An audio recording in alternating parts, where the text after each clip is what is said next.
seated.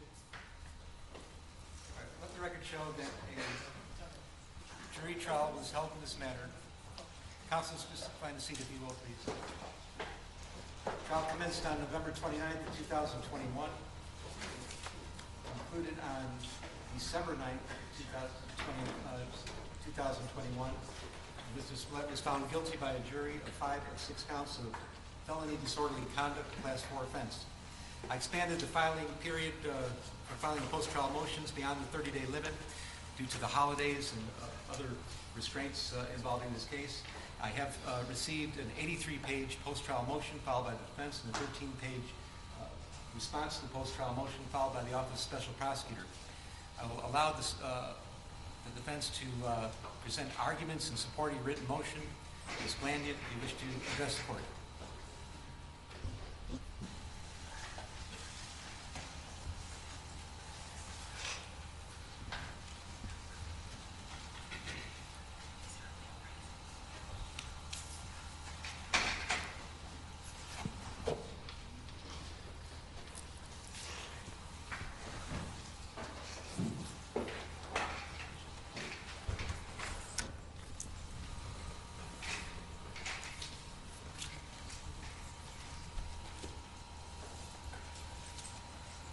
Good afternoon. Counsel.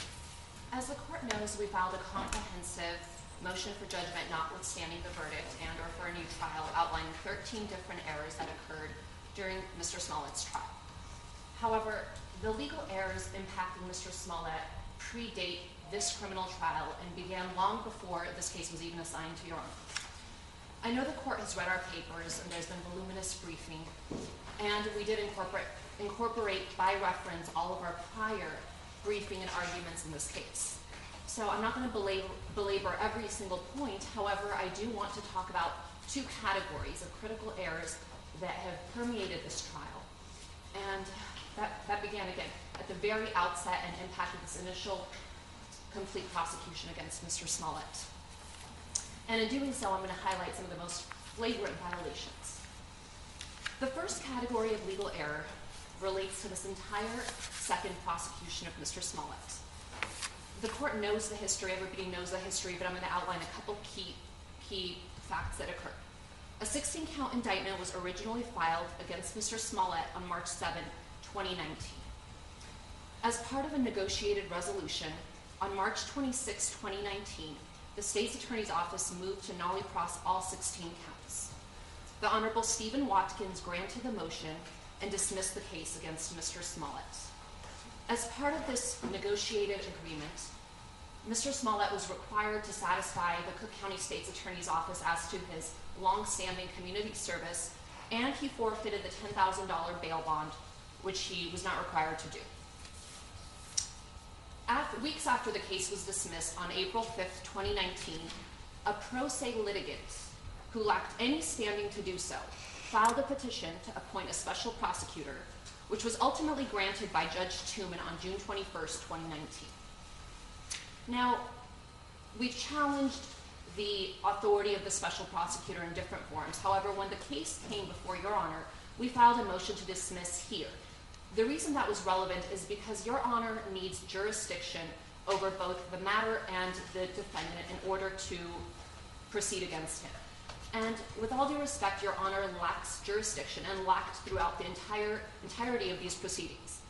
And this is because Judge Tuman exceeded his authority when he appointed a special prosecutor, and that's for various reasons. Illinois courts do not possess inherent authority to appoint a special prosecutor in any given case. Rather, the limited authority to appoint a special prosecutor is derived from statute, and it allows the court to appoint a special prosecutor in only 3 discrete situations.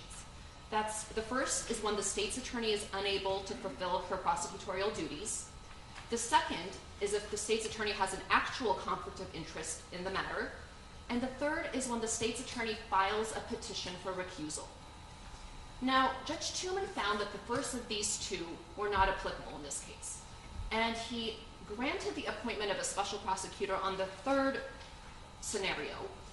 However, there was no petition for recusal filed in this case, and that's an undisputed fact. In fact, when Sheila O'Brien filed her petition for appointment of a special prosecutor, State's Attorney Kim Foxx came forward and she expressly and unambiguously stated that she did not intend to formally or legally recuse herself.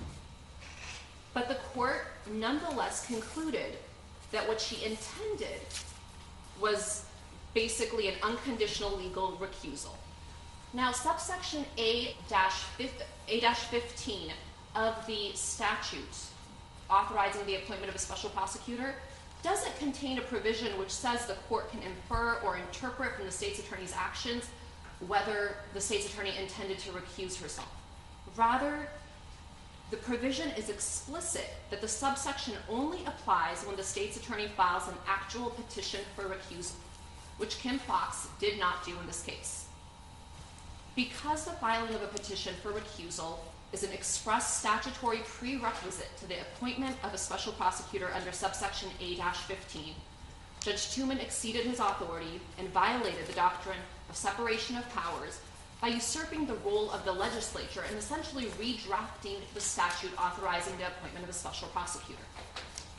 Now, to compound matters, Sheila O'Brien also didn't have any standing to file the petition, and the court was not authorized to grant the appointment based on her petition. Now, the language in the special prosecutor statute is very clear as to who is allowed to petition the court for the appointment of a special prosecutor. The language is unambiguous and provides that only the court, the state's attorney, or a quote-unquote interested party may petition the court for the appointment of a special prosecutor. Now, what's an interested party? Well, according to Black's Law Dictionary, an interested party is, quote, the persons who take part in the performance of any act or who are directly interested in any affair, contract, or conveyance, or who are actively concerned in the prosecution and defense of any legal proceeding. Sheila O'Brien doesn't meet any of the requirements of that definition. Sheila O'Brien is a retired former judge who asserted her standing as a concerned citizen, somebody who was not satisfied with the way a duly elected official of Cook County decided to resolve a criminal matter, a low-level, nonviolent criminal offense, which they do every single day. But because of the high-profile nature of this case, she was not satisfied, and she decided to file a petition. So it's undisputed that she was not an interested party, but putting aside that fact, only the first two subsections, the two that Judge Tuman said are inapplicable, even allow an interested party to file such a petition. Those are the two sections that say the court either on its own motion or on the motion of an interested party. Subsection A-15, which is the one that Judge Tuman relied on in granting the appointment of a special prosecutor, doesn't say that that you can appoint a special prosecutor based on the court's own motion or on the petition of an interested party. That subsection only permits the appointment of a special prosecutor upon the state's attorney's filing of a petition for recusal. It is undisputed that no such petition was filed in this case and that State's Attorney Kim Foxx never intended to legally recuse herself. Therefore, it was completely exceeding Tuman's authority for him to grant the appointment of a special prosecutor at all. Now, he also misapprehended the law when he ruled that the informal recusal by Kim Foxx rendered the entirety of the proceedings from Mr. Smollett's initial arrest all the way through the dismissal of the charges against him null and void. And none of the cases cited by Judge Tuman in his order actually support the court's conclusion that the proceedings against Mr. Smollett are null and void, that the prior ones were null and void. Rather, those cases, and particularly People v. Woodall, and that's 333 Ill App 3rd 1146, that's a 2002 case, makes clear that even if there had been a defect in the authority to prosecute Mr. Smollett, the only person who could properly challenge the validity of the proceedings would be Mr. Smollett, and he clearly did not do so. Now, separate and apart from the fact that the appointment of a special prosecutor was beyond Judge Tuman's authority, is the fact that Judge Tuman was not authorized to appoint a private attorney, which was Dan Webb and his law firm, Winston & Strawn, as the special prosecutors in this case. Subsection A-20 of the statute provides that prior to appointing a private attorney under this section, the court shall contact public agencies throughout the state to determine a public prosecutor's availability to serve as a special prosecutor at no cost to the county, and the key phrase here is shall appoint a public agency if they are able and willing to accept the appointment. The language in this subsection is mandatory and not permissive. Now, the defense is yet to see any proof that any public agencies whatsoever, including the ones specifically listed in the statute, were properly contacted about the potential appointment. Judge Tuman did represent that he contacted over 100 local public officials or agencies, and that he heard back from only around 30. But by Judge Tuman's own admission, at least 2 and possibly a third public agency was willing to take on the appointment. However, without any explanation, Judge Tuman unilaterally decided that none of these 3 public agencies were quote-unquote able to do so, despite their representations to the contrary. The statute is very clear that the court shall appoint a public agency if they are able and willing to accept the appointment. It's only if after all public agencies have been exhausted and all are unable and unwilling to accept the appointment that the court can then appoint a private attorney, such as Dan Webb and his firm.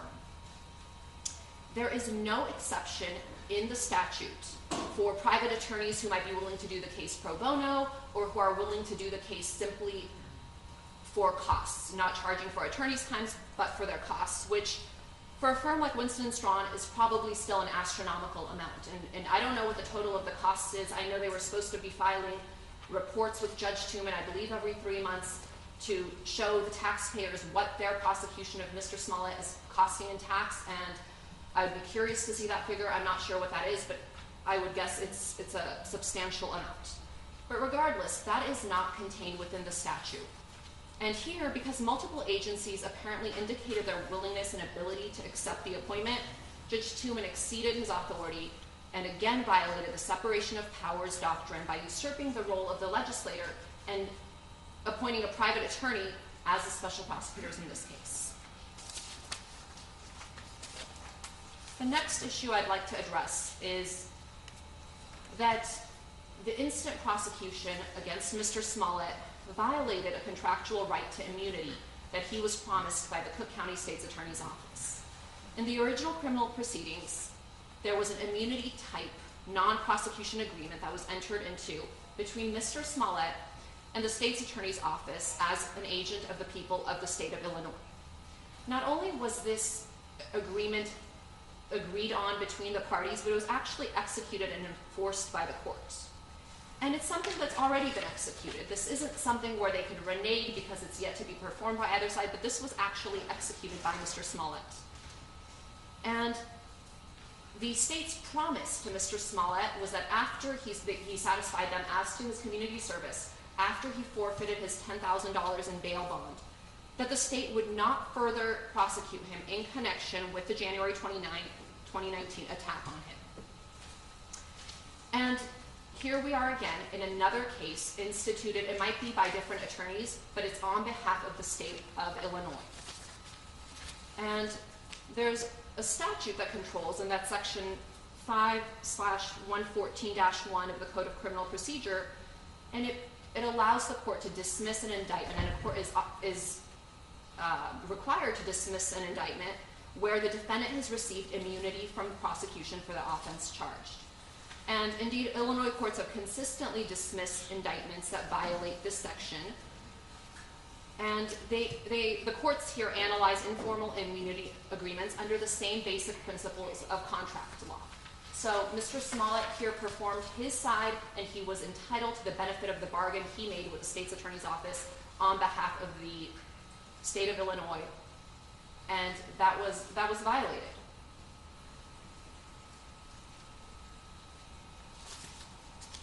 And in fact, the state's attorney's office, initially they did perform their end of the bargain.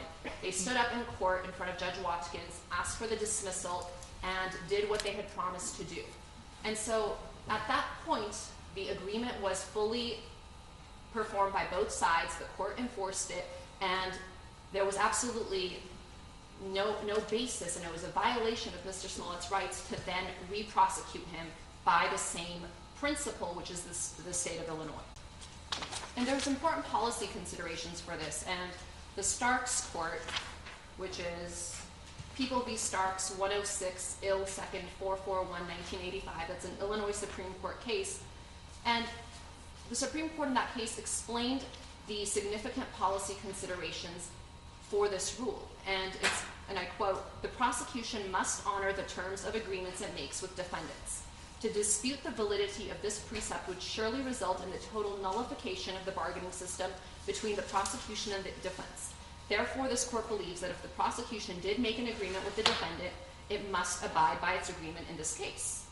And there's one narrow line of exceptions that applies, and that's in an event of a plea agreement. Obviously, there was no such plea agreement in this case, and Mr. Smollett's present case fits squarely within Starks, and his due process rights have been violated as a result of the instant indictment because he was promised not to be hauled back into court, and that's exactly what happened here. And aside from having to face a second prosecution, he faced all of the things that are attendant with that, from the expense and emotional turmoil and everything else that the second prosecution has entailed.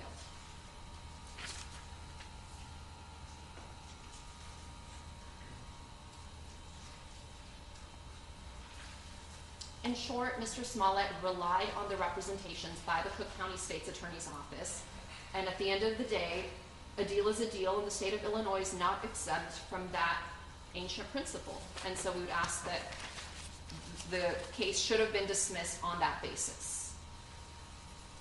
Now, the next issue I'd like to address is the double jeopardy. And we had briefed this before. The court's very familiar with our position on this, but just in brief to highlight a few of our points.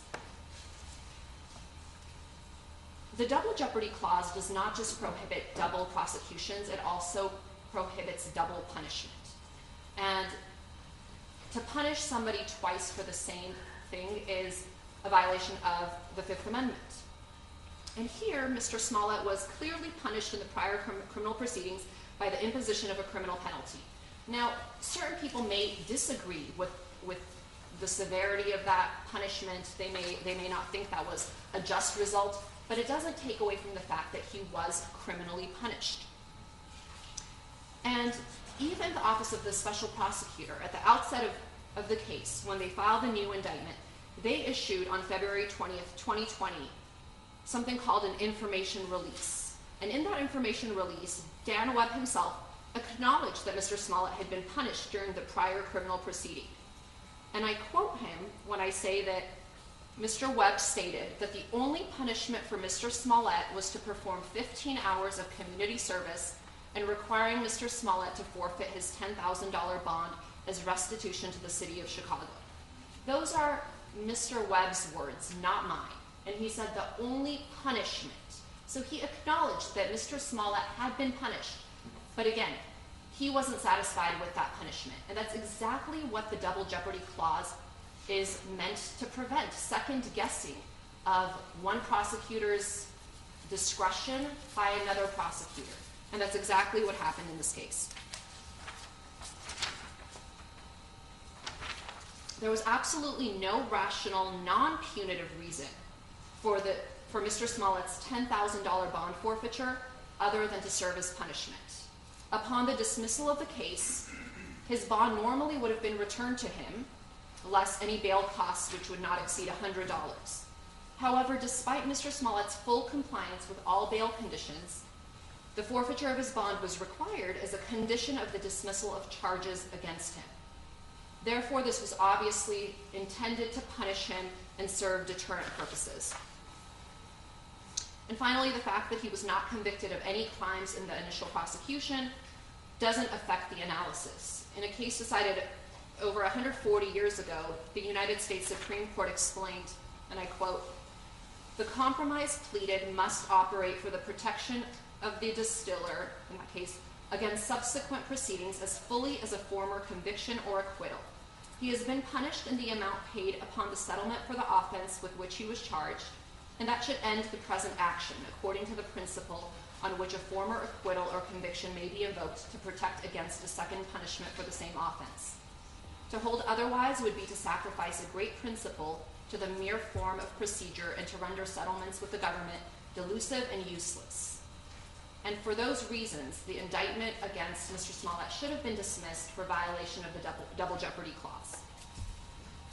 And so, again, here we are at following a trial, and we should have never been here to begin with. There were various critical errors that permeated these proceedings, and the charges against Mr. Smollett and the second indictment should have been dismissed at the outset. Respectfully, Your Honor does not have jurisdiction over this matter, and we believe it was legal error to proceed.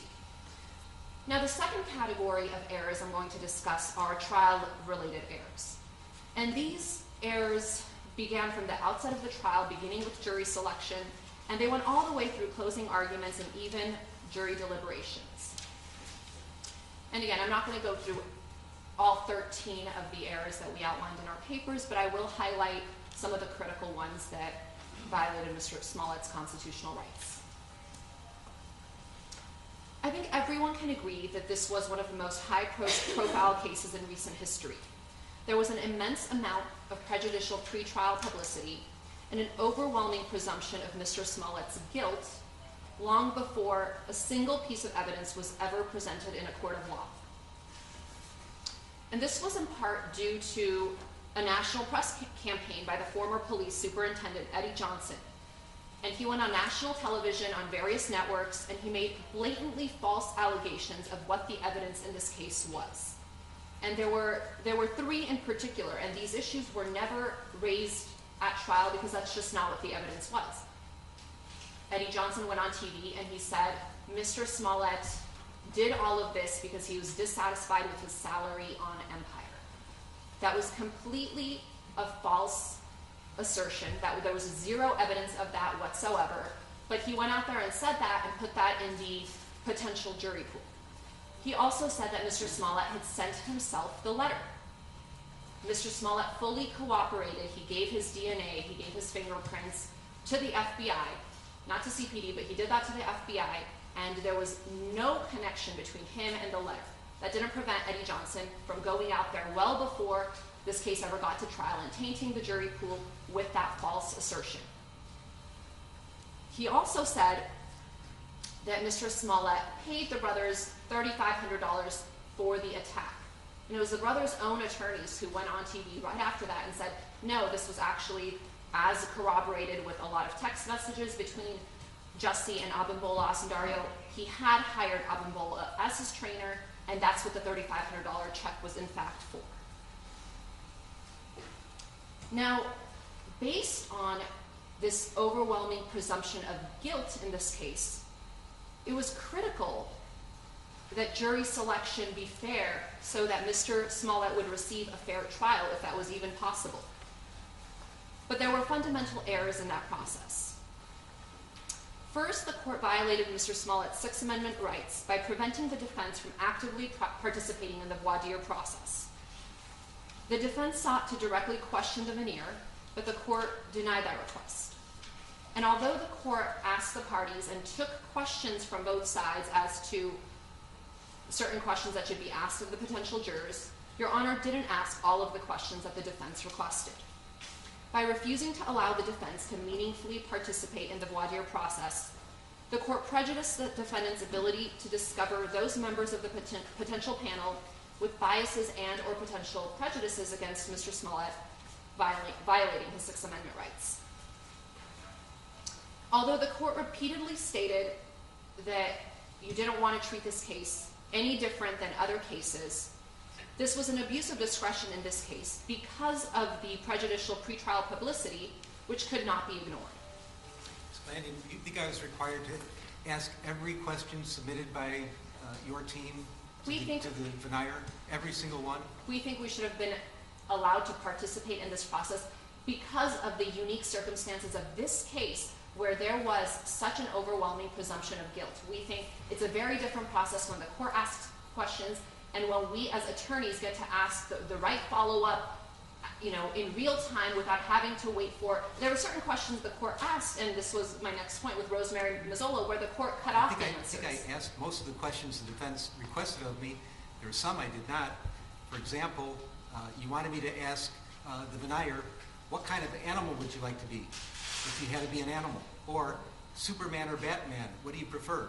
Did you really think I was supposed to ask a denier when I'm choosing a jury in a criminal case, those kind of questions? We identified certain questions in our motion that we think, I believe there were 4 questions that we thought were critical, not the ones Your Honor just mentioned, but there were important... That was part of the pool of questions I received from you. Right, but there were important questions that were not asked, and the more significant factor is we should have been allowed to question the veneer. In this case, again, I'm not saying in every case, I respect that Your Honor doesn't do that in a lot of other cases. However, this case is obviously unique. Mr. Smollett, unfortunately for him, has not been treated like anyone else charged with Class 4 felonies. He's been disadvantaged at every turn, and his jury selection... I pick a jury in this case the same way I pick a jury in a murder case. I do the questions, I ask the lawyers for input, tell me what questions you want me to ask, I vet them, and I'm happy to ask the questions that are relevant and helpful. I understand, Your Honor. But just the only point I'm trying to make is that I absolutely treated him the same as everybody else, and I didn't distinguish him from a Class 4 offender or potential offender from a person accused of murder. I understand, and I think, Your Honor, that's the problem here.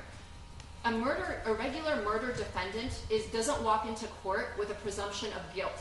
Mr. Smollett did. There is a presumption of innocence. That was non-existent in this case, and that was due in large part to, as I said, the former police superintendent held a press conference. He went out and did a media campaign.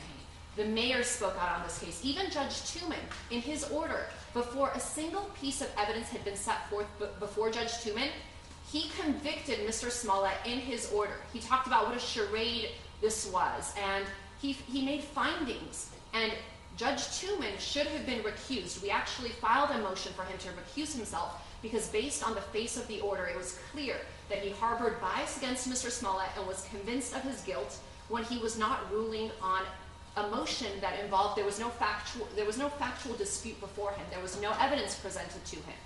And he nonetheless took it upon himself to make improper factual findings which evidenced his bias. He should have recused himself.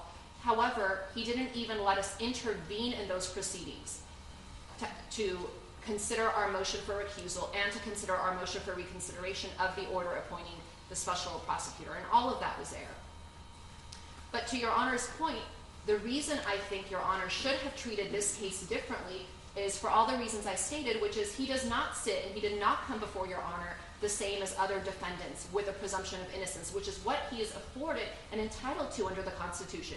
Instead, he walked in. I've never seen presumption of guilt the way Mr. Smollett faced. And it deprived him of a fair trial, and the court should have taken precautionary measures during jury selection. There should have been more leeway in this particular case. We made that request, and with all due respect, we believe it was error for the court to deny our active participation in the voir dire process and to ask the questions that we thought were important to be asked. Now, turning to a specific juror, which was Rosemary Mazzola, we specifically asked the court in chambers to further inquire of Ms. Mazzola, since she had said in open court that pretty much her entire immediate family are either current or former law enforcement. And there had been no follow-up to ascertain the fact as to whether Ms. Mazzola may have a family member who was actually involved in the investigation of Mr. Smollett or any of the facts surrounding his case. And we brought that to the court's attention. We thought that was a critical question that should be asked, because if we knew one of her relatives, for instance, was involved and helped investigate this case or was partners with someone who was investigating this case, that would have been critical, and obviously she should have been removed for cause. The court denied our request, and we don't think there was any good basis not to bring Ms. Mazzola in and ask her these important questions to make sure that she is unbiased and that she did have no personal conflict. And in fact, several times when Ms. Mazzola was answering the court's question, Your Honor interrupted her, and we don't actually know what she was intending to tell the court and the parties. And for all those reasons, we think that the jury selection process, and the other reasons obviously outlined in our motions, was flawed, and that a new trial must be granted. We also outlined in our papers the improper denial of several Batson motions in response to the Office of the Special Prosecutor's peremptory challenges which we believe were improperly used to remove jurors based on their race and sexual orientation. Now, I'm not going to detail each of the peremptory challenges that we've outlined in our papers, but in short, anybody looking at this jury can tell that it was not a jury of Mr. Smollett's peers in Chicago. And we think that these significant issues during jury selection deprive Mr. Smollett of his constitutional right to a fair trial, and the remedy is to grant him a new trial. I'm next going to address the issue of prosecutorial misconduct. And this relates to an independent eyewitness, Anthony Moore, who was working as a loss prevention officer for the Sheraton on the night Mr. Smollett was attacked. Now, Mr. Moore does not know Mr. Smollett personally. He was a completely independent witness that police on their own interviewed multiple times. And Mr. Moore spoke to the detectives on at least 3 occasions, including on February 2nd, 2019, and on February 27, 2019 at Area Station. On each of these occasions, Mr. Moore unequivocally told police that around 2 a.m. as he was doing his rounds at the Sheraton, he saw 2 men running towards him from the area where the attack occurred.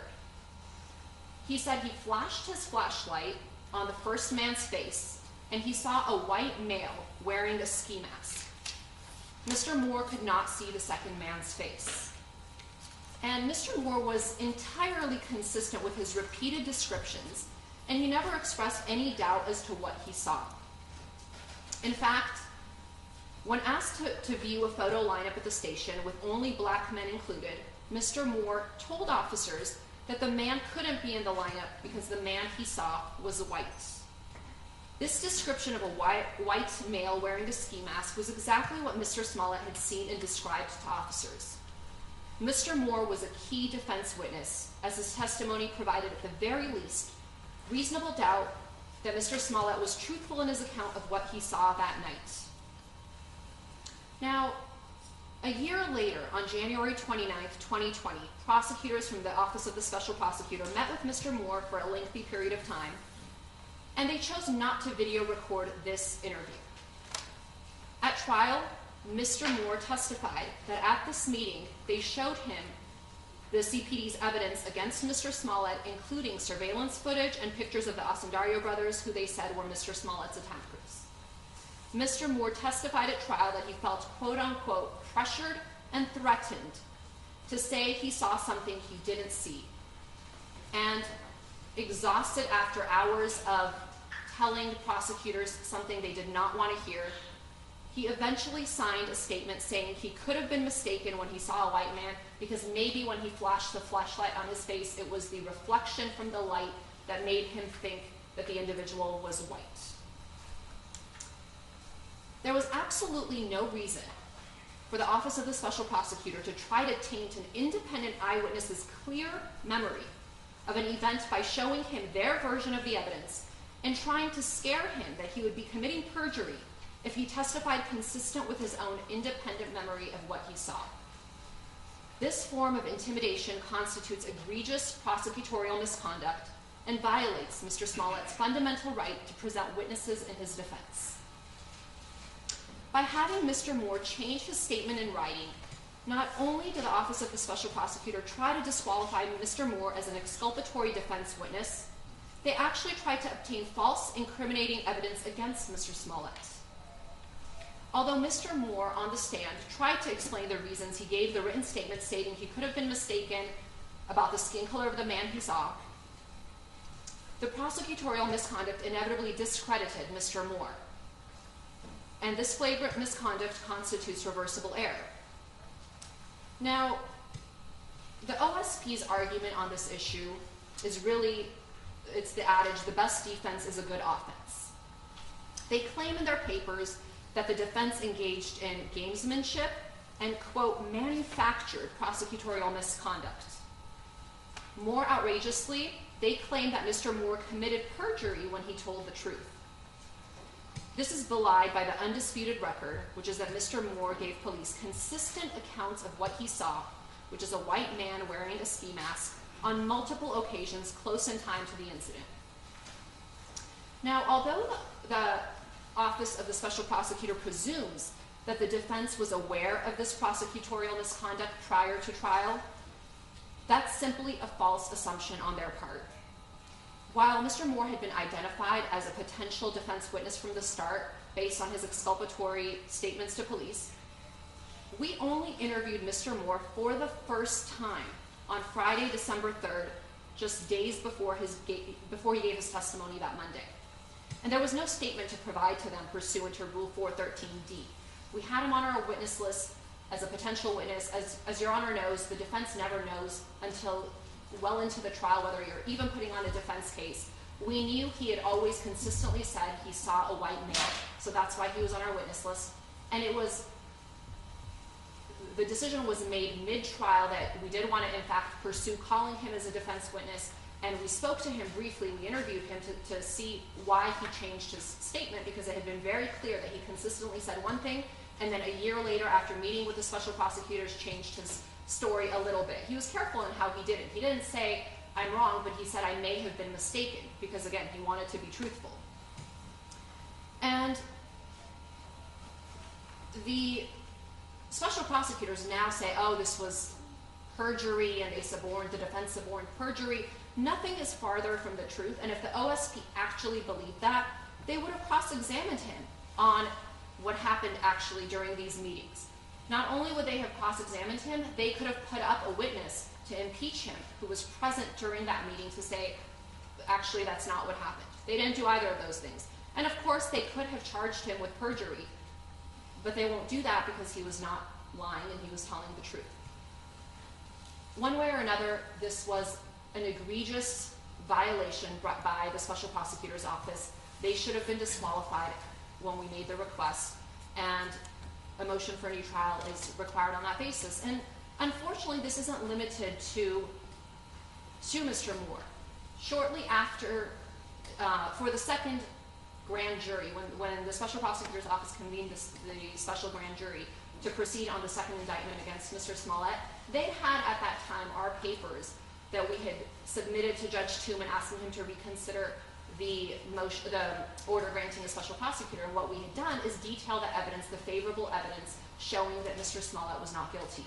And the OSP went to every single favorable defense witness. They didn't call any of them as live witnesses before the grand jury, where they would actually, the grand jurors could potentially ask them questions. What they did is they went to each of them, and every favorable witness somehow changed their account and submitted a statement consistent with the state's theory, even though that was not their original statements 1 year prior.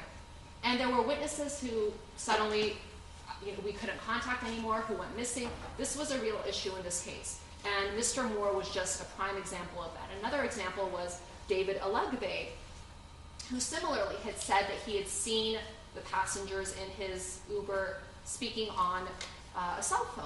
That wasn't convenient for the prosecution's case because the brothers testified that they didn't have their cell phones with them.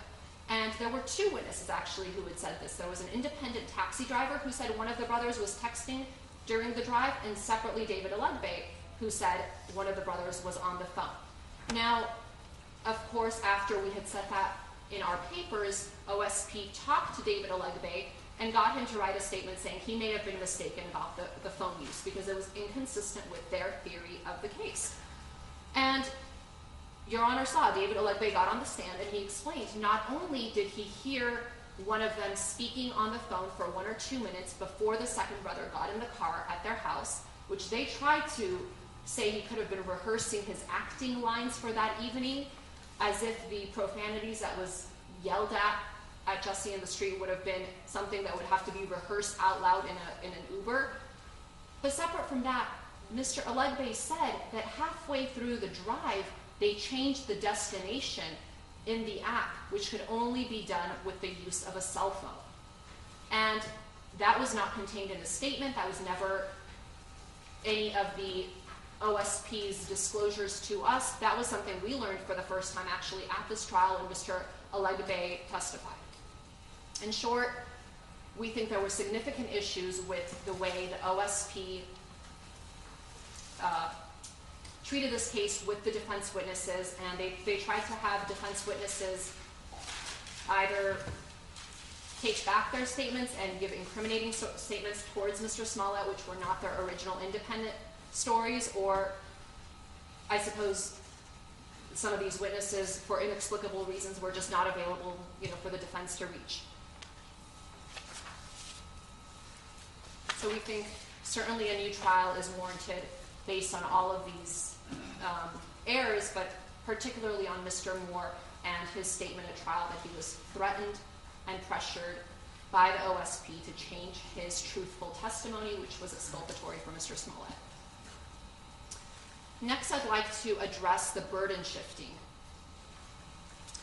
The OSP improperly shifted their burden to the defense on 3 different occasions during the trial. As the court well knows, it's entirely the prosecution's burden of proof, and it's reversible error to try to shift this burden to the defense at any point during the trial. And this happened first during the questioning of Detective Peace, then during the questioning of Abimbola Asundario, and again in the state's rebuttal argument, which was the final word the jury heard from any lawyer prior to retiring to deliberations. The seminal case on a prosecutor's improper comments on a defendant's post-arrest silence is Doyle v. Ohio, and that's 426 U.S. 610, 1976 case, which holds that it is a deprivation of due process to allow an arrested person's silence after that person has been Mirandized and advised of his Fifth Amendment right to remain silent, to then use that silence against them at trial to create an inference of guilt. And that's exactly what the OSP did here on 3 separate occasions.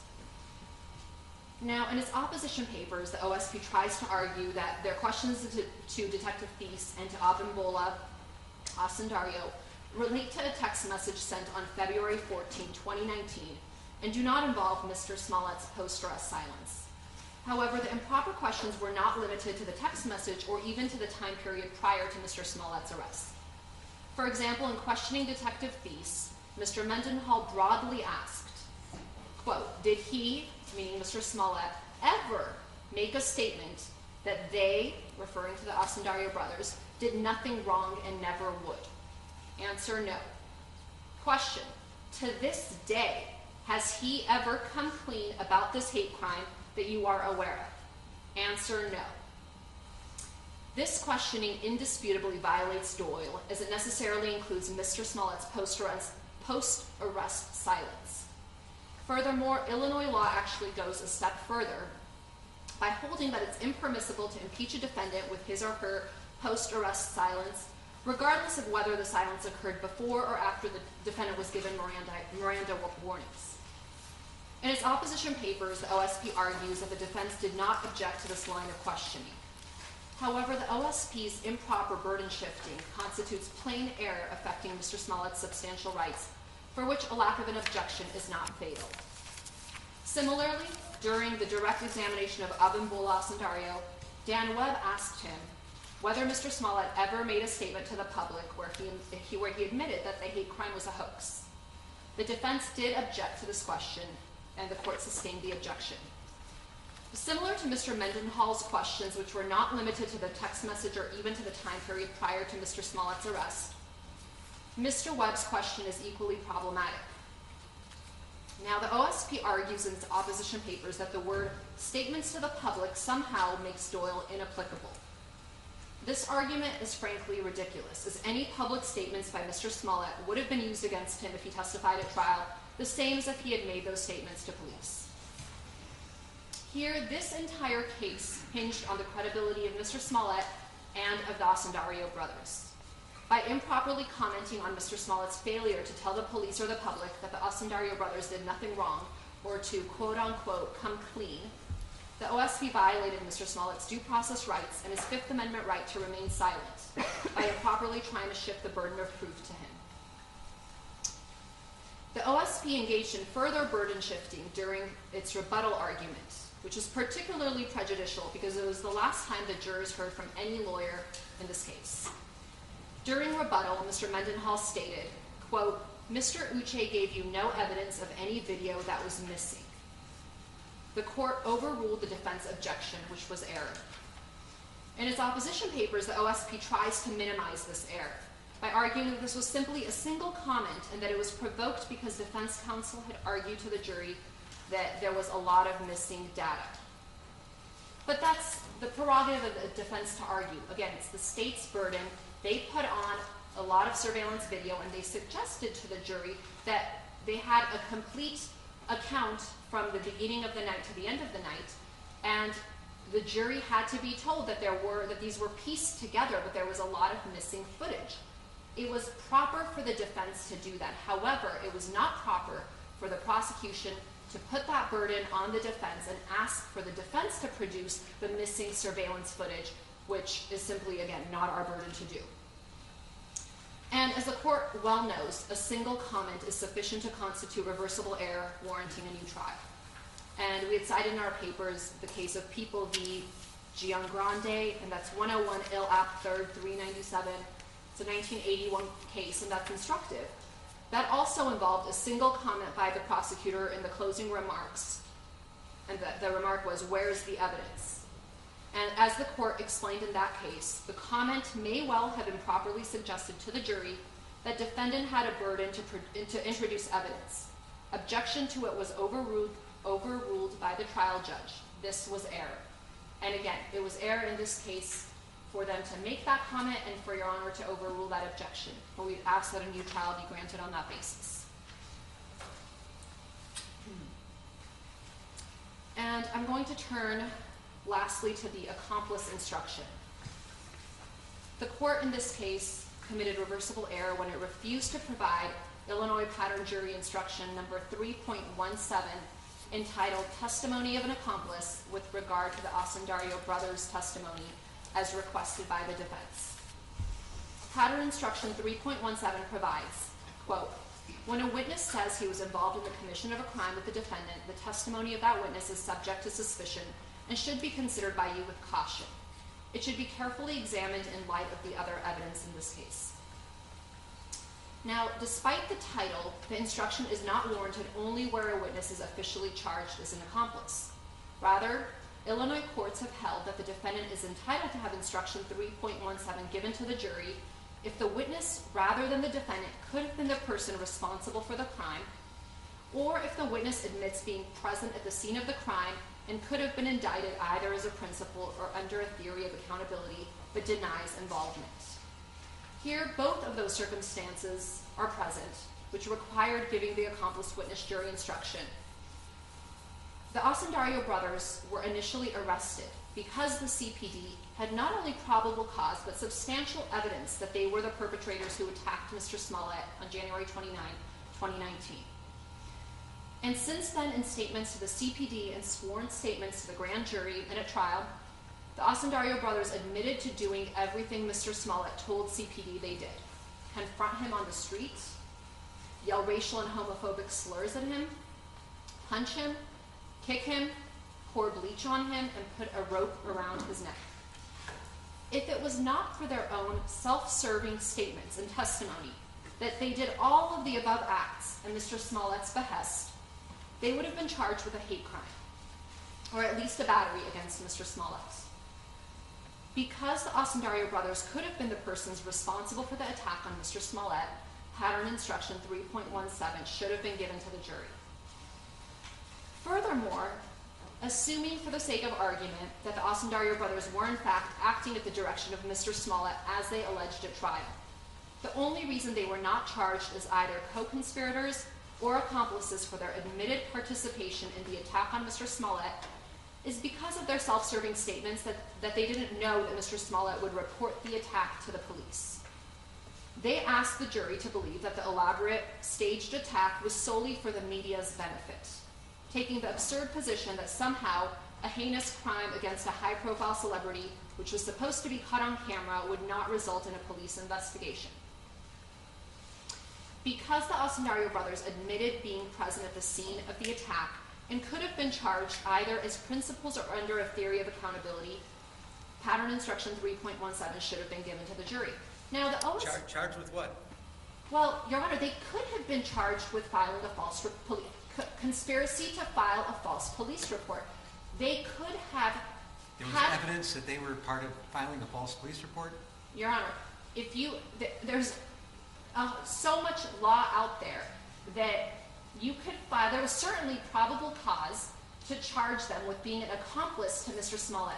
Had they not participated, there would be you can't file a so-called false police report if there had been no attack. So clearly they were accomplices, clearly they were co-conspirators. Now, they weren't charged because they took the convenient position. We knew everything until the final step, which, was convenient. And obviously, in any other case, if there were other witnesses, I guarantee the brothers would have been charged. The only reason they weren't charged in this case was because the police needed them to prosecute Mr. Smollett. Without them, there was no case against Mr. Smollett, because as the court saw, there is not a single piece of independent evidence that shows that Mr. Smollett perpetrated a hoax, planned a hoax, or anything else. The only connection, and keep in mind, they subpoenaed, or they got a search warrant for 1 entire year of Mr. Smollett's cell phone data, location, text, voicemails, all sorts of communications.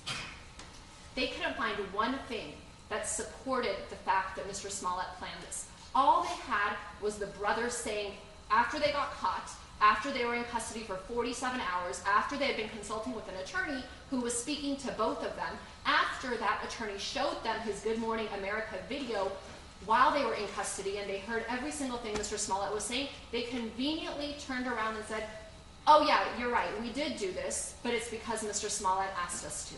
And it was their own attorney who said she gave a radio interview, she didn't say they came clean, she said, I pieced together what happened. I looked at the timeline, I looked at the CPD's evidence, and I put together a timeline of what happened in this case.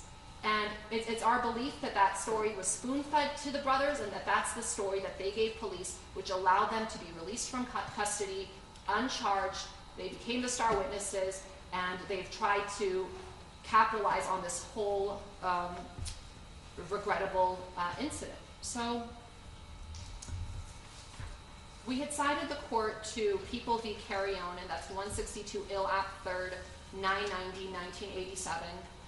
And that's one of the cases we cited in which the trial court's refusal to give such an instruction constituted prejudicial error requiring a new trial. Now, in their papers, the OSP doesn't address or attempt to distinguish this case because there really is no distinguishing factor, and that case is instructive. In that case, the court held that the trial court erred by refusing to give a cautionary accomplice witness instruction with regard to Amaya's testimony for the following reasons. And I quote, Amaya disclosed that he was with the defendant before, during, and after the shootings. Notwithstanding his profession of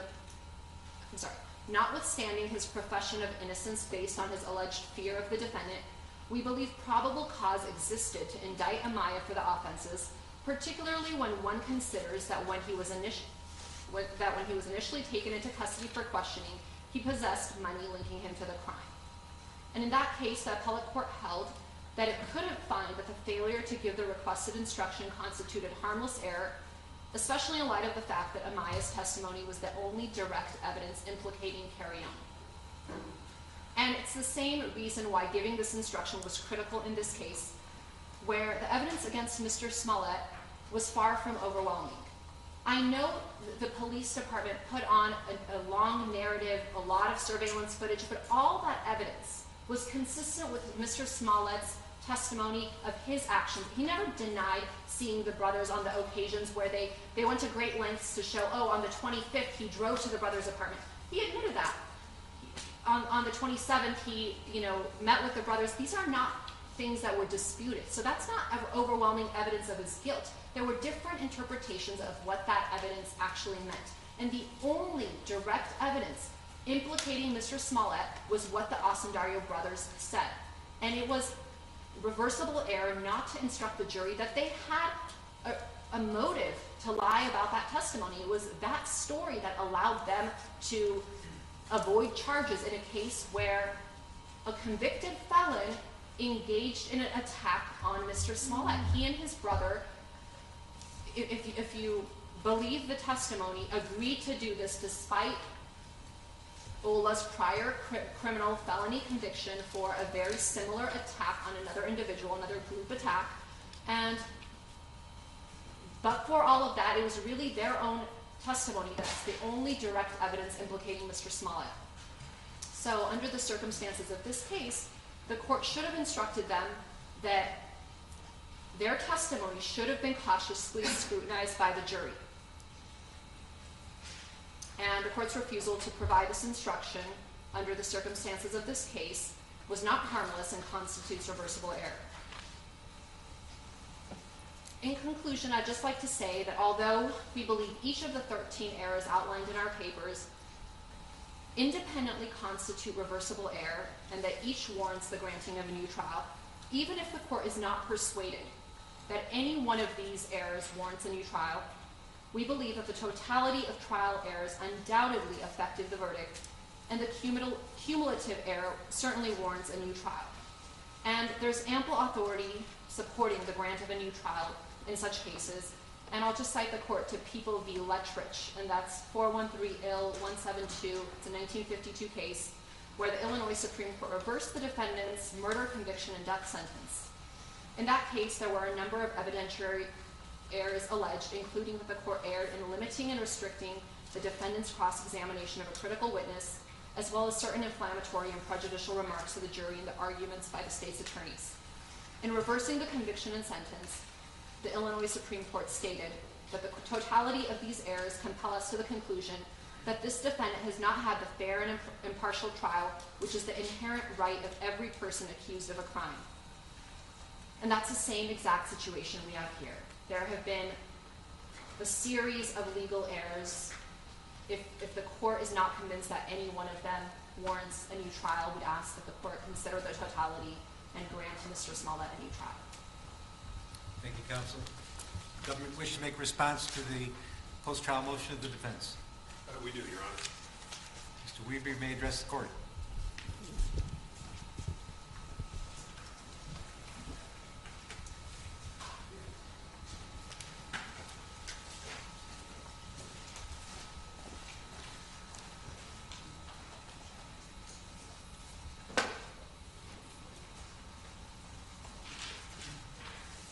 May it please the court. Counsel.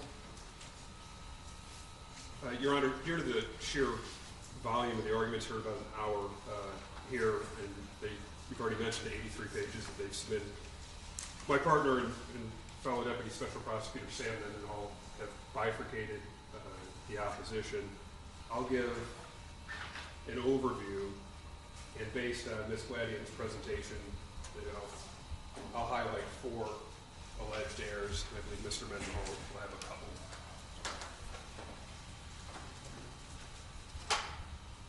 To begin, I'll just start with a blanket statement that for everything prior to November 29, 2021, going backwards to 2019, for the alleged errors that they've incorporated by reference in their papers and the preamble to Ms. Gladian's presentation, we universally disagree that there is any error in those prior rulings, and we too, in our opposition and here today, will incorporate by reference our prior responses, briefs, colloquies with the court, arguments presented over the last couple of years on all those issues. And I will not retread them, but the record is clear for the issues that have been presented to Judge Tuman, for which we've been involved, for the issues that have been presented to this court, for which we have been involved, and for the issues that have been presented to the Illinois Supreme Court, for which we've been involved, are all incorporated by reference. At each stage, no matter the court or the judge that have heard it, each one of those prior rulings were proper, required by the law, and none need be nor should be revisited. And since Ms. Gladian brought it up, it probably is a good reminder that my firm of Winston & Strawn and the partnership did take this case pro bono. And our firm did, and Mr. Webb in particular, did shoulder that burden that was called for by the appointment of the special prosecutor. And we did so the entirety of the attorney time free of charge. Not a dime. Limited expenses in the normal court. Judge Tuman's order did allow, and these are things such as court reporter fees, transcript fees, copying fees, those same fees that would exist for the Cook County State's Attorney's Office are expenses for which have been submitted to the county for reimbursement. They are minor compared to the amount of free service that our firm of Winston & Strong has given to this county and to the citizens and to the judicial system. Mr. Webb's appointment in particular as a special prosecutor, which stemmed from Judge Tuman's 2019 June order, in order to restore the public's confidence into the integrity of the criminal justice system, was answered by our firm, was answered by Mr. Webb, and you might just recall the two directives that required. The first directive to determine whether Mr. Smollett should be further prosecuted. That's what we're here for today.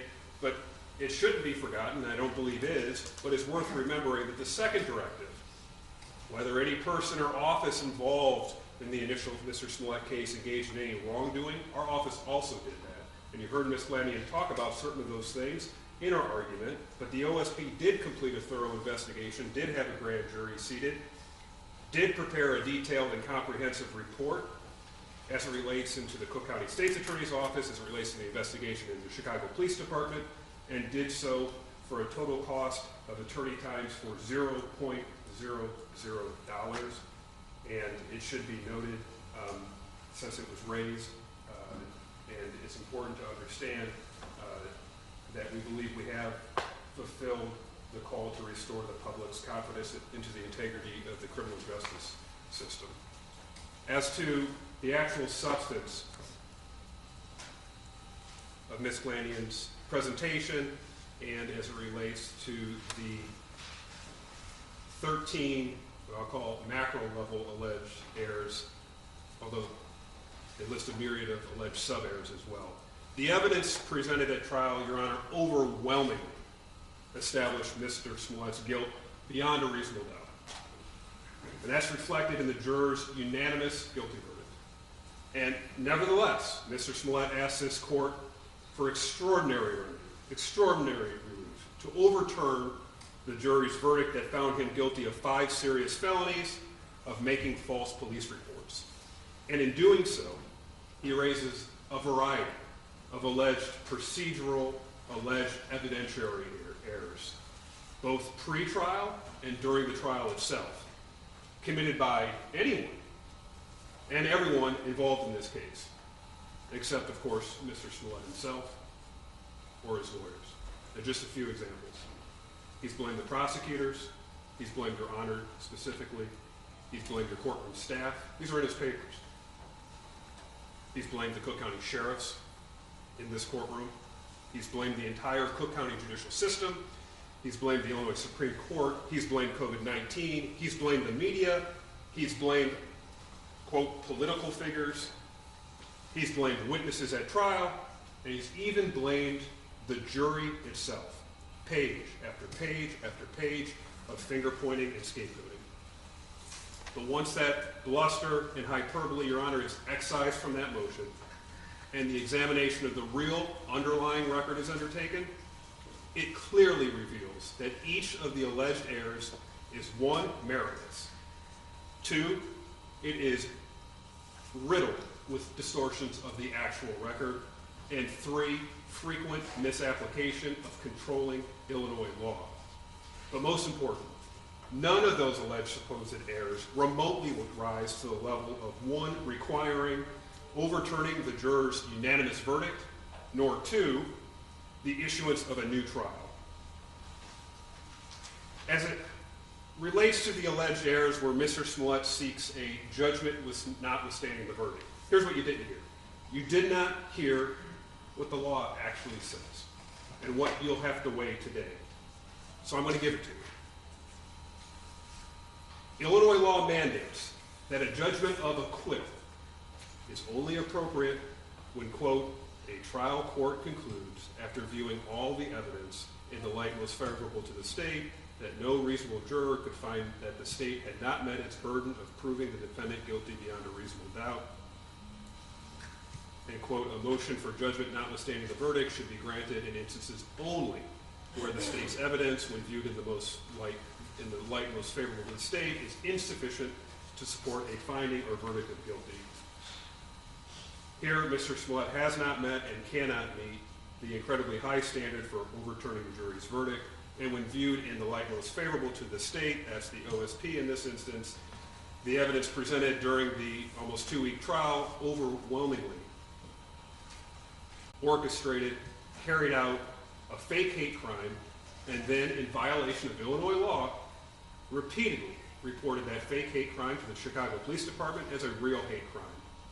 And the plethora of evidence, just heard Ms. Blandian say, not a lot of evidence, or certainly not a lot of independent evidence. Here's a summary. The testimony of 5 Chicago police detectives and officers. The jurors heard the testimony of the Osendero brothers. The jurors heard cross-examination by the defense of each of those witnesses. The jurors received into evidence over 40 exhibits, including phone records, text messages, social media evidence, video surveillance, GPS evidence, receipts, and a $3,500 check written by Mr. Smollett to the younger Osendero brother. They heard the testimony of the defendant's 6 witnesses, and they heard Mr. Smollett himself. Hours and hours and hours worth of the defendant's own testimony. All that evidence, when viewed in the light most favorable to the OSP, it simply cannot be said with a straight face that no reasonable juror could find that the OSP did not meet its burden in proving Mr. Smollett guilty beyond a reasonable doubt. That's for the JNOV portion. As it relates to the remaining alleged errors that do not go to the sufficiency of the evidence at trial, that's when they say that those are more appropriate, perhaps, for a motion for a new trial. Illinois law tells us that a post-trial motion for a new trial is a matter for the trial court's discretion. Because none of the alleged trial errors you've heard or seen in their papers have any merit, this court should exercise its discretion and deny Mr. Smollett's alternative relief for a new trial. As it relates to the 4 errors I alluded to, Your Honor, that I just want to give a counter-narrative to, since they were raised. 3 were raised. That's on the voir dire issue, the Bassin issue, the Accomplice Instruction, and then I think it's also important to briefly touch upon one written about but not discussed here, which is the concept of the violation of his public trial rights. I'll just go in the order. Alleged error as it relates to the voir dire. The court's voir dire process was plainly consistent with Illinois law and consistent with Rule 431. Notably, defense counsel didn't raise any objection at trial as it relates to the actual conduction. The rule's language, as the court deems appropriate in Rule 431, makes clear that the decision as to whether to allow direct questioning is entirely within this court's discretion.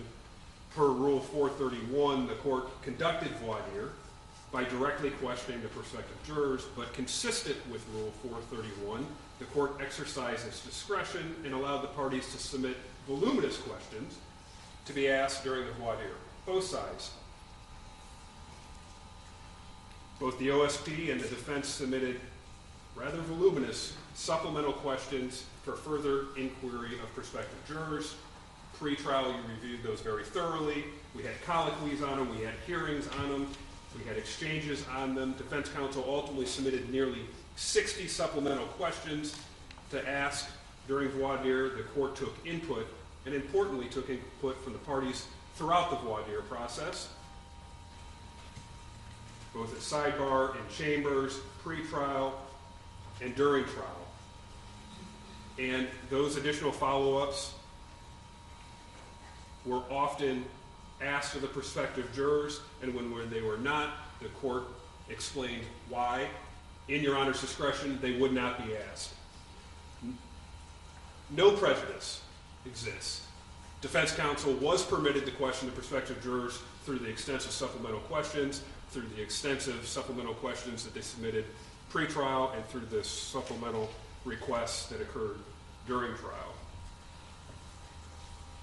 Alleged error number 2, the Batson challenges. And I'll begin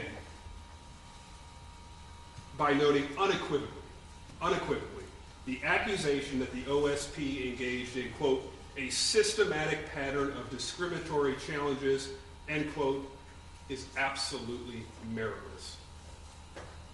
Lobbing unfounded accusations of jury discrimination that are belied by the actual record is unfortunately completely consistent with Mr. Smollett's attempts to interject and weaponize race and sexual orientation into these proceedings more generally. Just as he did when reporting the fake hate crimes of the Chicago police in 2019, just as he did when he took to the airwaves in 2019 in what is now perhaps the now infamous Good Morning America interview. The court heard defense motions made under Batson versus Kentucky as to the OSP's use of his peremptory strikes. Those occurred in chambers on the record. And when such motions were made, as Your Honor knows, under the Batson case, but also under Illinois law and People versus Davis, the defendant must first make a prima facie showing that the prosecutor has exercised peremptory challenges on the basis of race. And the court correctly concluded at the time, analyzed those motions under the standard articulated both in Batson and Davis, and found that the defense had not made a prima facie case of discrimination on the basis of race or sexual orientation. But even though it wasn't required to, the OSP, because of the challenges, even though a prima facie case had not been shown, the OSP did provide neutral explanations, both for race and sex, as to each of the preemptive challenges at issue. But rather than grapple with that actual record, which they didn't do, you didn't hear it today, they didn't grapple with the actual record, and they didn't do it in their papers either. Because if you looked at the record and you saw things and the explanations as it relates to the challenges, undisclosed, disorderly conduct incident, a victim of a hate crime, avid watchers of Empire, getting news from TMZ, watching movies that starred Mr. Smollett, Googling the case, getting news only from social media or from Instagram, struggling to understand or hear questions. If they actually grappled with the actual record, it wouldn't fit the narrative that they wanted out in the media. Unequivocally, meritless motions that were offered, the court's prior rulings, all should stand on that point. As it relates to the alleged error number 3, the accomplice instruction on the IPI, the Illinois pattern instructions. As Your Honor knows, the court has discretion to determine which jury instruction should be given. Defense counsel sought, and you heard it here today, to include 3.17, that's the testimony of an accomplice, in the jury instructions. They've done it again here today to try to define the fake attack on Mr. Smollett, which is not a crime, as the crime for which the IPI 3.17, how they would like it to have been analyzed in the application of that instruction. But IPI 3.17 on its face has no application to this case. The Osendaro brothers did not admit, nor was there any evidence, that they were involved in the commission of a crime with the defendant. That's the language from 3.17. What is that? It would be filing the false police reports. And Mr. Smollett, not the Osendaro brothers, made the decision to file multiple police reports, false police reports, claiming he was the victim of an alleged hate crime. The Osendaro brothers could not have been the person responsible for the crime. That's what's required to get a 3.17 instruction, because they did not assist nor participate with Mr. Smollett in the filing of the false police reports. Moreover, Your Honor, the Osendaro brothers did not admit to participating or otherwise being present to the reporting of the fake hate crime to police. Therefore, they could not have been indicted for disorderly conduct or for filing a false police report. The court properly and correctly exercises discretion in not giving the 3.17 instruction, and that ruling should stand. Lastly, Your Honor, A significant amount of ink was put into the last topic I'm going to discuss, which is the right to a public trial. As everyone in this room knows, this trial took place in the middle of a global pandemic, right on the cusp of the Omicron variant. This court did a great job holding a public trial. All necessary parties, the court, courtroom staff, Cook County sheriffs, the OSP, defense counsel, the jury, media, numerous members of Mr. Smollett's family, numerous of his friends, members of the public at large, were able to attend every single day of the trial proceedings. The logistical efforts for which the defense has taken swipes at this court and this courthouse deserve to be commended, not bashed. The defense objected to having cameras in this courtroom during the actual trial. And they objected to having cameras in this courtroom at every step of the way. And the court respected that objection in declining extended media coverage up until today's hearing. Having the cameras in the courtroom, which they objected to, would have allowed an unlimited number of people to view the trial. Their papers struggle with this. They acknowledge the position. I'll coin it sort of their Goldilocks position. Your Honor, don't make the trial too public. And then once you did that, today it's not public enough. And they've alleged that no members of the press were in the courtroom during any of the jury selection process. Not so. The court knows there were at least two members of the media that were present in the courtroom, probably both of whom are here today, that sat in the corners during the process of voir dire. Many more were sitting at the courtroom exits and standing. These doors were open. Those doors were open. The doors to the Your Honor's courtroom across the hallway were open. Chairs were provided. And while the sheriffs did a great job trying to get people into seats, there were a lot more people that weren't in seats. And for anyone that actually sat in here, which you did, I did, they did, knows there's a lot of people peeking in and out during the voir dire process. The concept that Your Honor closed the courtroom just belies reality. Your Honor kept the courtroom open. Members of the press were here. They were able to keep account of what was occurring. In fact, were accounting as to what was occurring. It doesn't remotely come close to any violation. The Radford case, which we cite, demonstrates that the course use of the entire courtroom for the veneer, but not for the remaining portion, doesn't call into the question the confidence of the public integrity or impartiality of the court system. Mr. Smollett knows he had family present. They sat right there. They had strategy huddles. They passed numerous notes to his lawyers. They held prayer sessions. You allowed his entire defense team, his PR team, his friends. You never took a head count on them. You were gracious in understanding that the defendant's right to a fair trial had to be weighed against a global pandemic, and it was commendable. You did not err, and you certainly did not violate Mr. Smollett's Sixth Amendment right, and he certainly doesn't deserve a new trial. Generally, but certainly for that specifically. With that, Your Honor, if you have any questions, I'd like to turn it over to Mr. Mendenhall. Mr. Mendenhall?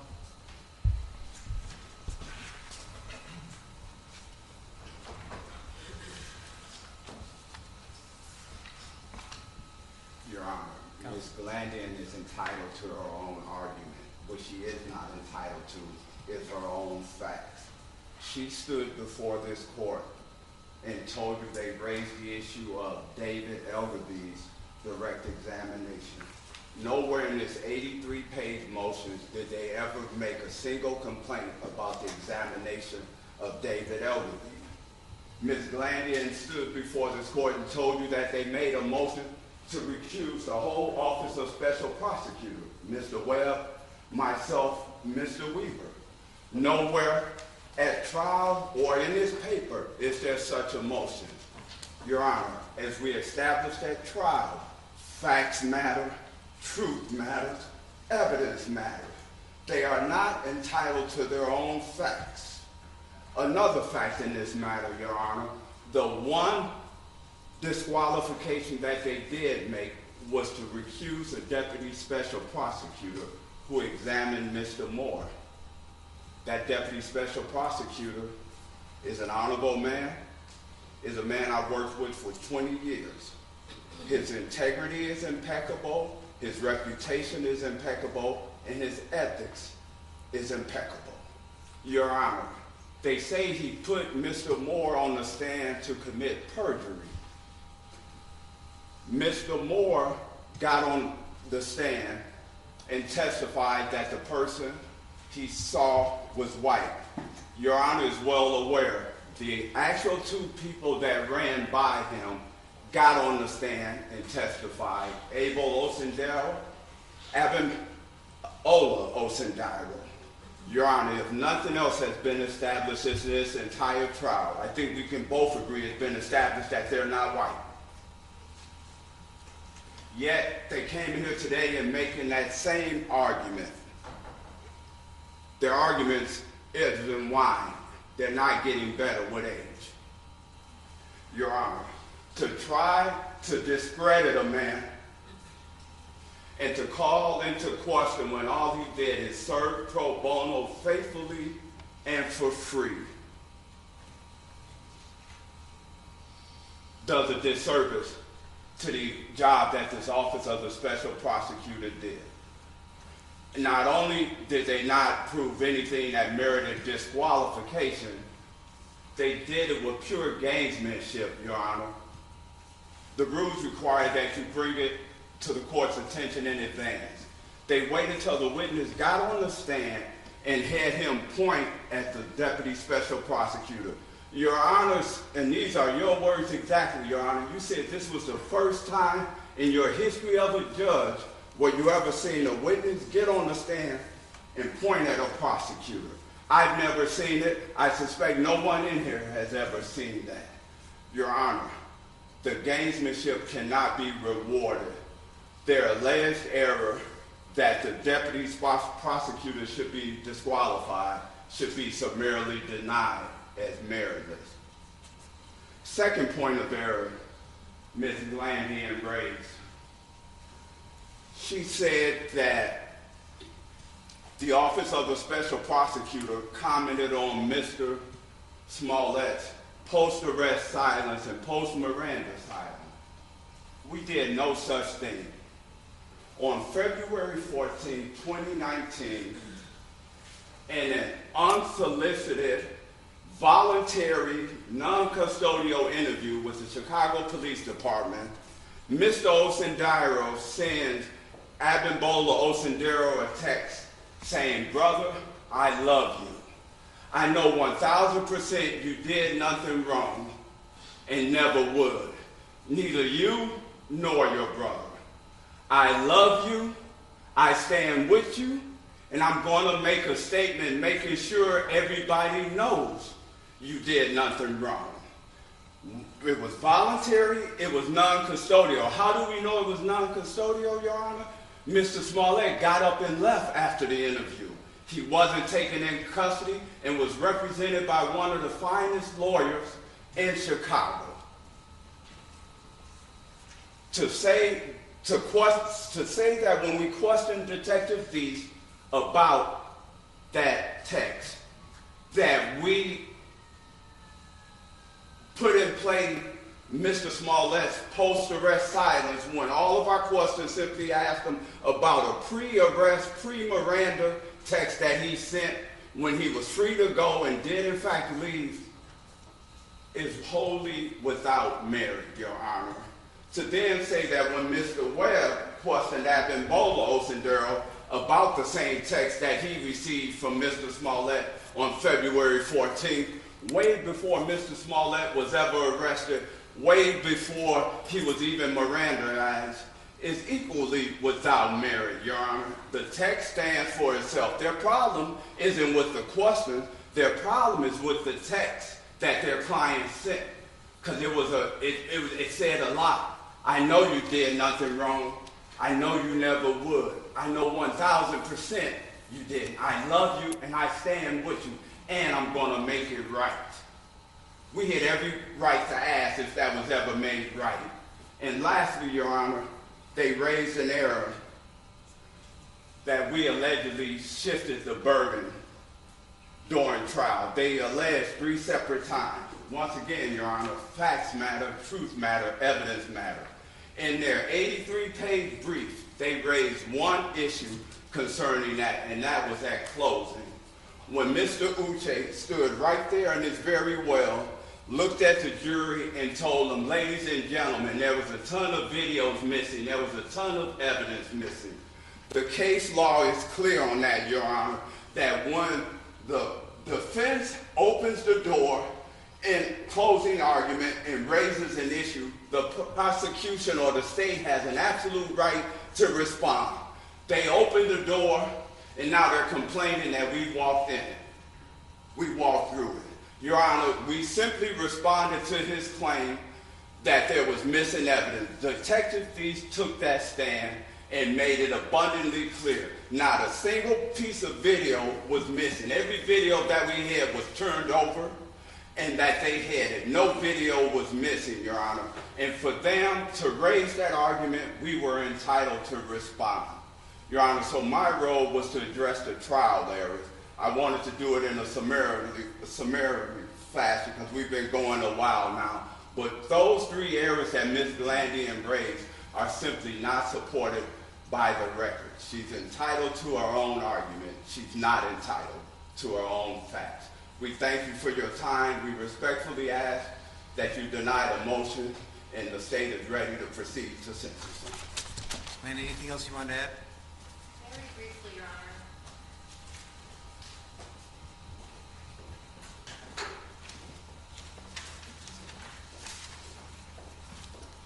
Your Honor, Mr. Mendenhall began talking about the second prong of their appointment by Judge Tuman, which was to see if there was any wrongdoing in the dismissal of the charges against Mr. Smollett in the initial indictment.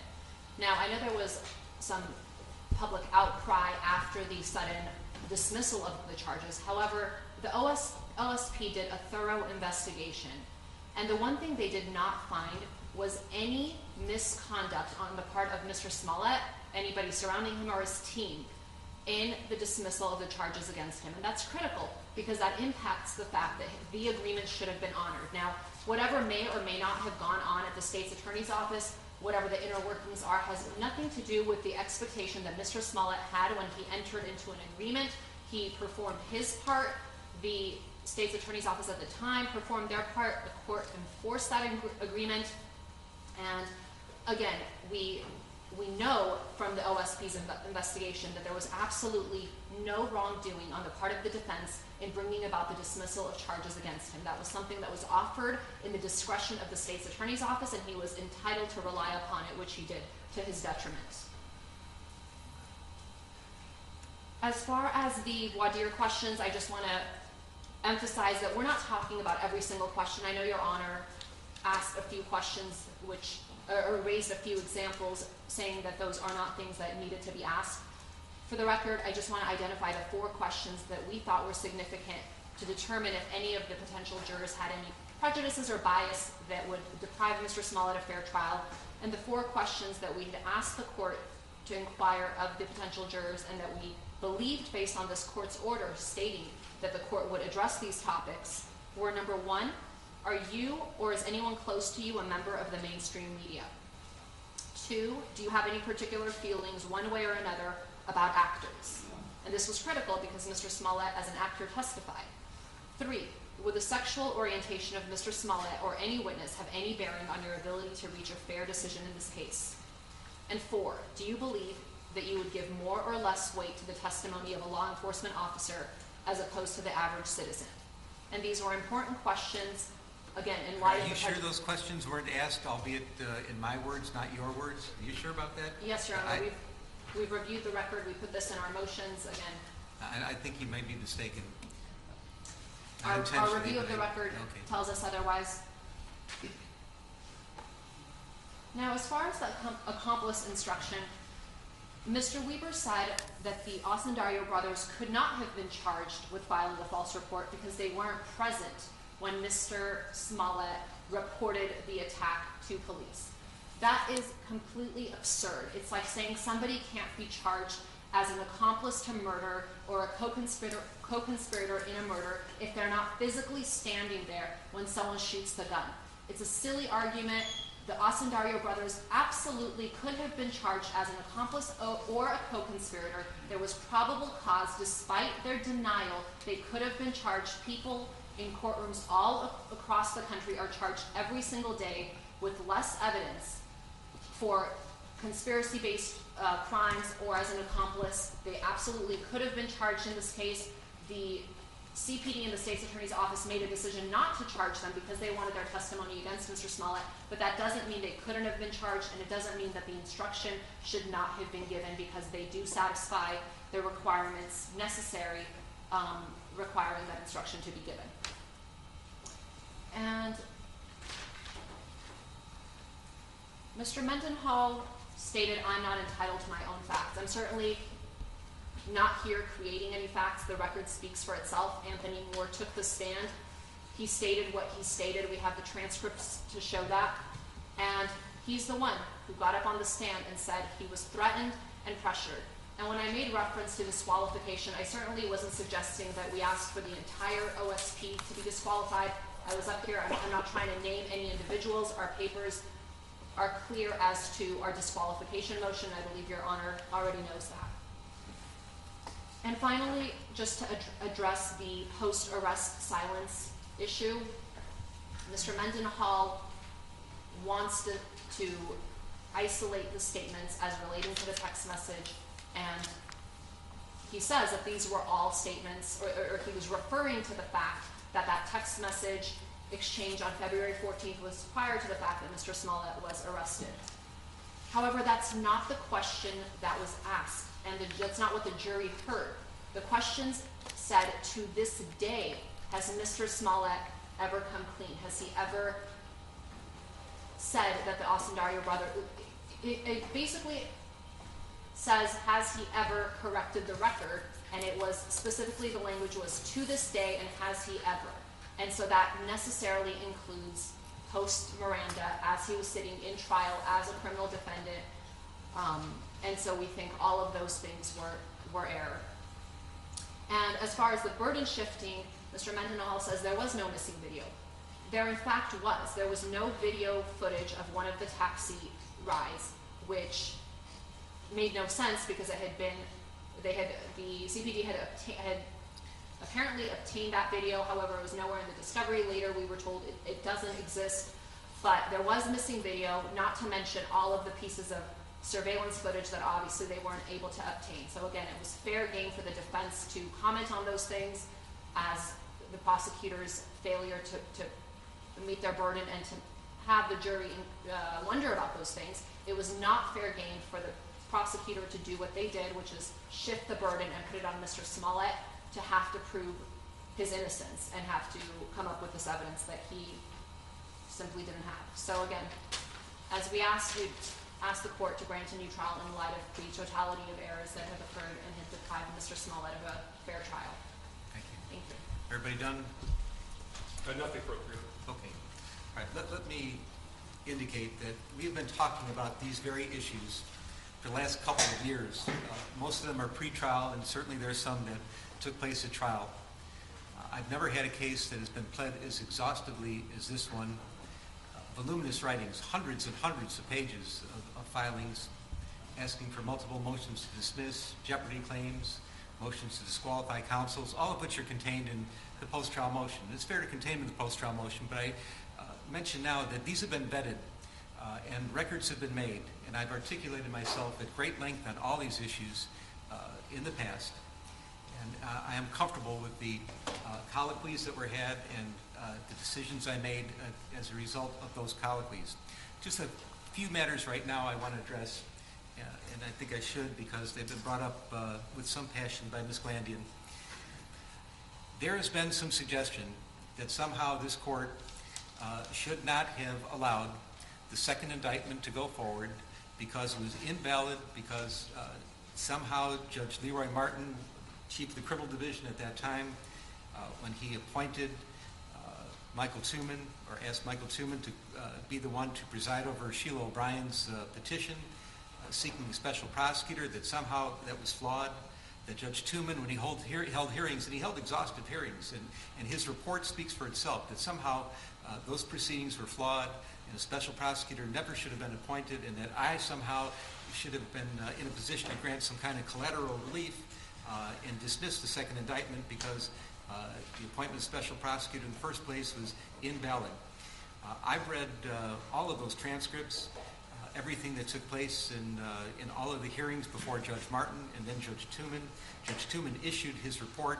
He took it under advisement, and believing there were lengthy hearings that were held on this matter, he found that the appointment of a special prosecutor was necessary. Now, that doesn't mean that he's assuming that Mr. Smollett's guilty of something. It didn't mean that he assumed that the Cook County State's Attorney's Office was guilty of some misconduct or had done something terribly untoward or unethical. All it meant was that under the totality of the circumstances, a second look was necessary, that public confidence in this entire affair was shaken and a second look was necessary. He appointed Winston Strawn, Dan Webb in particular. I find nothing wrong with Judge Tooman's reasoning, his analysis. I'm not sure I have the right to offer a collateral remedy because I'm just a trial court judge on the same level as Judges Martin and Tooman. But be that as it may, I happen to agree with their reasoning that they found that the appointment of a special prosecutor was necessary, and all they did was investigate, and then they found things after that. A report was made about the Cook County State's Attorney's Office, and obviously a second indictment came as a result of their investigation about the circumstances of the case involving the conduct involving Mr. Smollett. All right, that's that. As to a public trial, we were in COVID. This was the first jury trial that this court had, and I am an active jury litigator and have been for years and years and years.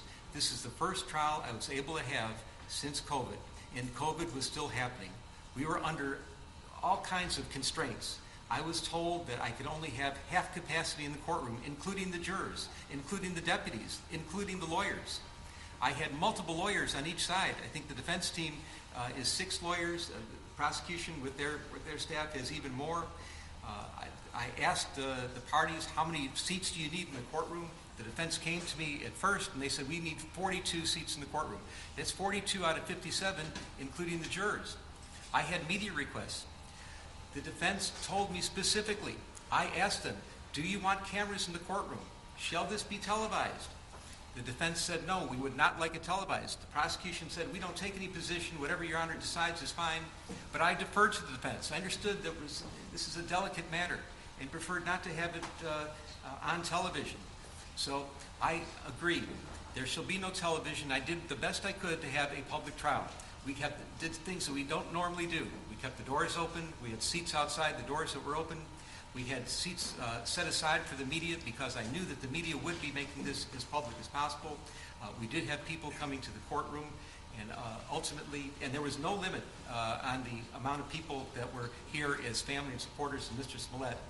So I am confident that I did all I could to give a public trial that the Constitution requires. We were under severe limitations based on the COVID virus. Last thing I want to talk about is the Accomplice Instruction. There's been a lot of talk about this, and I did take this seriously at the time when it was brought up. We have to remember why we are here. Mr. Smollett was indicted for filing a false police report, felony disorderly conduct. Everything about what happened between he and the brothers, the plan that the jury found happened, the scheme to meet on the street and pretend to beat him up and call him names and do the things that they did, none of that's a crime. There was, because Mr. Smollett was consenting to it, not only consenting to it, he had orchestrated it, according to the evidence. There's nothing you could find the brothers guilty of. They didn't commit any crime. The only crime that was at play in this entire scenario was the false police report. When the police were called, the brothers were no longer there. They weren't consulted. They were out of the picture. The problem that Mr. Smollett has, or what he said to the police, and what the jury found that he said to the police, and that it was patently false. That was the problem. And the brothers had nothing to do with that. And because the crime at issue was the filing of the false police report, the felony disorderly conduct counts, I found that the brothers had nothing to do with that portion of it, and the accomplice instruction for those reasons would not lie. And so I just want to put that to rest. And we talked about that at length previously, and I know Ms. Landian is serious about it, and that's fine, but I see no problem with that.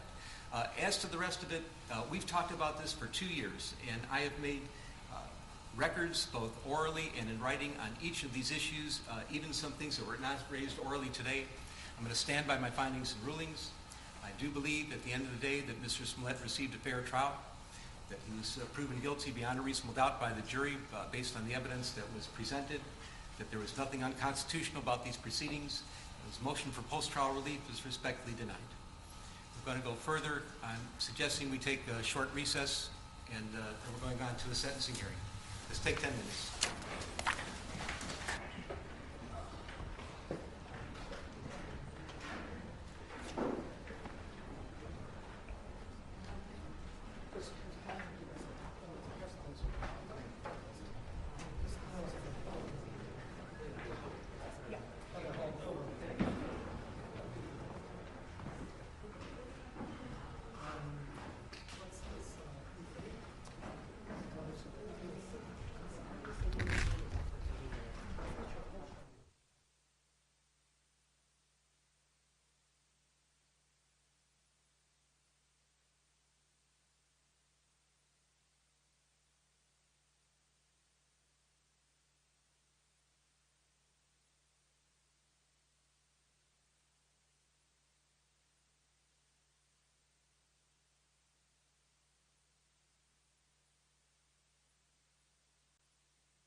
you let your colleagues know that we're ready to start, please? Sure. Find them or text them or something? Sure. Thank you.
Seated, just waiting for your colleagues.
the sentencing stage now. Pre-sentence investigation was ordered and it's been received. Does either side have any corrections they wish to make to the pre-sentence investigation? Your Honor, on behalf of the state, no. I'm sorry? Any corrections or amendments? No corrections, Judge. All right. Then we'll proceed on further. I will inquire of the government, do you wish to present evidence in aggravation, either witnesses or documentary evidence? The answer is yes, Your Honor. Sure. You may do so. Mr. Mendenhall will be Okay. presenting the witness statement. Your Honor, I have a victim impact statement that I would like to, I've been asked to present on behalf of the City of Chicago and Superintendent Brown of the Chicago Police Department. As you correctly pointed out, is of some length, so I tried to condense, and I'm only going to read the relevant portion, but I will point out for the media and for the public watching, the full statement has been filed and made available to the court, as well as defense counsel.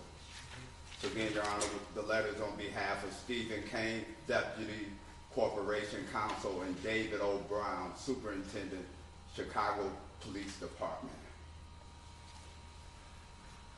As the jury concluded, Mr. Smollett falsely reported to the Chicago Police Department that he was a victim of a hate crime.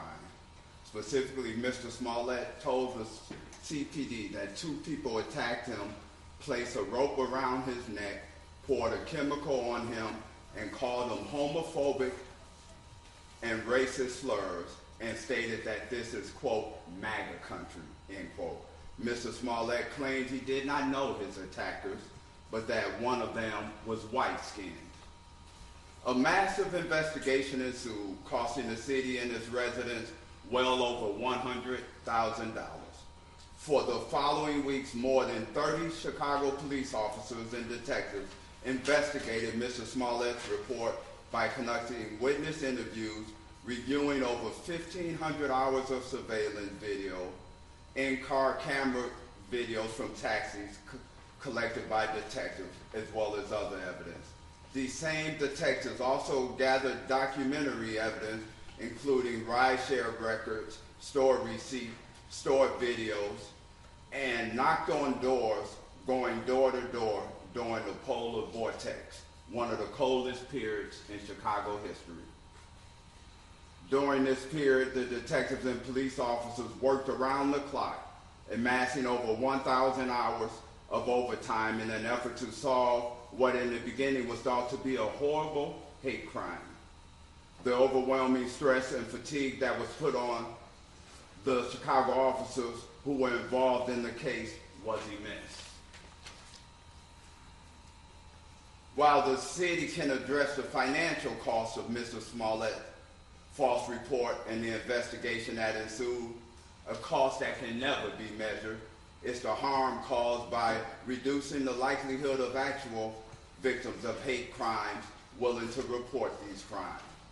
In CPD's experience, hate crime victims are frequently hesitant to come forward and cooperate in police investigations out of fear that they will not be believed or they will be targeted for additional crimes.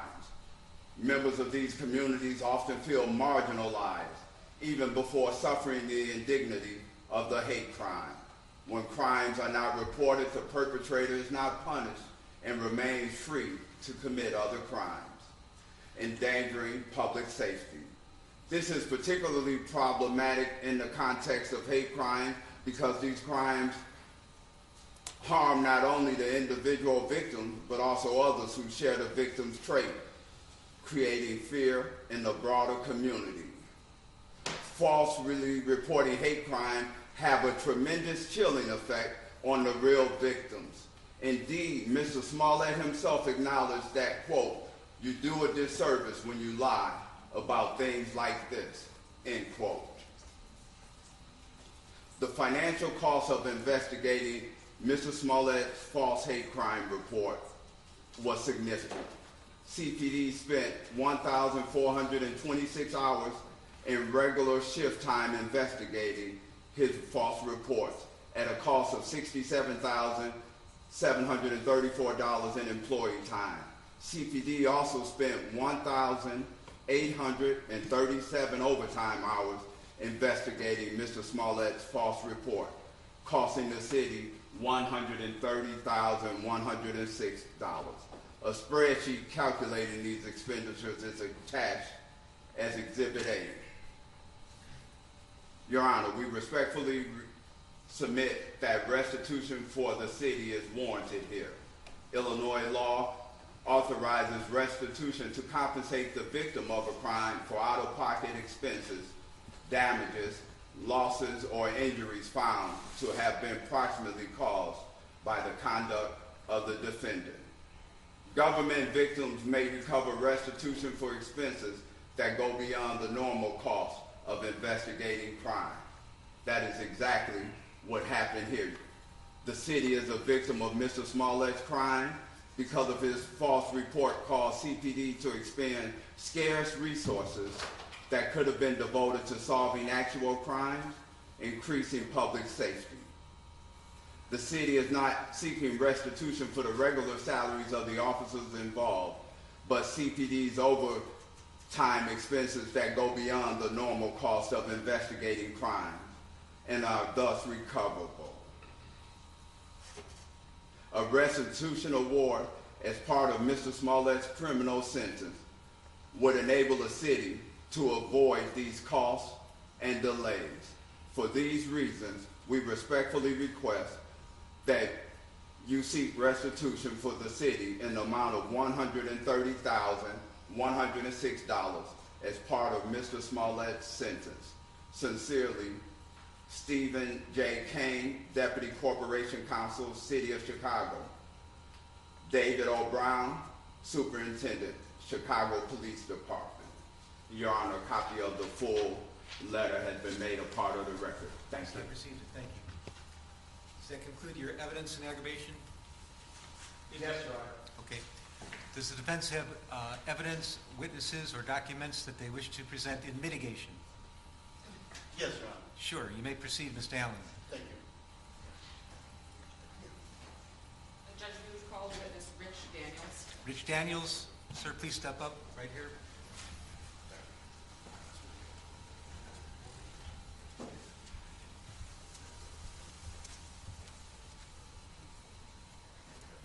Hi. Please raise your right hand. You swear to tell the truth, the whole truth, and nothing but the truth, self you got? I do. All right. Please have a seat. Try to keep your voice up. You're welcome to take your mask off if you want to. If you Thank prefer you. to keep it on, that's okay too. It's entirely up to you. Thank you. Ms. Waddell, you may inquire. Thank you very much, Judge. Sir, in a loud, clear voice, would you please introduce yourself, state your first and last name, and spell your last name? Sure, my name is Richard Daniels. My last name is D-A-N-I-E-L-S. And I'm sorry, what else did you ask? Sorry. Mr. Daniels, how old are you? Oh, really? Yes, sir. I'm 61 years old. All right. And are you familiar with a person by the name of Jussie Smollett? Yes, I am. How are you familiar with him? I met Jussie 8 years ago this month when I was the music director on the television show Empire, for which I was the on-camera music person for all 102 episodes and all 6 seasons. So in what capacity did you know Mr. Smollett while working on Empire? Jussie was the breakout music star on the show, and as the music director for the on-camera work, I worked with him closely, daily, for many years of the show, as helping to support him in terms of his role on the show. All right. Now, in terms of his role in the show musically, how did you help support him in that way?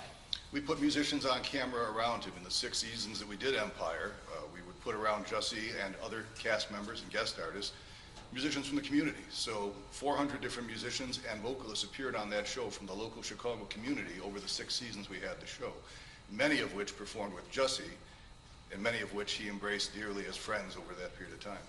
Did Mr. Smollett also have any hand in making sure, securing any of these musical artists for the He show? would sometimes voice opinions and give me approval or tell me what he's looking for, so of course there was interaction that way. And through that process, we became very good friends.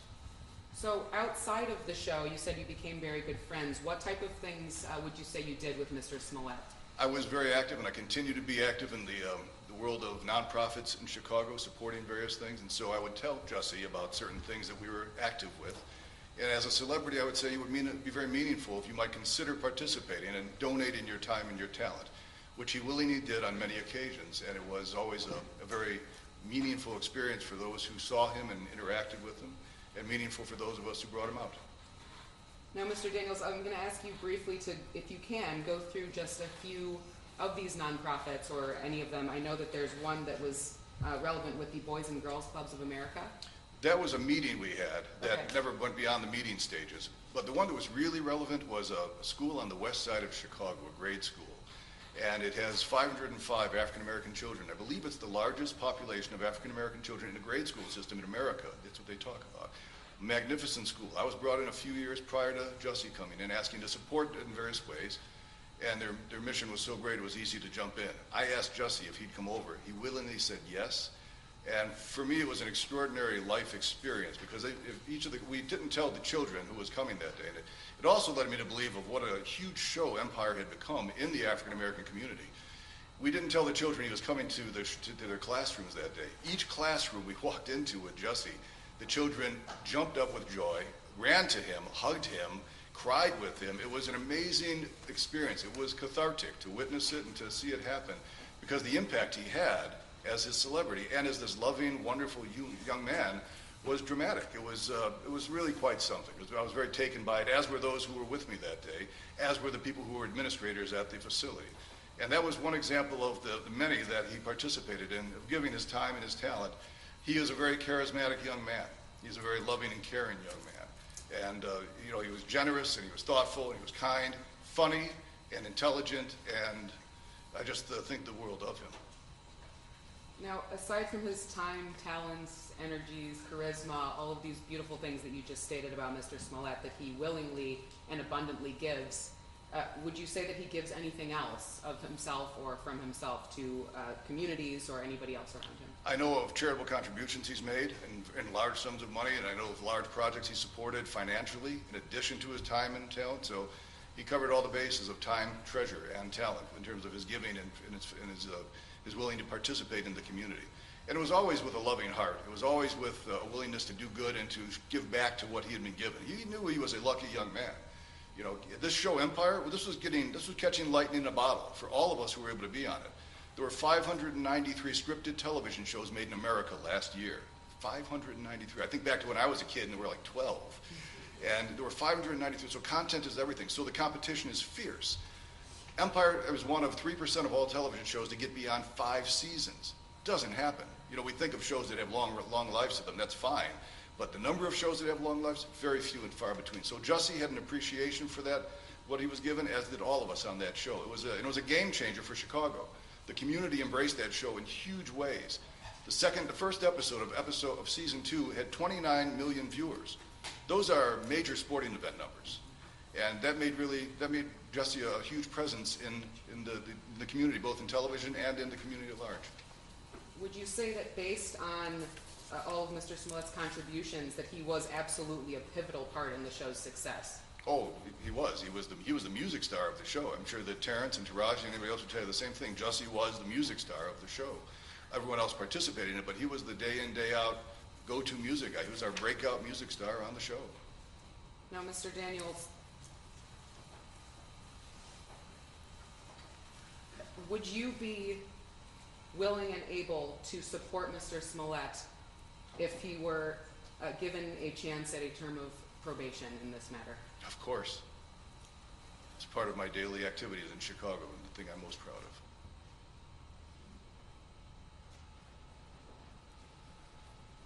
You don't believe that there would be any issues that Mr. Smollett would ever exhibit on a period of probation? None that I would have ever seen or ever thought of.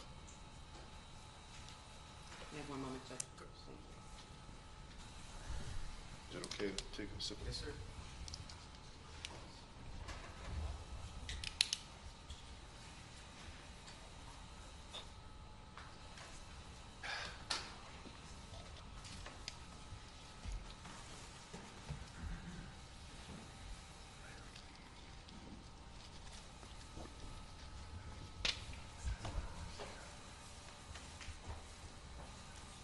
Just going back briefly, Mr. Daniels, of all of the incredible services you said Mr. Smollett gave himself to willingly, those were not required of Mr. Smollett in any way, were they? They were not. neither by the show or any agency that you're aware of? No, absolutely not.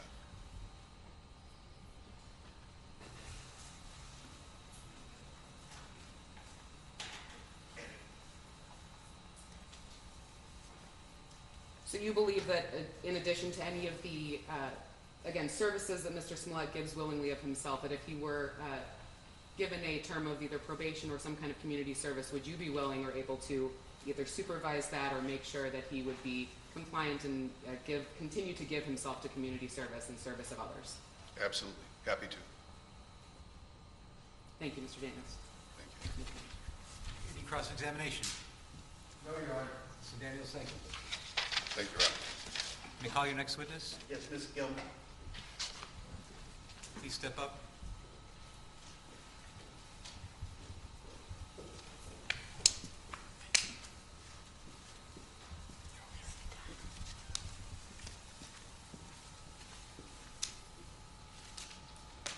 Please raise your right hand. You swear to tell the truth, the whole truth, and nothing but the truth, so help you God? Thank you. Please be seated. Try to keep your voice up. You're welcome to take your mask off if you like. If you want to keep it on, it's entirely up to you. Both masks. Mr. Allen, you may inquire. Thank you.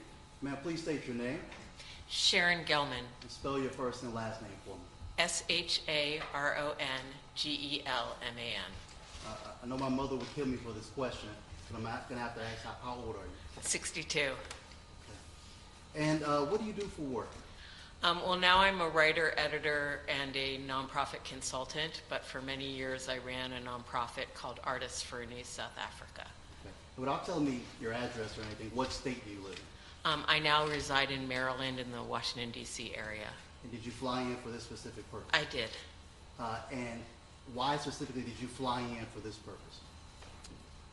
Jussie's like family to me. I've known him for well over half of his life and a good chunk of my own. And I came because I was hoping that I could help people see the Jussie that I know. So do you remember around the time you first met Jussie? I met him in 1999. That's very specific, okay. And so why does that stick out, 1999 when you met him? It was we were producing an event. It was the 10th anniversary of my organization's existence, and it was the 5th anniversary of South Africa's new democracy. And we were doing a specific portion of the event. Desmond Tutu was our keynote speaker, and ambassadors, and Sidney Poitier. We were doing a specific portion which was about the role of young people in the struggle against apartheid.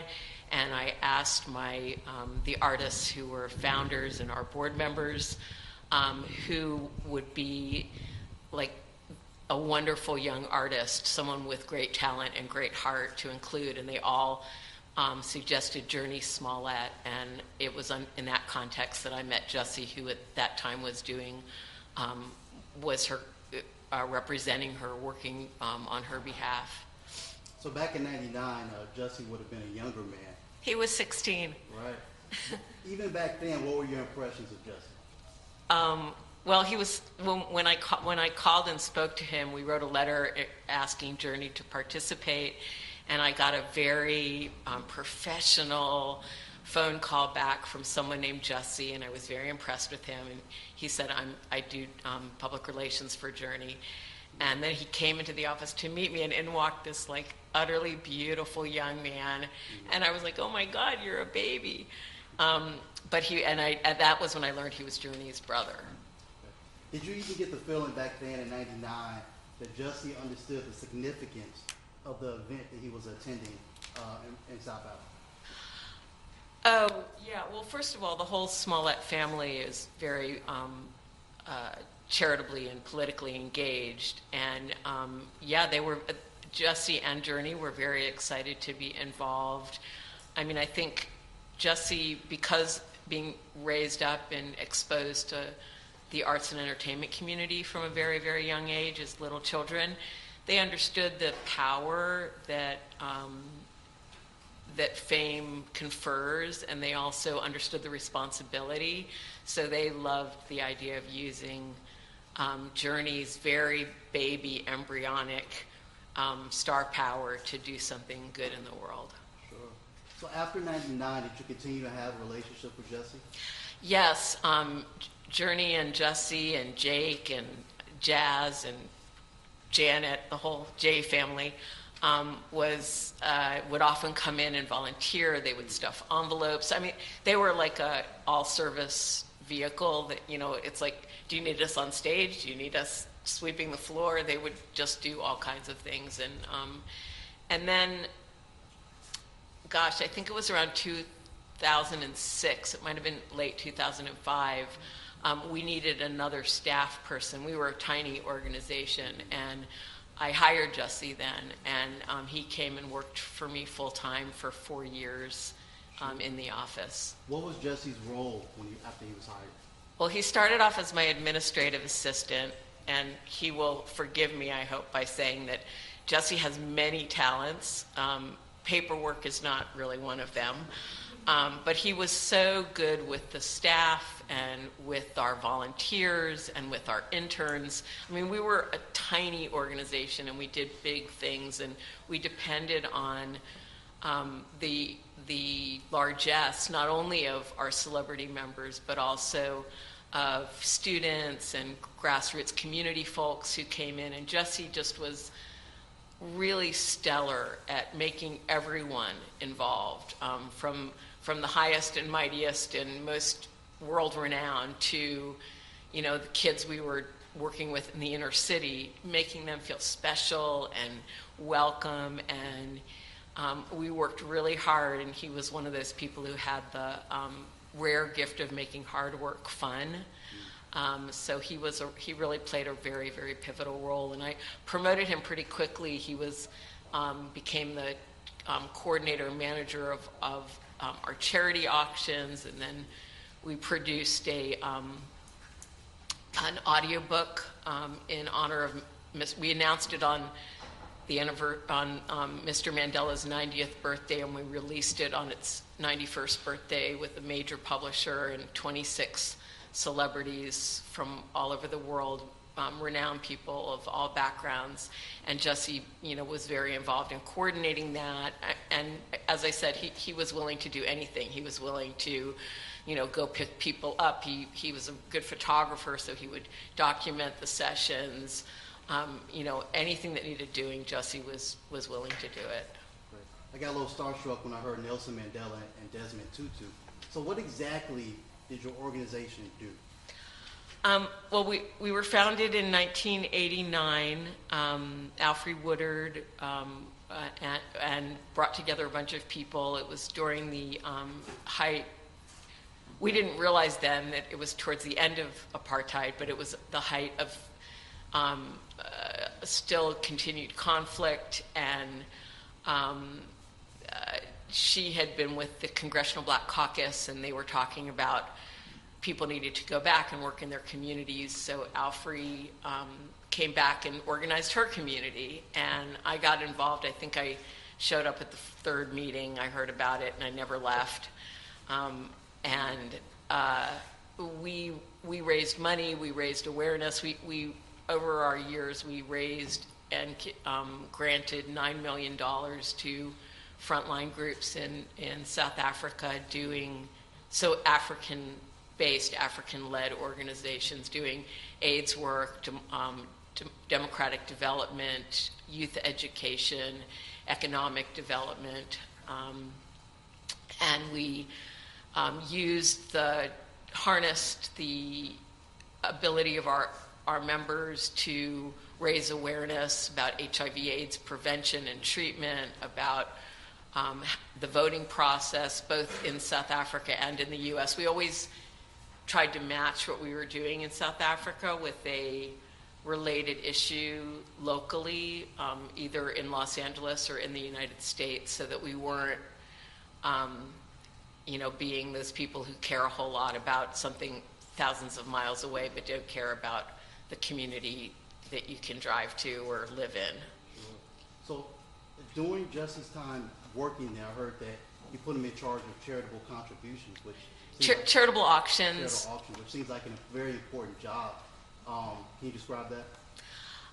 Yeah, well, he did. I mean, that was one of the things he did. But for that, what he would do is he would contact our donors and celebrity members and others of resources and ask for things that we could either auction off live or online. So live at a big event or online, and so it would be everything from, I think our two highest money-making things, or our three, were Jillian Anderson, who was a board member, gave us passes to the wrap party for the final season of X-Files. Jackson Brown let us auction off, I think it was, well, he let us auction off someone coming and working with him in a studio to record their song, which ended up being a really long process because the person wasn't a musician, but we earned a lot of charity dollars in the process. And then I think our other highest generating item was a luncheon, private luncheon with Archbishop Desmond Tutu. So this was from 1999 when you first met Jussie. Now we're at from 1999 to 2010 since you worked those 4 years. Can you explain the growth in his character you observed during that time? Well, Jussie, I mean, obviously he went from being a very young, adolescent to an adult. I mean, I would say his character was the same. He was a very open-hearted, hardworking, pure-hearted person. I mean, he didn't have a car. He rode a bus 1 hour each way to our office, and sometimes I would drive him partway home. And he would always be like, no, I'm fine, I don't mind. It's like he was like, I'm so excited to get up every morning and do something to make the world a better place. I mean, he was like evangelical in that way of really believing in the cause. And he got paid very little. We wanted all of our money to go to the front lines, but nonetheless, he got paid really little. And every time I would sort of apologize to him for that, he would be like, no, I'm so, like, I feel so excited and lucky to be part of this. And we became friends. I mean, I loved all my employees and I believed in them, but Jussie and I also became real friends. So after 2010, did you kept in contact with Jussie? Oh, absolutely, regularly. In what way, mostly?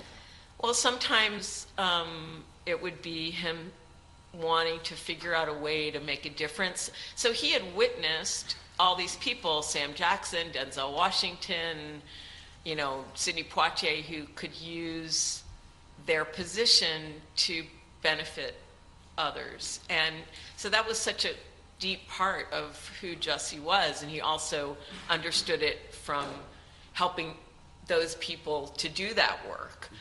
So sometimes he would call. I remember him calling me right when the story broke about the water in Flint, Michigan, and he was literally sobbing on the phone, just going like, I can't believe what's going on, and I really want to make a difference, and here's what I'm sort of thinking of, and would you help me figure out if it's the right way to go? And I want to give money, but I also want to go and bring supplies, but I also just want to show up for people, and I want to, he was always trying to figure out how to do what he could do best. And a lot of what he did in those ways, I mean, he understood the power of standing up for people, and that the TV cameras would follow, and that maybe others would follow his example. But he also did a lot of what he did during that time anonymously and quietly, but he still did the due diligence of figuring out which group is good and how do you figure that out, and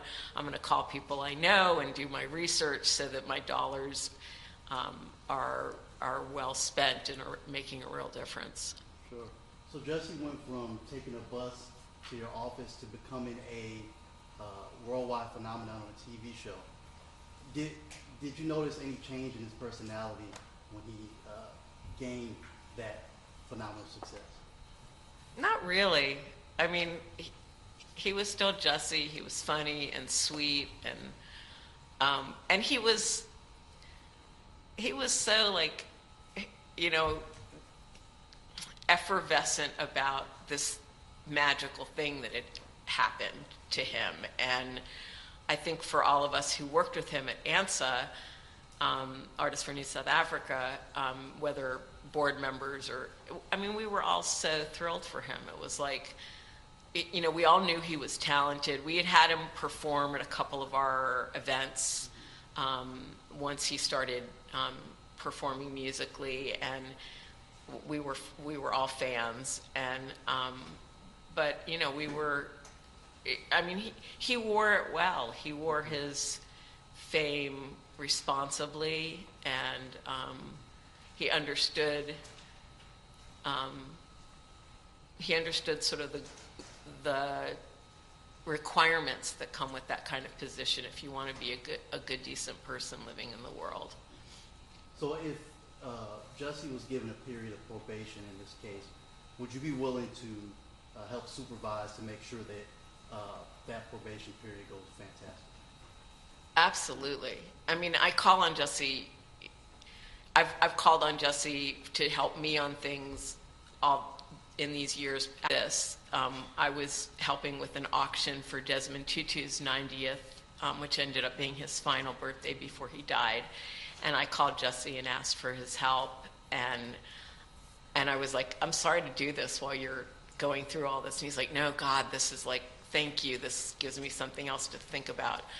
And he really went out of his way, bent over backwards to try and get some contributions. So I would be honored and would take it very seriously if to help Jussie continue to be a really deeply contributing member to society. Okay. One moment, please, John. Sure.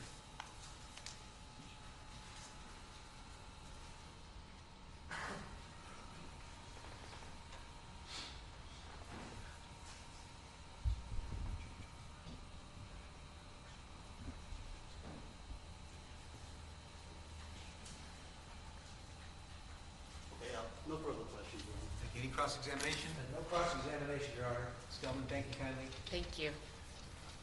Other witnesses you care to call? Yes, Judge. Judge, we'll be calling Joe Smollett, Mr. Smollett's older brother.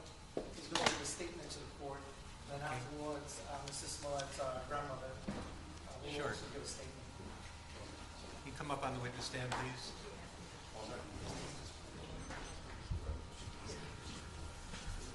Can you go right ahead, Judge? If he prefers. He's just going to read a statement, a narrative? Yes. Yeah. All right, I'm not going to put him under oath. I don't think it's required, but please, Mr. Smollett. Good afternoon, Your Honor. Your Honor, before I just wanted to say a few things. I don't know if it was done sarcastically, but mentioned my family earlier, Mr. Weber, about us passing notes and prayer sessions. Try to understand that my brother right here is on trial. And while this might just be a level 4 felony to a lot of people, under the circumstances, this has felt like the reincarnation of Al Capone's trial, okay? To be honest. And it's not your fault. I'm not trying to say it's your fault, I'm not saying, but the way that this has been, so that's probably the reason you see us sharing notes and doing prayer sessions. My mom's 69 years old. She was born in 1952 in Texas, right? She knows the thing about racism. She doesn't really need a lecture about the extent of racism. Neither does an openly gay African-American man, all right? I strongly believe, you know what I'm going to say, I strongly believe in my brother's innocence. But I'm not going to rehash or try to relitigate the issues in the case today.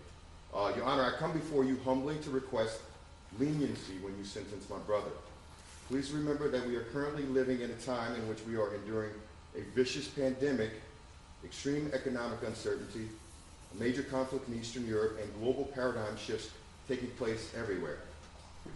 As human beings, we are collectively worn down. But Jussie Smollett is not at the source of the socio-economic and political problems on earth. On quite the contrary, he is a man who has been a beacon of hope, charity, and philanthropy to his nation and to his community. He has made real efforts in his lifetime to promote equality and love among all of humanity. He has expressed strong political views and has stood against injustice wherever he thinks it may lie. His criticism of powerful individuals, organizations, and practices does not make him a bad person, okay, or someone who should be punished. It simply makes him an American. I'm sure that Mr. Dan Webb was once on former President Ronald Reagan's radar for his criticism during the Iran-Contra prosecutions, all right? But standing up to powers and authorities in America is what makes us, part of what makes us American. And he turned out to have a pretty successful career after he stood up to power. Jussie does not have malice or hatred toward anyone, and it is truly unfortunate that his reputation has received so many negative connotations, and he has never received the benefit of the doubt or a proper presumption of innocence. And even though I completely disagree with the jury's decision in this case, I am not attempting to rehash it here. I only want to give support to the point that Jussie should not be incarcerated. Jussie Smollett is my younger brother. I know you're going to think I'm biased. I am 5 years older than he is, and I can remember him at infancy. He has always been a loyal, loving, and creative human being. He is not a threat to the people of Illinois.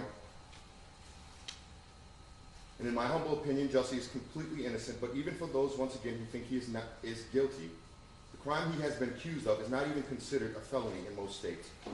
Furthermore, here in Illinois and in Cook County, disorderly conduct is oftentimes not even prosecuted and charges are frequently dropped.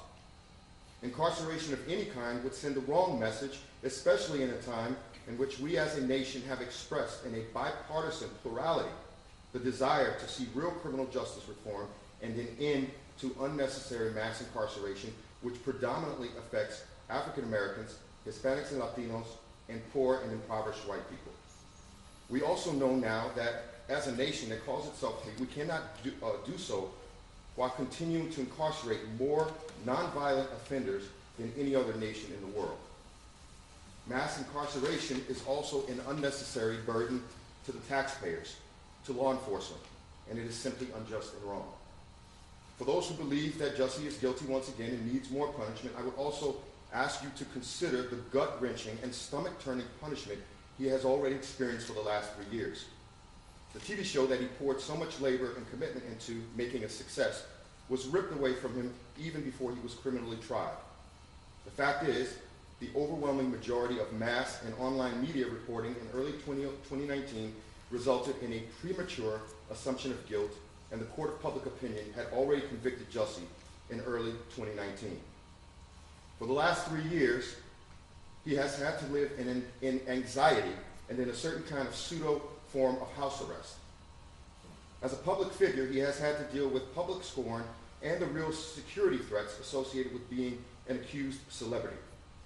He was, in essence, quarantining almost a year before the COVID-19 pandemic even began.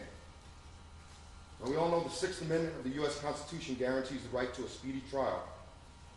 In my opinion, it is unfathomable for me to stand here in March of 2022 pleading with Your Honor not to give my brother jail time for a low-level offense that is alleged to have been committed in early 2019. For those who believe he is guilty, once again, trust me when I say that the punishment he has already received has far exceeded the actual alleged offense that you accuse him of. Your Honor, there's been a lot talked about, restoring public trust. In my opinion, you don't restore public trust by demonstrating to the public that a level 4 felony, which once again is not even what he's accused of, not even a felony charge in most states in America, by giving him a stiff sentence which includes jail time. That's not restoring public trust. That's in my opinion, right?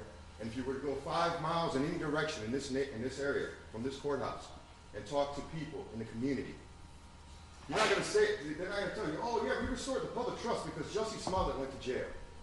Trust me, it's not going to happen, all right?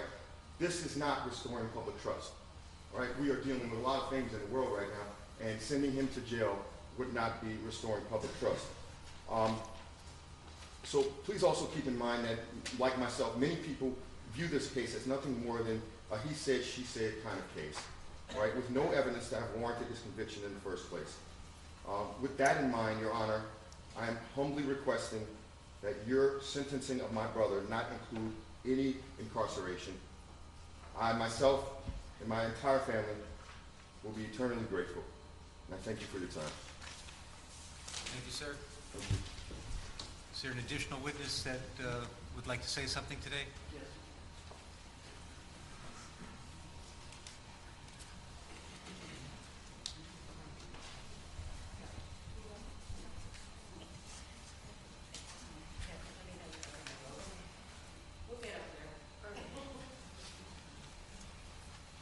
Mr. Allen, how about a chair? Would that be helpful? I'm gonna. I need a mic. She's the boss, Judge. She's gonna tell me where to go. I want to be heard. Okay. Fair enough.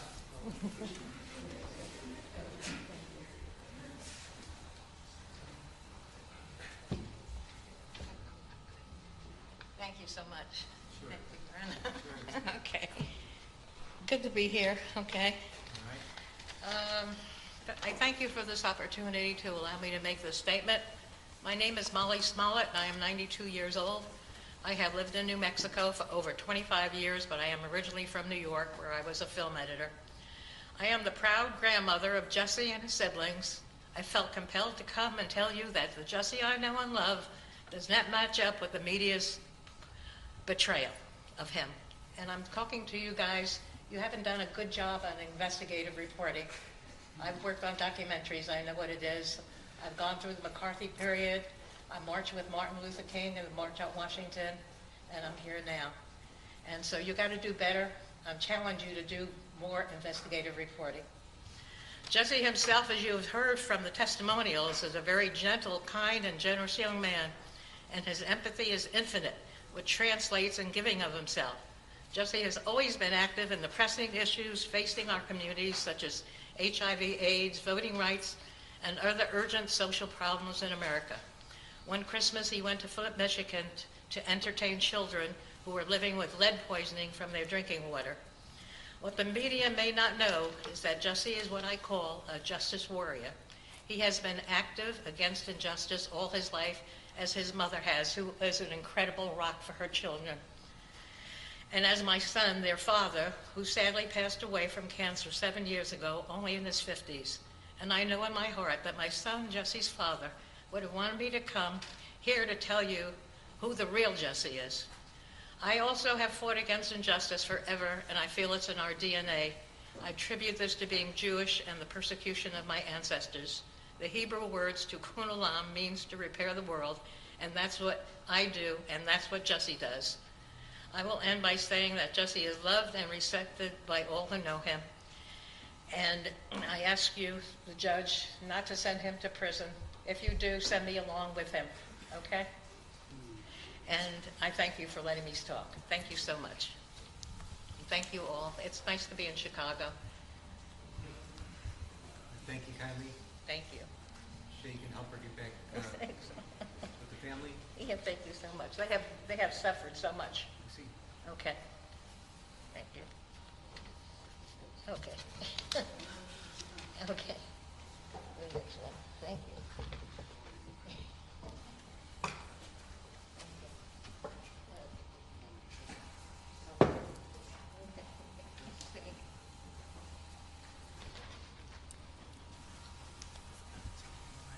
What's that? Sorry.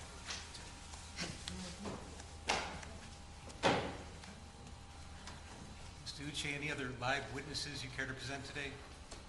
Judge, none at this time. I believe, I'm just checking, Mr. Allen. Okay. No, Judge, just a statement to be. Okay. All right, I've heard evidence in aggravation, evidence in mitigation. I'll now entertain arguments in aggravation and mitigation, starting with the Office of Special Prosecutor. I'm sorry, Your Honor. I'm sorry, excuse You me. want us to. Yes, okay. I know what you're talking about. I have received numerous letters on behalf of Mr. Smollett. Some of them as recent as today, this morning. And I think it's only fair to publish and spread of record who those letters are from. Generally, they're all asking for mercy. They all know him in different capacities. They're strongly advocating for him. But you can tell me who those letters are from. And I think the Special Prosecutor has also received the same letters that I've received. Yes, Your Honor.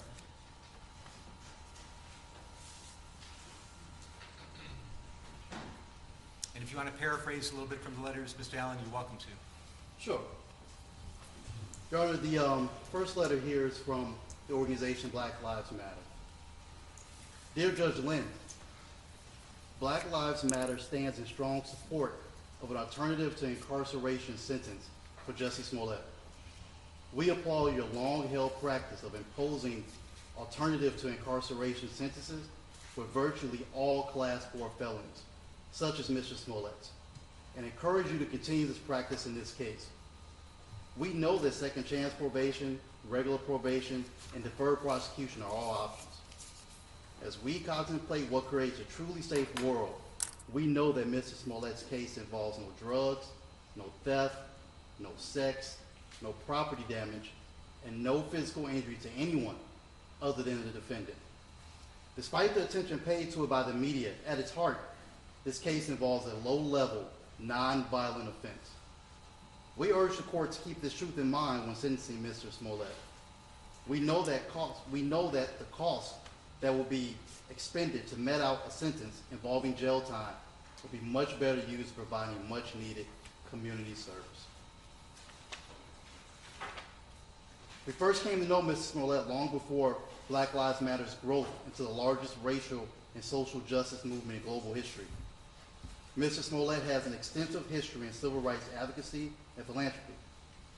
Mr. Smollett personally donated more than $500,000 to Black organizations and gave $125,000 in proceeds from his music tour to organizations working for Black, LGBTQ+, and women's rights, including Black AIDS Institute, which provides high-quality, direct HIV services to Black people, Flint Kids Fund, which funds programs aimed to address and mitigate the impact of lead poisoning and trauma suffered by many children in Flint, Michigan, the Trayvon Martin Foundation, whose main purpose is to provide emotional and financial support to families who have lost their child to gun violence, and Know Your Rights Camp, whose mission is to advance the liberation and well-being of Black and brown communities through education, self-empowerment, mass mobilization, and the creation of new systems that elevate the next generation of change leaders.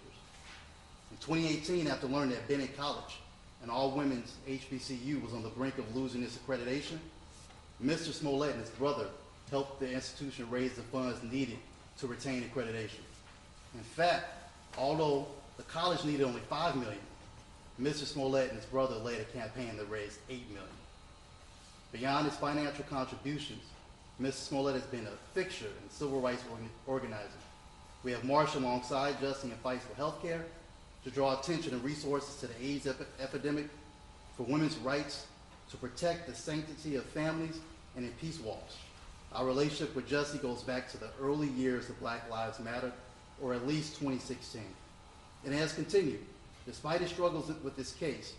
Most recently, we sat with Mr. Smollett during the anniversary of Trayvon Martin in February 2022, where he flew to Miami to serve as a loving face in the crowd support families whose loved ones were stolen by police and or vigilante violence. In short, Mr. Smollett has demonstrated a long-standing commitment to helping others. Incarcerating Mr. Smollett would be solely punitive in nature. Mr. Smollett does not pose a threat to anyone. Thus, we respectfully request that this court impose a sentence that is an alternative to incarceration, and that's sincerely Melina Abdullah, PhD, the director of Black Lives Matter Grassroots. Also have a letter here from Latanya and Samuel L. Jackson. It's very short, so.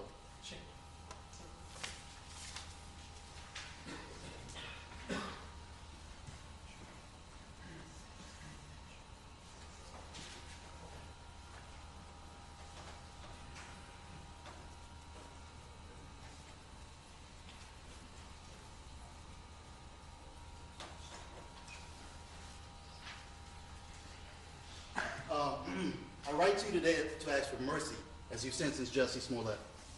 I understand the difficult nature of your job as you seek to make decisions which take into account the crime and the punishment. It is with respect of knowing this that I humbly implore you to please find an alternative to incarceration for Jussie Smollett. It is my understanding that Jussie was convicted for Class 4 disorderly conduct, which, to my understanding, people convicted of this offense historically are sentenced to various alternatives to incarceration. My husband, actor Samuel Jackson, and I have known Jussie since he was a baby living down the street from us in New York City. We watched him grow from a child who was always kind, full of laughter and joy, into a responsible teenager whom, becoming aware of the inequities suffered by some people in life, became an energetic volunteer helping anyone who was working to alleviate those inequities. Additionally, as a young man, we have worked side by side with Jussie and organizations committing to stopping the HIV/AIDS epidemic in America, as well as dispensing aid to Africa and Israel. Jussie has used his celebrity to impact community outreach work, such as providing water during the Flint, Michigan crisis. We have often broken bread with this young man as we have discussed the right and wrong ways to live. Jussie comes from a family whom we are proud to know intimately, and who we stand ready to provide the support and monitoring assistance that can provide for him in an alternative to probation scenario. Jussie has no prior criminal record and has never been violent. It is incredulous to Sam and to me that this entire criminal situation even exists. Jussie has already suffered a great deal of punishment, as this situation has destroyed his existing career and has impugned his reputation. Please, Judge Lynn, in God's name, please save this young man and allow him to be of service. Jussie Smollett is worth the risk and the investment. Respectfully, Latanya Jackson and Samuel L. Jackson. And we have more here. Mr. Lewis. Hey, Judge. Judge, if you'll indulge me for a moment, I'd like to read a letter from the Rainbow Push Coalition that was submitted in support of our client. Dear Judge Lynn, I write as someone who has known Jussie Smollett for over 20 years. I know him to have a strong family background. He is a loving and caring person, and I am familiar with his commitment to community service. It is important to him to use his gifts to support the needs of others. Jussie was raised in a strong and very close-knit family. I urge you to consider several moral issues as you weigh sentencing options. Jussie has no prior felony convictions. He has a history of community service and charitable giving of his time, talent, and treasury. He has sustained a significant loss of income prior to being convicted of any crime. Based on the very public nature of the charges and the trial, Jussie has lost countless career opportunities. I have served as a citizen devoted to having a positive impact on the lives of young men and women in the city of Chicago since 1968. In pursuit of that mission, I have visited the Cook County Jail and several Illinois prisons every year since Operation Breadbasket launched. I have seen firsthand the disastrous impact jail has on far too many young people of color, especially young African American men, who often see a complete loss of hope in their situations. Since this case involves the alleged actions of a very visible public figure, it presents a unique opportunity to send a message to millions of young black and brown men that the system cares for them.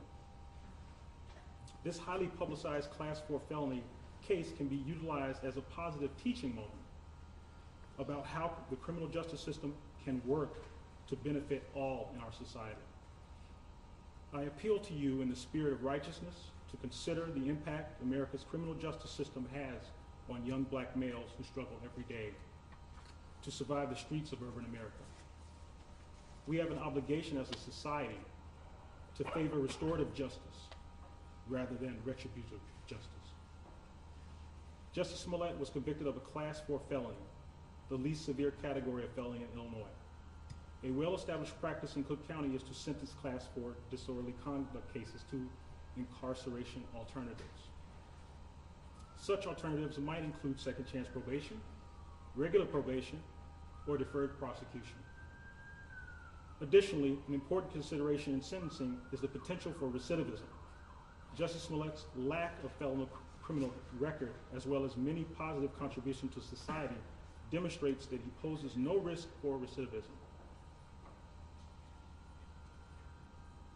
Jussie has a long track record of being deeply engaged and contributing citizen who is committed to helping the most vulnerable in our society, whether persons living with HIV/AIDS and children orphaned by the disease, or children whose health was damaged by the contaminated water in Flint, Michigan.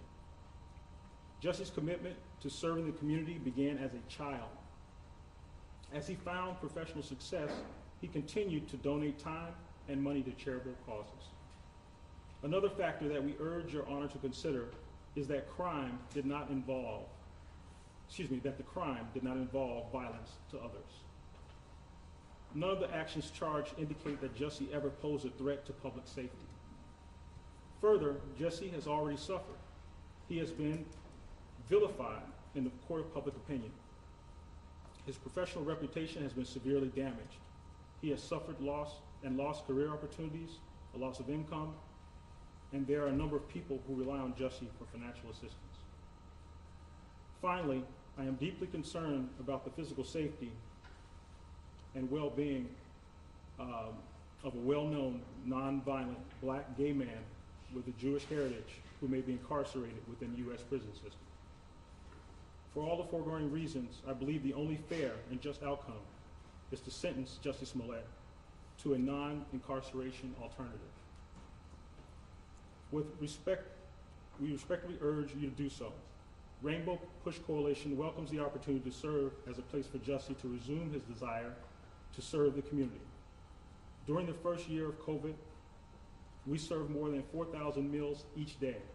We have a program that is designed to meet some of the issues homeless individuals face each and every day in the city while trying to survive. We believe that those who are impacted by the criminal justice system deserve an opportunity to be restored to a meaningful life and lives throughout community engagement and public service. We have worked diligently to transform the lives of young people in our Push Excel programs. I believe that Jussie has much to give to America, and this case is a stumbling block that should not become a setback to his future. We do not want Jussie to become another prison statistic, as he has way too much to offer. I stand ready, along with the board of directors and the several thousand members of the Rainbow Push Coalition, to support Jussie Smollett in his journey to wholeness. We want to assist this court in meting out justice for Jussie Smollett. Signed, the Reverend Jesse L. Jackson, Sr. Any other submissions? Ms. Glandian?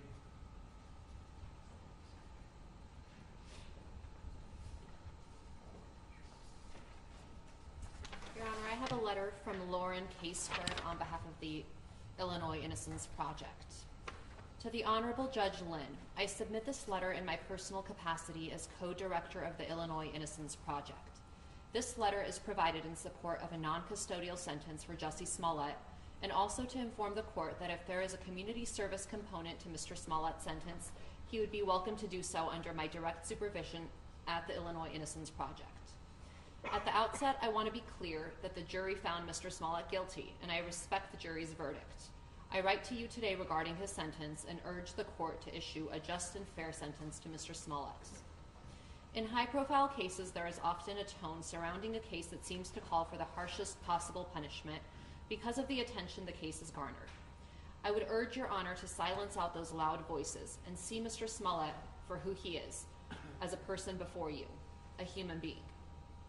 The old adage applies here: justice is the law tempered by mercy.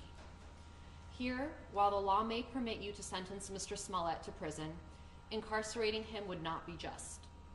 The relentless media coverage of this case is a unique punishment in and of itself for Mr. Smollett. He will carry the stain of this case for the rest of his life and spend the rest of his life and career working to rebuild and establish his credibility, his reputation, and good name. That lifetime sentence is something this court should consider as a unique punishment already dealt to Mr. Smollett in the court of public opinion. In fact, cases with media attention provide an opportunity for the court to show the public that justice, fairness, and mercy applies to everyone, no matter who they are. If the system doesn't treat a high-profile defendant justly, then what can be expected for the rest of us? If Mr. Smollett, who has no prior felony convictions and no violent background, is sent to prison on a Class 4 conviction, then what does that mean for an unknown defendant who has no one watching or advocating for him?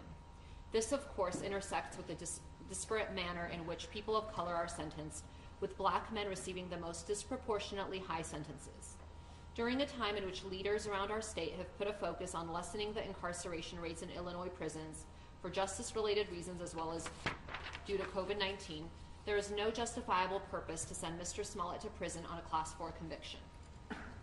This is especially true when Mr. Smollett could receive a non-custodial sentence, which includes community service where he could do good. Mr. Smollett has a long history of philanthropy which predates this case. As the well-known attorney and founder of the Equal Justice Initiative, Brian Stevenson, has said, "Each of us is more than the worst thing we've ever done." Mr. Smollett is no exception. Not only is Mr. Smollett more than the case before you, he has the opportunity to give back to the world in a positive way. At the Illinois Innocence Project, in the course of fulfilling our mission of advocacy, education, and reform, we regularly work with volunteers in a variety of areas. Since 2001, the Illinois Innocence Project has had a robust volunteer program, working successfully with volunteers of various backgrounds who have engaged in work ranging from file organization to case evaluations to office support and more. We have found that volunteers working with us gain a close-up view of the brutal injustices faced by our clients, who are all serving decades-long or life sentences for crimes in which they are actually innocent. This up-close view of the trauma inflicted upon these individuals and their loved ones is an awakening and often life-changing experience for our volunteers and staff. In my 9 years working at the Illinois Innocence Project and my 15 years as an attorney working in criminal defense, I have seen the cruelty and dehumanization of prison, as well as how prison impacts people in negative ways. Every person I've ever known who spent time in prison left with increased mental health needs and post-traumatic stress disorder. Incarceration should be reserved for crimes of violence and dangerous individuals, not for someone in Mr. Smollett's position who has no prior felony convictions, no violence in his past, is convicted of a probationable Class 4 offense, and who has much good to still offer this world. Prison time should not be given to satiate the public's calls for retribution. If this court sentences Mr. Smollett to probation with a component of community service, I will make myself available to the court and will comply with any orders of the court related to supervision, timekeeping, and project updates if Mr. Smollett were to have the opportunity to work with our organization. Thank you for your consideration. Sincerely, Lauren Caseberg. Ms. Walker. Okay, Ms. Walker. Thank you. These are the last letters.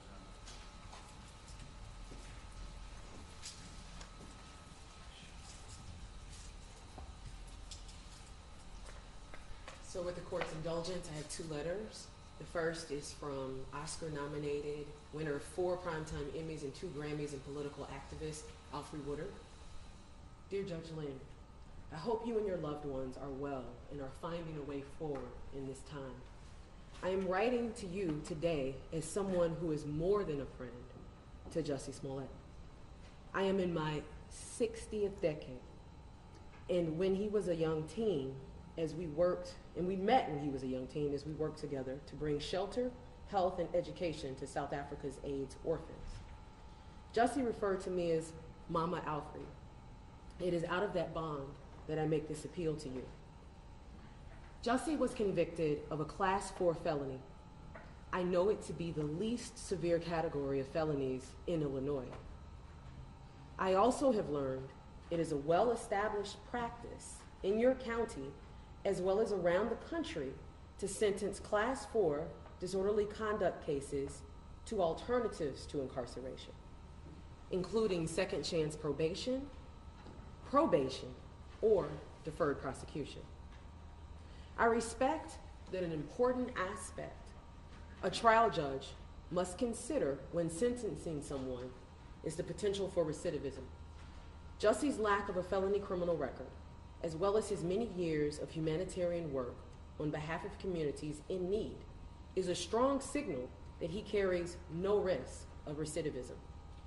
For years, I have been at his side as he's lit up rooms full of elders, men and women battling and living with HIV and AIDS, and playgrounds where the children of those who lost the battle reach for the kind of joy that Jussie brings.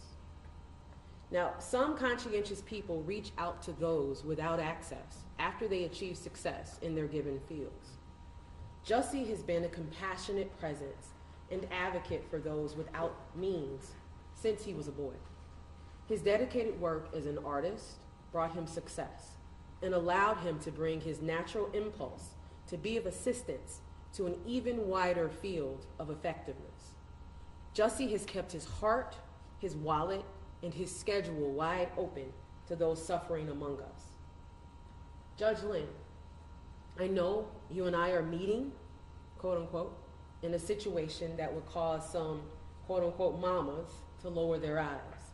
But I must tell you, I am proud of this man, who I have known to be an exceptionally kind human being. It is an honor to write you on his behalf because I get to sit and think on Jussie this afternoon. It brings up wonderful thoughts. My dear friend Jussie Smollett has been convicted of a nonviolent crime. He never has been, and certainly is not now, a public safety risk.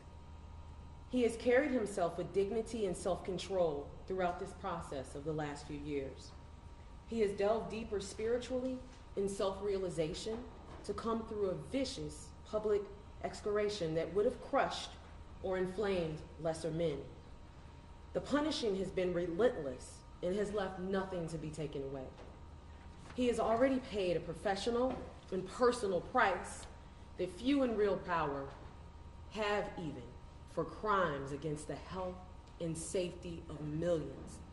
Through it all, Jussie has stood like the good man I know him to be. Bottom line, if he is incarcerated, I fear for his safety. I fear for his safety. Judge Lynn, I've heard you characterized as a fair man.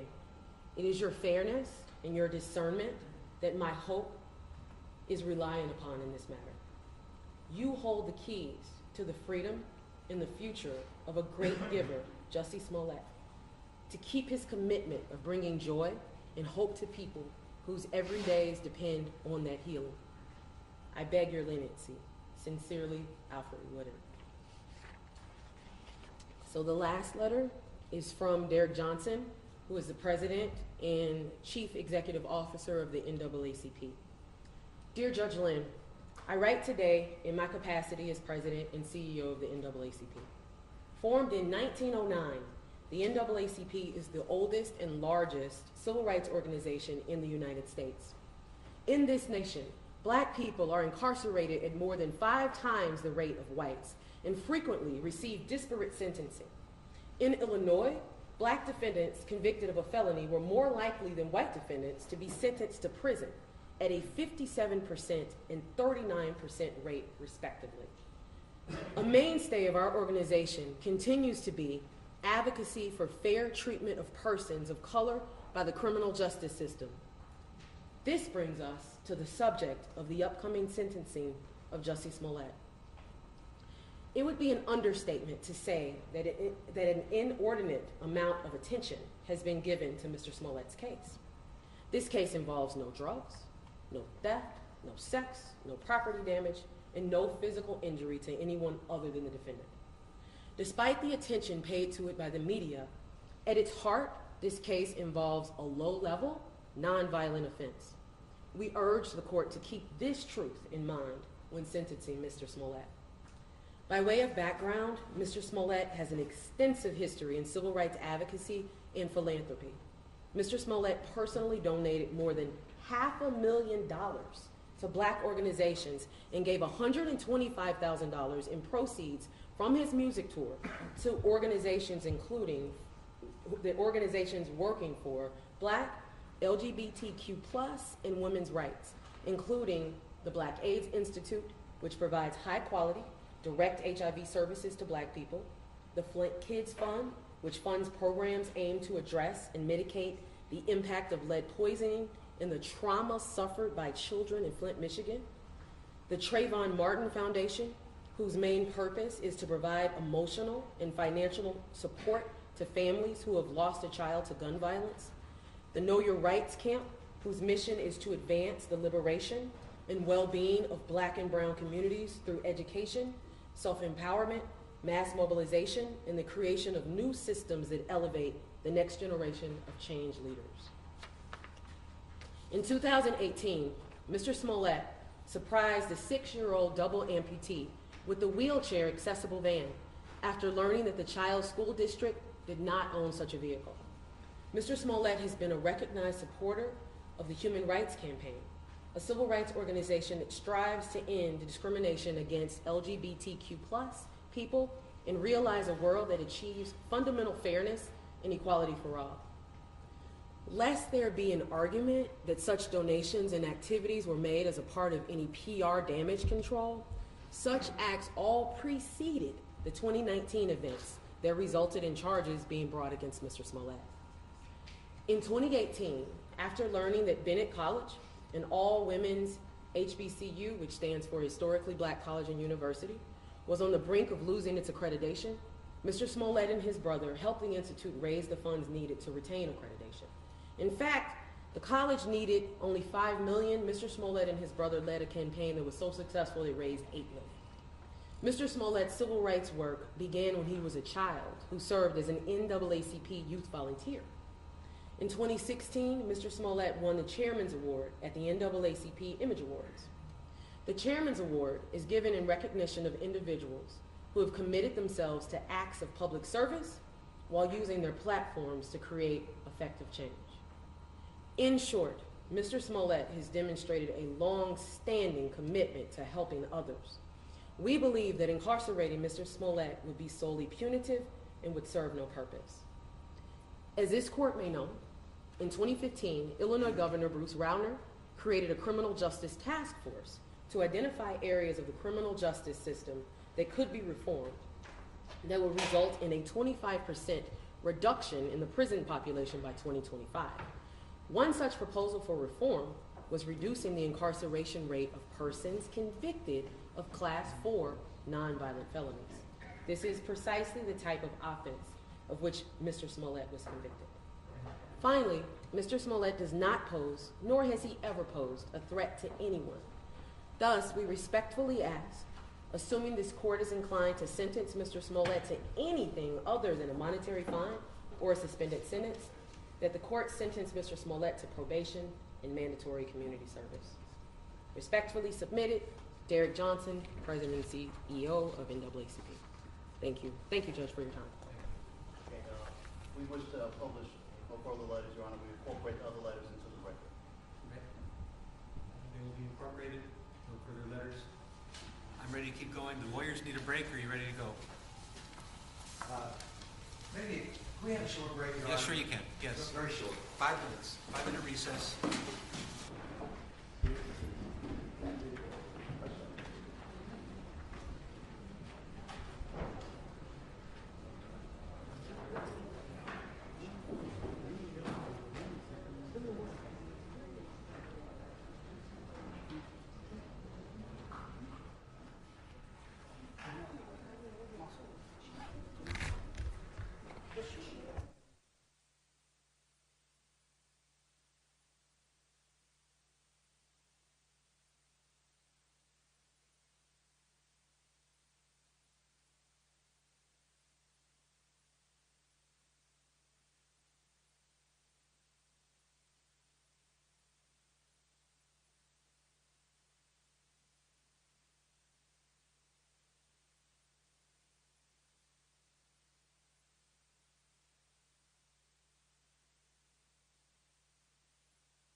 All right, we are back in session.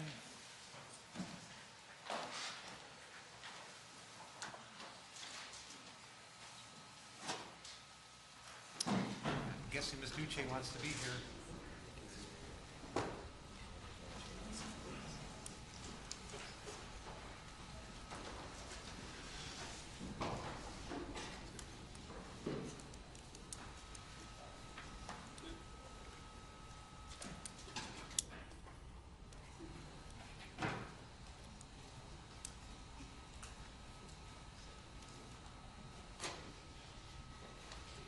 Okay, thank you, everyone. Mr. Webb, I will hear from the Office of Special Prosecutor, arguments and aggravation. Thank you, Your Honor. As Your Honor knows, this is the sentencing phase of the case where we, from the Special Prosecutor's Office, get a chance to kind of sit back and reflect with the court for a bit and talk about whether there are aggravating special circumstances in this case that we want to call to Your Honor's attention so you can consider or focus on them if you choose to in rendering sentence in this case. There are three. There's three I want to talk about. Number one, I do want to talk about the underlying serious criminal misconduct that Mr. Smollett engaged in and that he was convicted of by a jury after they heard all the evidence, and they, the jury, made the decision that he was guilty of 5 felony offenses. I want to talk about that. We've heard a lot about that in this sentencing hearing, a lot of talk about how it's kind of a low-level thing, not a big deal. I want to talk about it. Number two, another aggravating circumstance that I think is a big issue is that during this trial, Mr. Smollett made the choice, sitting here in front of a jury, listening to evidence, he decided to beat the case and go in front of a jury and take an oath to tell the truth and decide to lie to them, and lie to them for several hours. It was an effort to obstruct justice in this courtroom, to try to convince a jury to ignore evidence and accept his lies, and they didn't do it. They rejected it all, and after, 2 or 3 hours of deliberation, found him guilty of 5 counts. So I want to talk about that. The third is the issue of contrition. As far as I know, as I stand before Your Honor, in the 3 years that this case has been pending, 3 years, Mr. Smollett has never made any statement, publicly or in a courtroom or in a court pleading, to ever accept any acknowledgement that he's responsible for what happened here, to admit that he in fact engaged in wrongdoing, to apologize for making mistakes. None of that has happened. Not a single act of contrition has happened so far in this case, and I at least want to talk about that as a third factor. Let me go through them one at a time. On the first one, on the seriousness of misconduct, I know we've heard a lot about this and it's a low-level offense, but I want to talk about it in a minute because what I believe, if you look at the evidence that was introduced during the trial, what you see is that Mr. Smollett actually engaged in a very well thought out plan, a calculated plan for him to fake a hate crime to benefit himself because he's black and gay. He made the choice. He didn't want to fake an automobile accident. He made a choice. He wanted to fake a hate crime to benefit himself because he's black and gay. And he then made a choice. He made the choice to falsely report it to the Chicago Police Department because he wanted public attention to it. The only reason, the brothers had nothing to do with that decision. That was Mr. Smollett's decision. He actually wanted public attention, called to the fact that he was reporting a hate crime. He wanted it to be made public, and that's why he reported it to the Chicago Police Department. He's the one that made that choice. Remember, he actually, when he planned out the fake attack, he wanted it to be put on a camera. There was a police camera overhead near his apartment building. He wanted that filmed. In fact, that's why he told the brothers where to do the attack, because he's the one that wanted a great deal of public attention, called to this because he thought he would benefit from it. And then he made the decision. It wasn't like he sat down with a policeman for 10 minutes you've heard 5 different police officers testify in detail. He spent hours talking to police officers, going through details that were all false, to convince them that there really was a real hate crime, and he lied to them over and over and over again. And the idea that lying to law enforcement, taking their attention away from other crimes and criminal activity in order to benefit himself is some type of low-level, insignificant activity, I respectfully reject that as not being consistent with the evidence. And, respectfully, to what I heard from others here today, there were consequences to others of what he did. And that's something the court is allowed to take into consideration. What Mr. Smollett did in this case is he denigrated, degraded true hate crimes, and he marginalized the people who are true victims of hate crimes. That is what he did. And he did that knowingly. He knew exactly what was going to happen. He didn't know he was going to get caught, but by what he did here, he's the one that made a choice that resulted in true hate crimes being denigrated, degraded, and true victims being marginalized.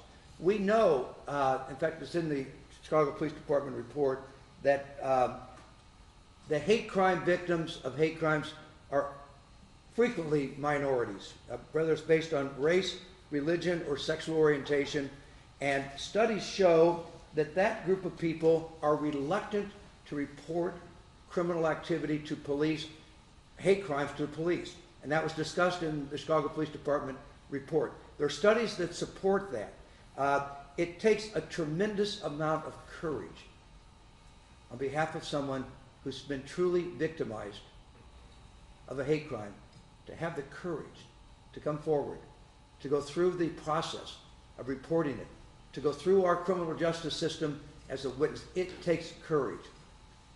And what Mr. Smollett did in this case clearly would have a marginalized, discouraging influence. It hurt the effort to have people come forward and report hate crimes. And that was wrong.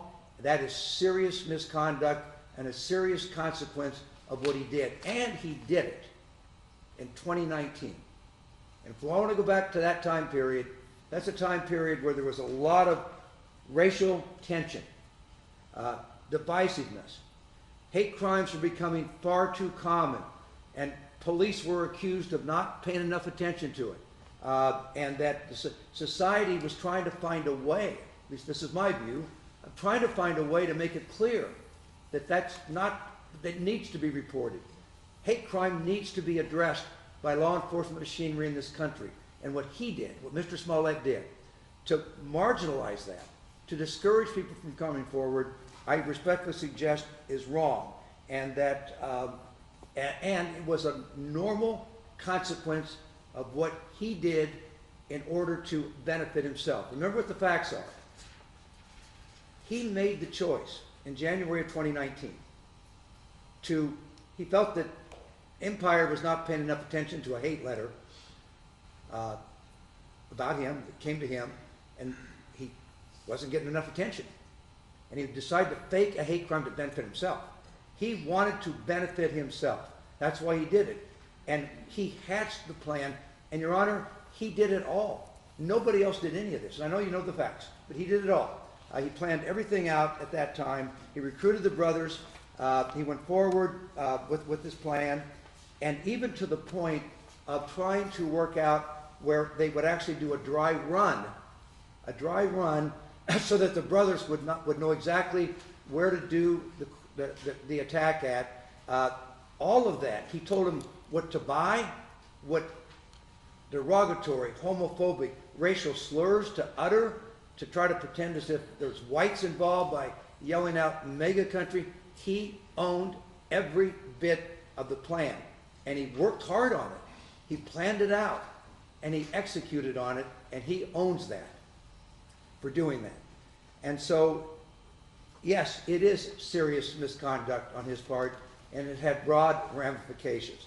And the the true victims are, of course, number one, the true hate crime victims that are not going to report these crimes. They are the true victims. The police department, though, is a victim, and I'm going to talk about that, because sometimes the Chicago Police Department gets criticized for not doing things the way maybe people think it should be done.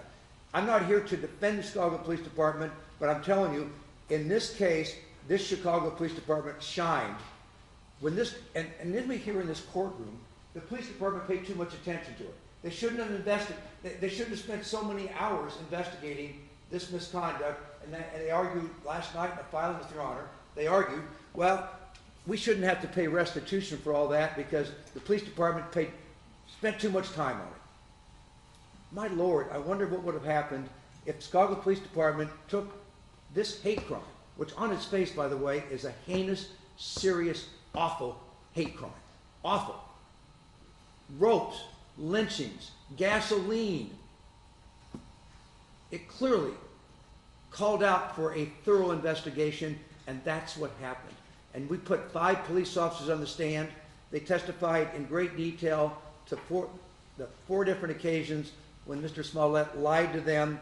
They described in detail 3,000 police hours, Your Honor, were devoted to this case instead of being devoted maybe to solving homicides or other cases. And therefore, Your Honor, I believe that the effort of the Chicago Police Department here, and when you look at the evidence, the fact that this police department within, I think, 15 days figured out what happened here. I mean, if you remember, what they were able to do in this case, I think was truly amazing, because what they did is that they were able to locate some surveillance tapes of these 2 suspects being dropped off around 1:15 in the morning in the Streeterville area. They traced it all through that area of where the suspects went. They traced that cab back to where the Osendero brothers got into it in the, I think around Wells and North, and they solved the crime. They figured out what happened here. And that the point of that is that, and by the way, they did it, Your Honor, they did that as an incredible effort on their part when we now know from the evidence at trial, that Smollett, while he was reporting a hate crime, he actually was trying to obstruct the police. He didn't want the police to actually find out who the culprits were because he was afraid they would turn on him and testify. So he refused to produce his phone. You heard all the evidence. He refused to produce it because there's 50 contacts on there with Abel Osendero that he didn't want them to find. So he just refused to cooperate. Number 2, he refused to let the police look at his Northwestern medical records the day that he reported the crime because he knew that he wasn't seriously injured and that would not support his argument about the attack. So he refused to cooperate. And then he wouldn't even do a 3-second DNA swab when he had reported this and reported that the rope may have the DNA on it of these culprits, but the police wanted to eliminate his DNA and he wouldn't do it. So while he's reporting this, as far as you considering whether it's a serious crime or not, I respectfully suggest that the fact that he not only planned out to falsely report it, but then to obstruct the police investigation. And yes, the issue about whether it's serious, and I've heard a lot about, well, no one goes to jail. That's not true. Every case, Your Honor, if anyone knows better than you, each case is decided individually. But I did go out and do some research because I was curious about all this stuff I've been hearing that, well, no one goes to jail for this. That's just not true, by the way. There was, in fact, I think there's 6 cases in the last 5 years that we found in the research of people in Illinois going to jail for this very conduct of falsely reporting crimes to police. It is a serious course of criminal misconduct to do it. It's a felony, and I think there was one decided by appellate court 4 months ago, which involved reporting to the police that the person was hit by a police car when they weren't. I think what happened here was a lot worse than that, and that person got 14 months incarceration for filing a false police report. So so yes, I do believe that This conduct is serious, and I respectfully suggest it's an important factor to consider. Aggravating factor number 2 is lying under oath. I'm not going to go through it. Your Honor heard the testimony. He made a choice. By the way, I'm a defense lawyer, Your Honor. Yes, we all get choices to be made, and defendants can make choices. But he made the choice, Mr. Smollett made the choice, that he could deceive that jury and went on the stand and lied to them about so many different things. I'm not even going to, I was going to summarize some of them, but I don't even want to. I don't need to. You heard what happened during the course of the trial. Testimony that he went out and at 2 o'clock in the morning to buy eggs from Walgreens when the Walgreens was not even a 24-hour Walgreens. It was a ridiculous story. The fact that one of the attackers is white and he didn't even know who attacked him was ridiculous. The fact that the brothers had no foreknowledge and just happened this morning when he was out going through that in that stairwell. All of that were intentional lies. And by the way, people do not, that going in front of a jury and deciding to lie under oath to see if you can beat the case and obstruct justice is a serious course of criminal misconduct that I think should be taken into consideration. I also will tell Your Honor that the issue of lack of contrition here, I do think is an important issue, and Your Honor can decide how much to give to that. But the reason I went and did some research on this, Your Honor, because I wanted to make sure I was handling this issue properly before Your Honor. And so I went and did some research. And the Illinois Supreme Court has made a big deal out of the fact that sentencing judges absolutely can consider that someone has shown no contrition whatsoever, particularly after they have been convicted of a crime. Now, it may be, it could be here when I'm done talking, Mr. Smollett will speak to the court and explain how he's accepting full responsibility for his criminal misconduct. He may do that. That's fine. Let's see if that happens.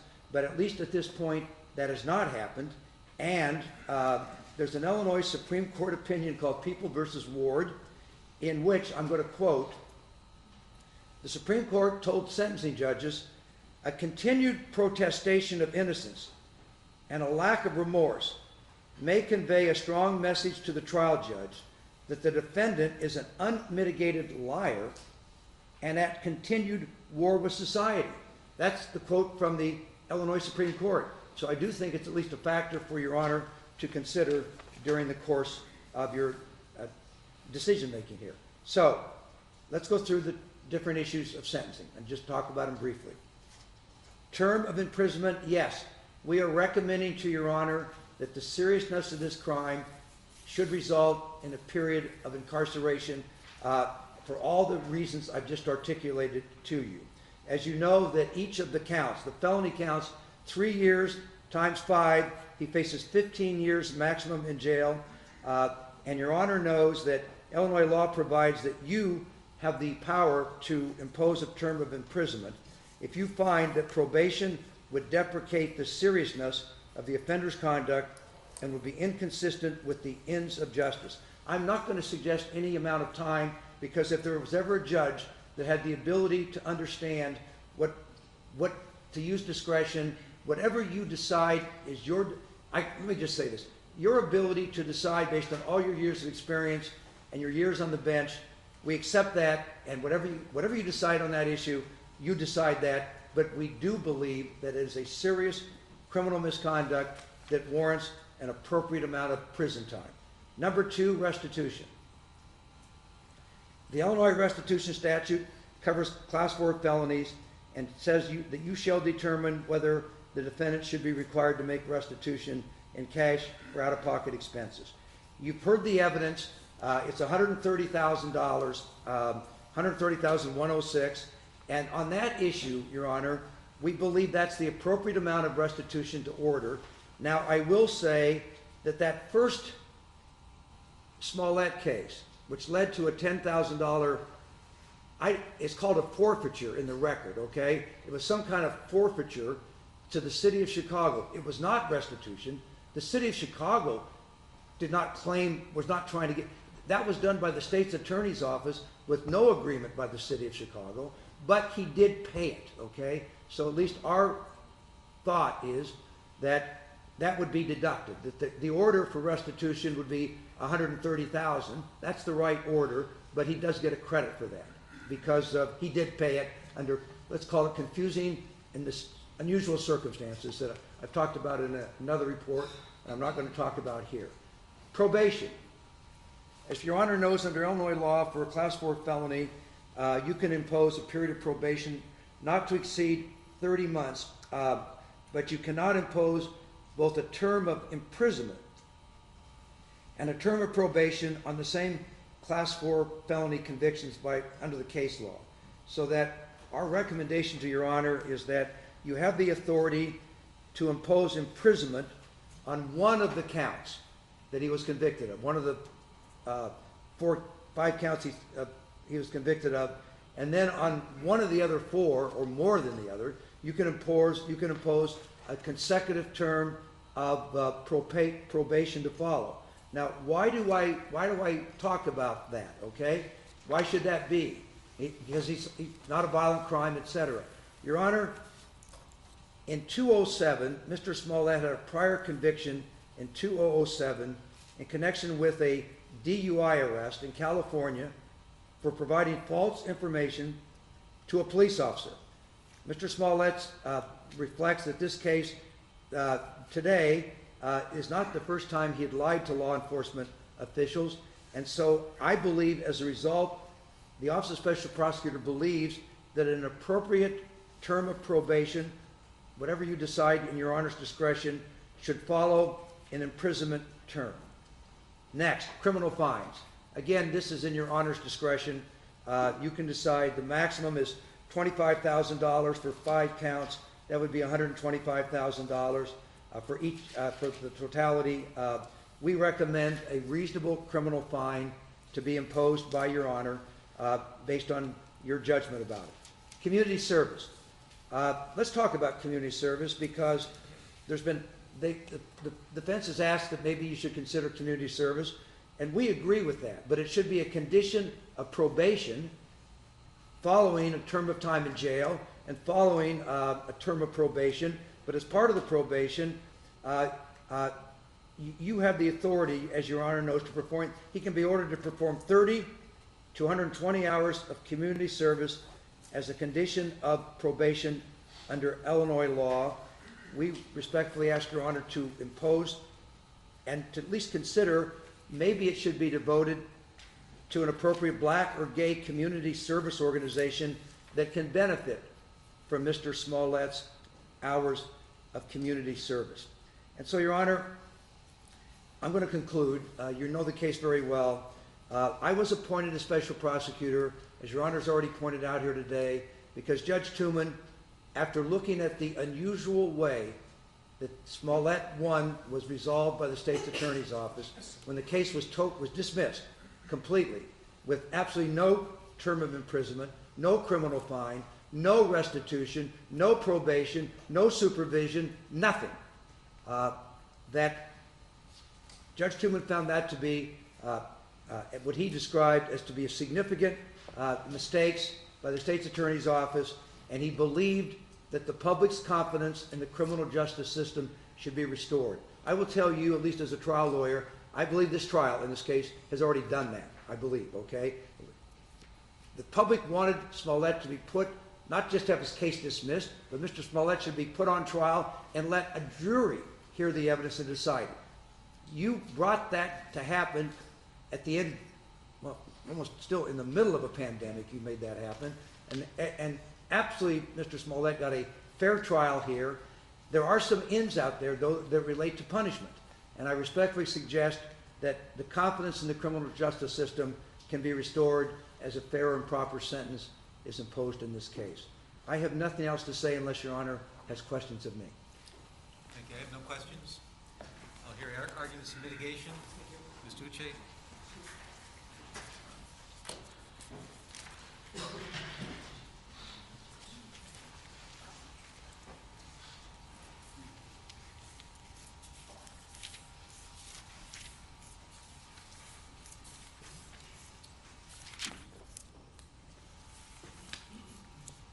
Mr. Webb, Judge Lynn, may it please the court.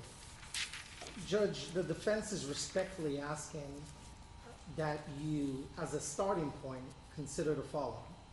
The extraordinary media publicity surrounding this case, the intense negative backlash against my client, Mr. Smollett, the significant negative impact that has had on his career, his livelihood, his family, who has been in court all the time, and perhaps more importantly, his reputation. All those things taken together in of themselves are not just extraordinary, are not just unique, but indeed eternal enough punishment. And some will argue more than enough punishment for a low-level Class 4 felony in this state, and I dare say in any state in the Union. I begin by quoting a judge. I am trying to treat this case more like other cases, not differently than other cases, but more like other cases. That was you, August 26, 2021. You made that statement to us while we were discussing jury selection and procedures. And so I begin by asking you to treat this case like any other low-level Class 4 felony. Somehow this case has turned into a sheep in wolf's clothing, a misdemeanor dressed up as a felony, essentially. And how do I know this? Mr. Webb spent the entirety of his argument talking about the time wasted by the Chicago police force, time wasted by the city of Chicago. He also spent time talking about the impact this could have on the LGBTQ community. But there are problems with that, of course, Judge.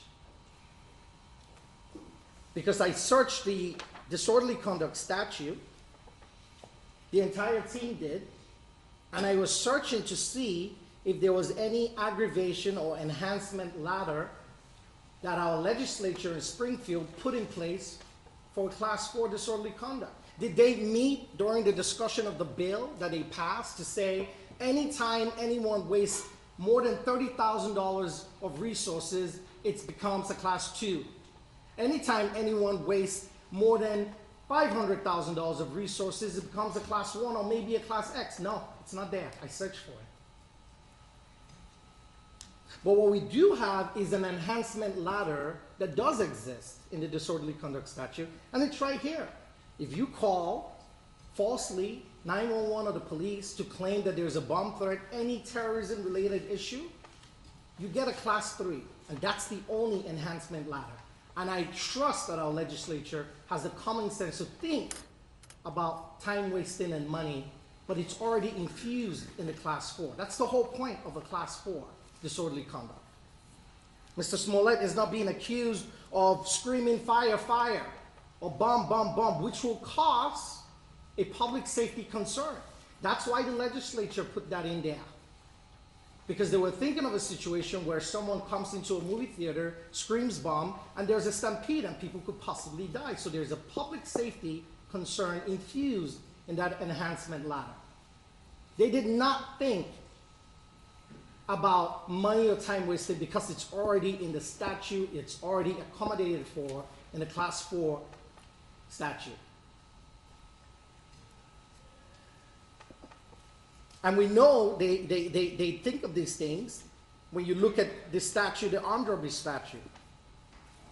If you rob someone with a gun on top of the Class X enhancement, what happens? You get 20 years added to your sentence. You rob someone with a gun and you discharge that gun causing great bodily harm, what happens to you? 25 to life, enhancement on top of the Class X. Even down to your basic speeding laws. You're driving 26 miles per hour over, now Class B misdemeanor. You're going 35 miles per hour, it's now a Class A misdemeanor. The legislature thinks about this thing. Mr. Webb and OSP wants you to legislate law that doesn't exist in our statute, and that is not for the courts. The $130,000 they talk about, well, there are problems with it. We can't take it at face value. Judge, you have the victim impact statement in front of you. If you look at the first 2 pages, there are no dates on that. If you look at the second 2 pages, highlighted are entries with dates, and only 4 of those entries are before February 15, 2019. Why is that important? It's important because on February 15, 2019, the Oshundaya brothers, according to testimony, confessed allegedly to this incident. And that was the day detectives let them go and began the investigation on Mr. Smollett. So why do we now have charges, most of which are after 2/15?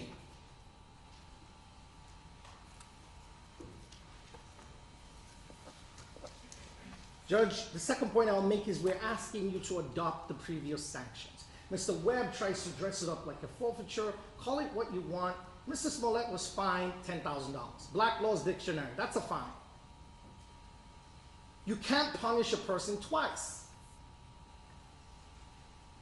And I know you've denied the motion, that's fine, but that's not why I'm bringing it up. Because there is an 8th Amendment issue here, cruel and unusual punishment. Punishment that is too severe for the offense. And how do we know this is too severe? Assume, or the jury found him guilty, okay.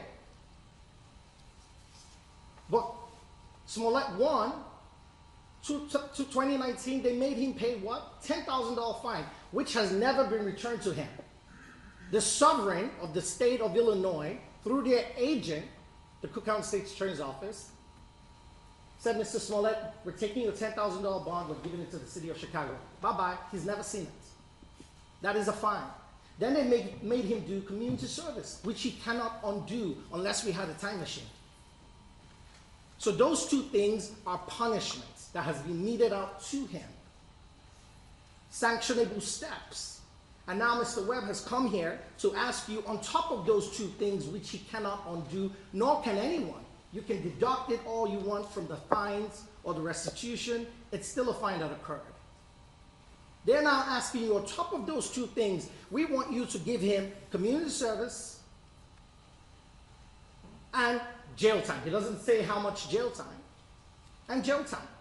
And by the way, while you're at it, for the restitution that has no dates on the first 2 pages and the other 2 pages, there are only 4 after 2/15, we want you to give him that too, $130,000. It's overkill. It's called beating a dead horse. And that is not justice. That's retribution. That's punitive. And that has no place in the judicial system.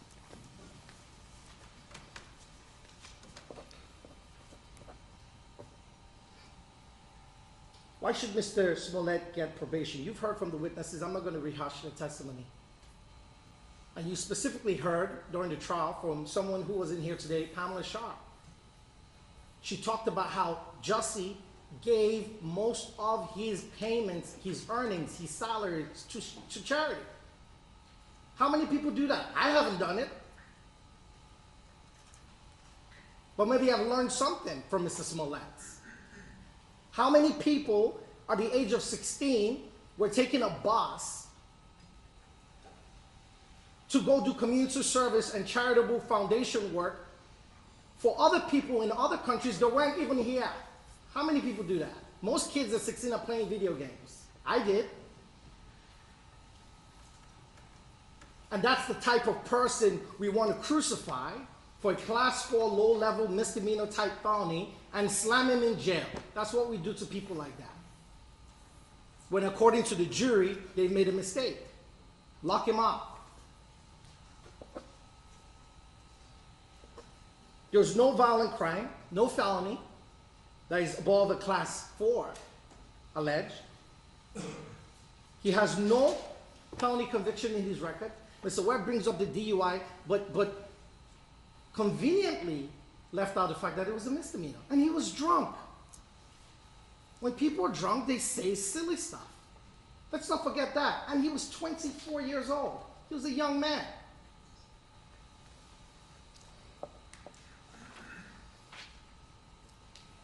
If Your Honor doesn't seem to, if Your Honor is somehow, and I don't know what's in Your Honor's mind, thinking, Mr. Uche, well, that's just you, you're his defense attorney, of course you're going to ask for probation. Well, the adult probation department here in this building that has been around forever, gave you a probation report, Judge, and what did they rank Mr. Smollett using the Ohio risk scale assessment? They ranked him a 7. And when you compare that to the scoring system, 0 to 14 is considered low risk. So Mr. Smollett is not just low, but he's low within the low risk standard. 15 to 23, moderate risk. 24 to 33, high risk. 34 plus, very high. What do they recommend for a low risk individual? Minimal supervision, non-monitoring supervision. That's what they told you. Point 4, there is extraordinary public policy. Mr. Webb got up here and talked about Mr. Smollett's conduct, and that's offensive. He's a black man, he knows. You can't educate him on racism issues. And Mr. Webb got up here and said, well, Mr. Smollett, what he's done, because remember, they're trying to give you an enhancement that doesn't exist. What he has done, Judge Lynn, and this is what Mr. Webb is telling you, is he's now negatively impacted members of the gay community who would not want to report. Where are the statistics? Who said that?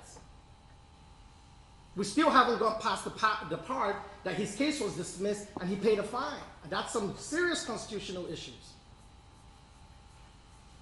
But what we do know statistically, in an era of partisan tribalism and hyper-aggressive tribalism, political tribalism, there has been bipartisan agreement that there's disparate treatment of black men and minorities in the criminal justice system. This is no longer a controversial topic. President Trump, a Republican, pushed forward the First Step Act. President Obama was known for his criminal justice reform. Governor Bruce Rauner put reform forward to remove low-level, Class 4 nonviolent offenders from custody.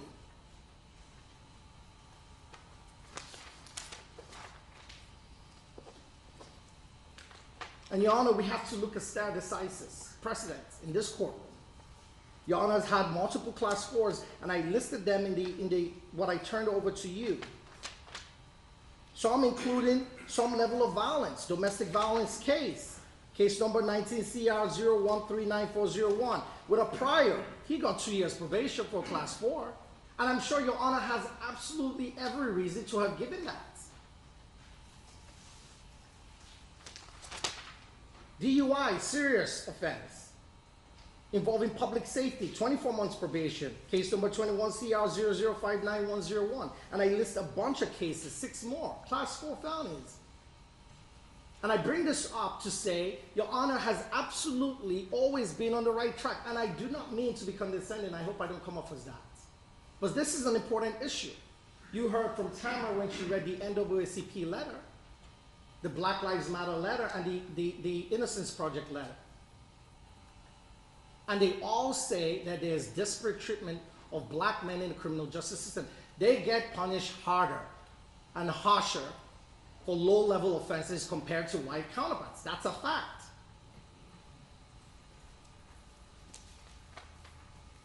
Mr. Webb was appointed special prosecutor almost a decade ago in a case involving involuntary manslaughter. That's why I was surprised he was asking for jail time, because that individual, what did they get?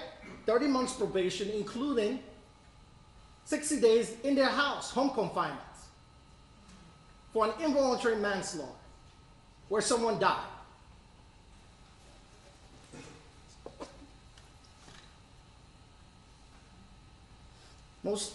And I showed the statistics, Judge, I put it in the filing that I made. The irony of this entire thing, when Mr. Webb gets up to point out that Mr.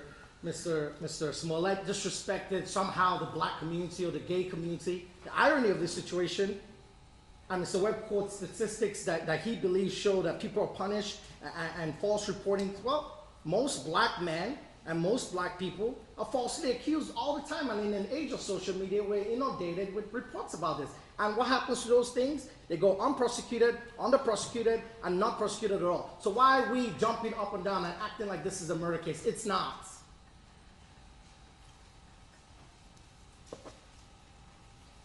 Even one of Mr. Smollett's jurors gets the big picture.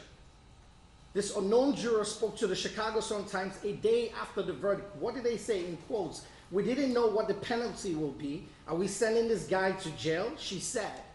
The juror said she hopes Smollett gets probation. They were the ones that sat down through the evidence, and even her gets the picture, or he, whoever this juror is. They get it.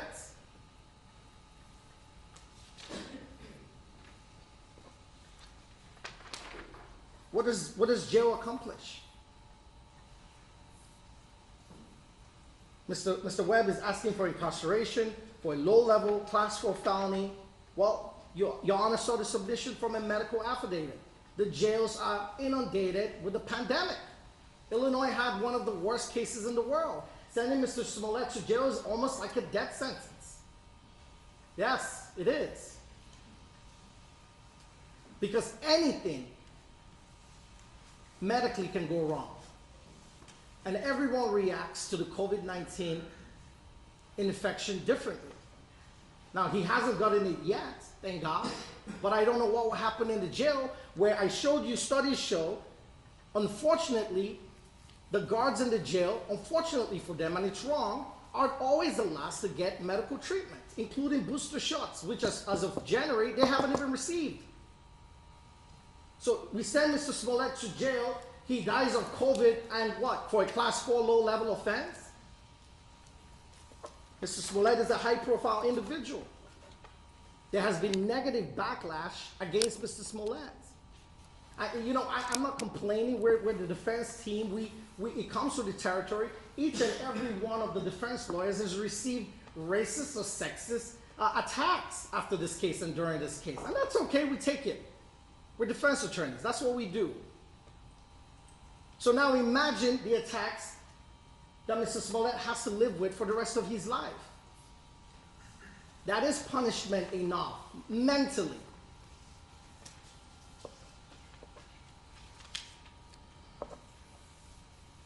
The last point I'll make is public policy.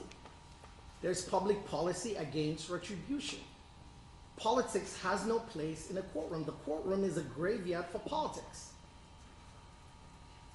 And they can get up here and say the pride of Chicago was offended. That's fine. And time and money was wasted. And I heard Mr. Webb state to this court something I couldn't really decipher during the trial, that Mr. Webb did it for himself. The problem with that is we've all heard testimony from multiple people who say that Mr. Smollett does things for the community. And moreover, let's not forget, everyone testified unimpeached on their side, or on our side too, in terms of this particular issue. Mr. Webb, in terms of deciding or trying to figure out what drove Mr. Smollett to do this, started off by saying he wanted more money, then it became attention, then it became because of the letter he received. They haven't even up until now stuck to one issue. So I push back on that theory that Mr. Webb states to this court that Mr. Smollett did this because he was somehow benefiting himself. There was never a clear picture coming out of that, for that.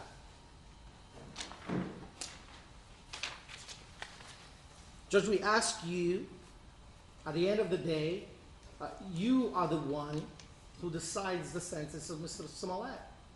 But we ask you to decide it based on the law, not on the time wasted, not on a sprawling investigation. It's not here in our law. It's not accounted for. And there are many things you can do to make this a teaching moment. Here is someone that is a star. He's well known, people like him. After this case, or during this case, I doubt that anymore. But at the time, he has suffered. And we see it every day as a defense team. He has suffered, and it's enough. It's really enough. And I'm not asking you, Jan, I'm not in front of you, and I've appeared in front of you on other cases. I'm not here telling you, Judge Lynn, give him a break, let him just walk out and forget about this. I haven't asked for that. I haven't told you to dismiss this case right now in this argument. But I do implore you and I ask you respectfully to focus on the law and to temper justice with mercy. We've all made mistakes, Judge, in this life, and I'm speaking from your point of view because there was a conviction in this case. But what I will leave you with, he that is without sin among you, let him cast the first stone. Everyone, a lot of people jumping around on social media, crucify him, how dare him. Everyone's made mistakes. And so, Judge, I'll be asking you to follow your precedent and follow, some of the recommendations. A lot of organizations offering to supervise Mr. Smollett. And that's really the way it should be. People are watching this case. Minorities, black people. I've gotten so many letters. A letter Mr. Allen and I got yesterday from a lady complaining, how is a police officer who shoots a young man 16 times getting out of jail for 3 years, and someone might be suggesting incarceration for Mr. Smollett? That's a letter we got. So people are watching because people think in the black community that there is a double standard, and there is. But Your Honor has been one of the few people in the United States in terms of dispensing justice that has stuck to the letter of the law and has treated class 4 felonies the way they ought to be treated. And so, Judge, with that, I submit my client to your hands, and I ask you for mercy at this time, and I ask you not to allow a political stoking to influence your decision, which I know you will never, and I ask you to focus on the law and the fact that there is no enhancement ladder for time wasting and resource wasted. And so, Judge, one more thing I would say, Mr. Webb talked about the restitution. Now, Your Honor has the power to give restitution, and we concede that point at this time. But, Judge, what I would remind you is, if Mr. Smollett has to pay that amount or any amount Your Honor deems fit, he's lost nearly everything. He's had a very negative, significant impact on his career and his finances. So I would just ask that if Your Honor is going to give him that restitution order, you give him some time to pay. And I was shocked Mr. Webb was asking for incarceration, because for a second I wrote out my notes thinking he was going to ask for some sort of suspended jail time, which will in a way be a middle ground. I disagree with it. To say, Judge, maybe you give him a suspended jail time to allow him to pay. If he doesn't pay the fine within 6 months, he gets 6 months in jail. I thought that's what Mr. Webb was going to say, but of course I'm not the prosecution. So Judge, I would ask you respectfully to give Mr. Smollett probation, and in fact I will be asking for no fines based on the fact that he's been fined before. Thank you, Judge Lee. Thank you for listening to me. Mr. Smollett, you're about to be sentenced in this criminal case. Is there anything at all you'd like to say to anyone? You want a break? We'll take a break. 5-minute recess.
Says, we inquire one more time, Mr. Smollett, you have an opportunity to say something if you'd like to say something, and you have an opportunity not to say something. It's up to you whether you say something or not, but here's your chance if you do.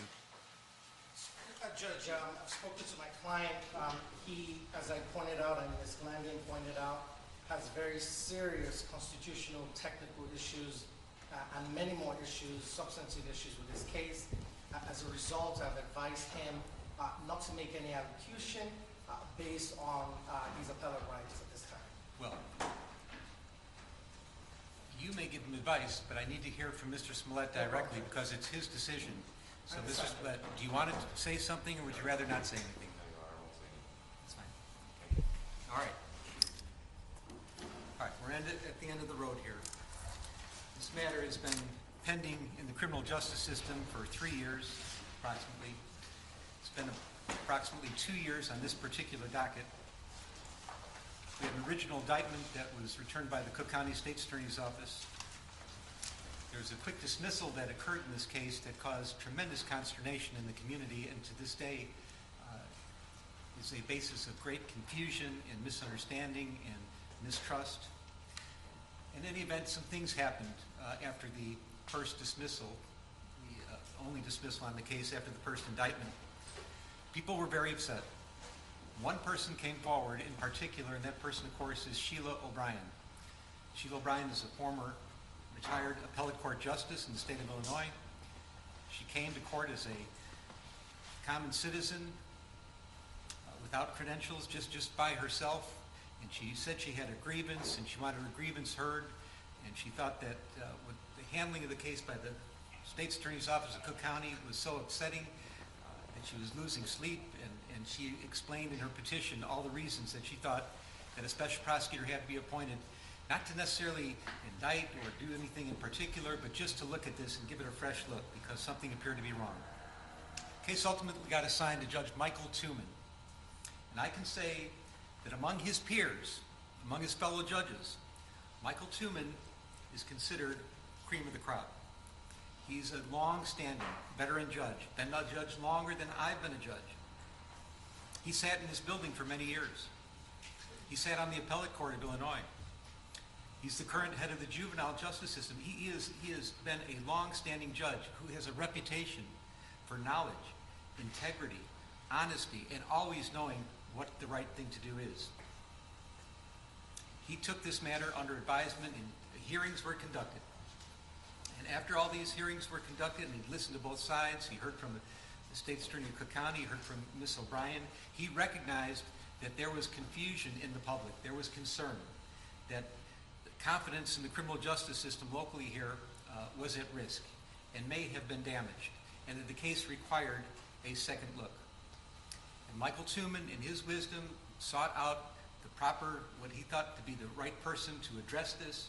And he identified Dan Webb and the Winston Strong law firm as the people that might be able to take on the task. Dan Webb and Winston Strong agreed to take on the task. And as I already indicated, they did this pro bono, which means they did it for free. I don't know that at the time they signed up for this, that they had any idea that it was going to be as work-intensive as this case has become. This case took several years, and we were slowed down by COVID a little bit, but the amount of pretrial motions that were filed were exhaustive. I have never, other than death penalty cases, which I used to preside over, seen anything like the extent of filing of pretrial motions. And I'm not faulting the defense for filing many motions. I will just say that this case received as much attention and was gone over every little bit of it by a fine-tooth comb as thoroughly as any case I've ever seen before. The stacks of pleadings are high. I've got stacks on my desk that are unprecedented. And we had to wade through all of them, and it took a long time to do that. And there was a tremendous amount of attorney manpower and billable hours that were lost by the Winston Strong firm. And they did it selflessly. They did it because they thought they needed to do the right thing. All I can say as a member of the judiciary, thank you, because that was very, very extraordinary. And I have no idea what the amount of billable hours are, and I can only imagine, but I think it is huge and truly significant. In the event, what happened here is that after Mr. Webb and his team reviewed the case. They had several assignments, one of which was to look into the conduct of the State's Attorney's Office, and they returned a report to Judge Tooman about that, their findings about that, another about the Chicago Police Department and their handling the case. They did that. But what's relevant here, of course, is that they went to another grand jury, and they returned a second indictment. And the second indictment, ultimately by random, got assigned to this particular court. And we came here. We've been here for a couple of years now. Well, the pretrial motions have been resolved. A trial by jury was held. The defendant was found guilty of 5 of 6 counts of felony disorderly conduct, class 4 offenses. Our post-trial motions have now been resolved. The pre-sentence investigation has been completed, and we're at the final step of proceedings on the trial court level of the criminal case, and that's sentencing. Let me talk first about the sentencing range, because I think there may be some misunderstanding, at least how the court assesses the sentencing range. This is a class 4 felony. This is the lowest class felony in the state of Illinois. I will note that legislatures throughout the country, in Illinois in particular, have constantly cut into judicial discretion and forced us to have mandatory sentencings under different circumstances. We have to do this and we have to do that, and try to have some kind of cookie-cutter justice. But that does not exist in this case for me. I am left unfettered. Under Illinois law, the range of sentence in this case is as follows. Mr. Smollett is looking at a probationary term of up to 30 months. He can receive time in the county jail as a condition of probation of up to 180 days. He can be ordered to perform community service, ordered to participate in behavioral classes, ordered to pay restitution, ordered to pay a fine. He's also subject to a penitentiary sentence of what I find to be 1 to 3 years. Now there's talk about, well, what about 5 counts? Shouldn't he be at least eligible for a 15-year sentence? There are ways to analyze Illinois law and say that in a case where there are 5 counts, that consecutive sentences might be required or might be at least considered. I don't believe that I could ever make the findings that are necessary in Illinois law, and I'm not going to have a long dissertation about it, but I don't think those findings would apply. I don't think Illinois law, for the facts I had before me, would allow for consecutive sentences. So as far as I'm concerned, the penitentiary sentence, should there be one, would be 1 to 3 years. I'm mindful that there's acute public interest in this case. We have television cameras. They want to be here, and they are here. People are watching. People seem to care passionately for varieties of reasons about this case, and the reasons are many. And let me be clear that the sentence that I put down today and render down to Mr. Smollett is not in any way, shape, or form to assuage any public sentiment in any form at all. I'm listening to things that were brought to me in court today, people that have participated in the aggravation and mitigation portions of the presentation today, but this is not for the public. The sentence that's going to be rendered today is going to be strictly for Mr. Smollett. It's going to be fashioned for him. And when a judge sentences somebody, and I've been doing this for quite a while now, you have to look at both the crime that was committed and the person that committed it. How did the person get here? Who is this person? What is the crime? You put them together, you look at the sentencing range, and you try to find something that is just and fits and makes sense and that is right. And that's what we're going to do. Let me tell you, Mr. Smollett, I know that there is nothing that I will do here today that can come close to the damage you've already done to your own life. You've turned your life upside down by your misconduct and shenanigans. You've destroyed your life as you knew it. And there's nothing that any sentencing judge could do to you that can compare to the damage you've already caused to yourself. So who is Jussie Smollett? Who are you? And how, out of all people in the world, did you get to be here, sitting in the courtroom in Chicago at a sentencing hearing, convicted of faking, hoaxing, racial and homophobic hate crimes? How in the world did this happen? Well, there are ironies in this case, and the ironies are many and they are profound. And I'm talking about the testimony I heard under oath from Mr. Smollett, corroborated in large part by the pre-sentence investigation. Mr. Smollett chose to take the witness stand, which of course is his right. He took an oath and he got on the witness stand, and the first thing he did was to introduce himself to the jury. He wanted the jury to know who he was, where he came from, what he was about.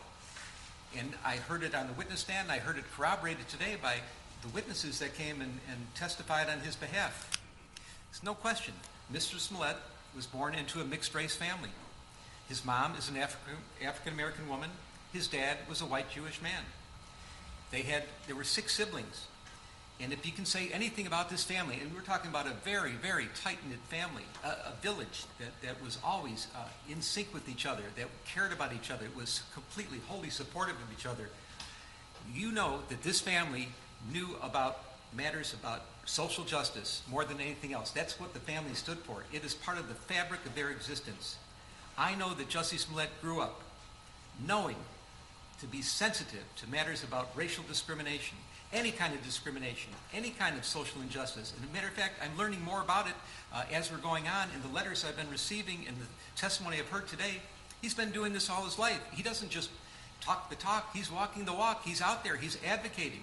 He's involved in the community. He cares deeply about social justice issues.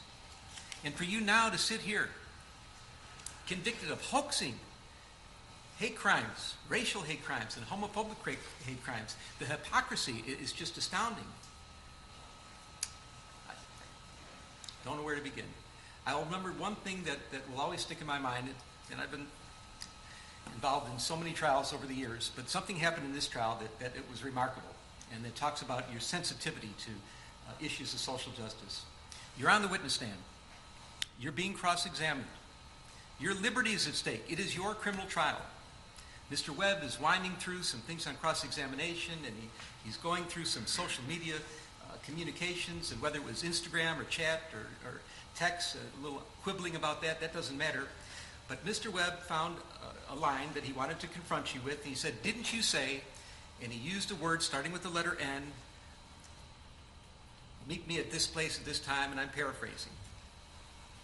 And rather than just answer the question, which is what a witness is supposed to do and expected to do in their criminal trial, you stopped the proceedings. You said, "Mr. Webb, out of respect for all the African American people in this courtroom, you should not be using that word." And I was amazed. But it showed, and I'm not talking about the parrying and the gamesmanship that may go on between a prosecutor and a witness on the stand. That's not why I'm telling this, recalling this event. But what I'm talking about is how sensitive you were to any kind of slight, that anybody, if the wrong words come out of somebody else's mouth, you're going to get up and speak up and complain about it and make sure that they know that they're not behaving the way you're supposed to behave. So you know better than anybody else that these are serious matters. They're serious to you. They're clearly serious to you and as your whole family. And for you to be here now, convicted of these hate crimes, it's just astonishing. Faking hate crimes. So why did this happen? That's a good question. I think that's the question on everybody's mind. There's some conjecture you did it for the money. Frankly, I do not believe that you did it for the money. You were making, the evidence showed, close to $2 million a year when this happened. I don't think money motivated you at all. But the only thing I can find is that you really craved the attention, and you wanted to get the attention, and you were so invested in issues of social justice, and you knew that this was a sore spot for everybody in this country. You knew this was a country that was slowly trying to heal past injustices and current injustices and trying to make a better future for each other, and it was a hard road, and you took some scabs off some healing wounds and you ripped them apart for one reason. You wanted to make yourself more famous, and for a while it worked. Everybody was talking about you. The lights are on you. You were actually throwing a national pity party for yourself. And why would you do such a thing? Why would you, I understand, you crave the attention so much, but why would you betray something like social justice issues, which you care so much about? And the only thing I could conclude is that, and I acknowledge, there are wonderful sides to you. There are very giving and charitable and loving sides to you, but you have another side of you that is profoundly arrogant and selfish and narcissistic. That's the only thing that can be concluded. And that bad side of you came out during the course of all these events. Let me talk about hate crimes for a minute. I've been a criminal judge for many years, and I've heard many victims of crimes testify in front of me. And any victim of a crime, no matter what the crime is, they are demoralized by what happens to them. It doesn't matter if you're injured unjustifiably, if somebody hurts you and it maybe cripples you or damages you in some fashion that's going to be long-standing injuries. if your property is stolen, your vehicles are stolen, people go into your homes, your possessions are stolen, people do all kinds of terrible things. It is a demoralizing experience, and sometimes it's the worst experience that anybody can ever go through in their entire life. And then if it turns out that the motivation for the criminal to do something bad to you was because they hate you because of your race, because of your ethnicity, because of your gender, your sexual orientation, your religion, your age, your disability. If that was the reason for it, it is exponentially worse. There is nothing worse than to be a victim of a hate crime. It is the worst thing that can happen, especially in our country with all our history and all that we're going through now to try to get around some of these issues. Hate crimes are the absolute worst. And I believe that you did damage to real hate crimes, to hate crime victims. There are people that are actual, genuine victims of hate crimes that you did damage to. These are people that have a difficult time coming forward. They may be mistrustful. They may not want to bring it to the attention of the community or first responders. There may be some trepidation. I don't know for sure how much damage there was. I don't know how this is going to impact other people, if they're going to be hesitant to come forward because they're going to think that they're going to be accused of acting like you and doing a stunt like you pulled here. I don't know if first responders are going to be more doubtful and skeptical of people that come forward, real victims of hate crime, because of what you did here. I'm hoping it's not that way. Now I'll show one of the ironies in this case, and I find this pretty profound.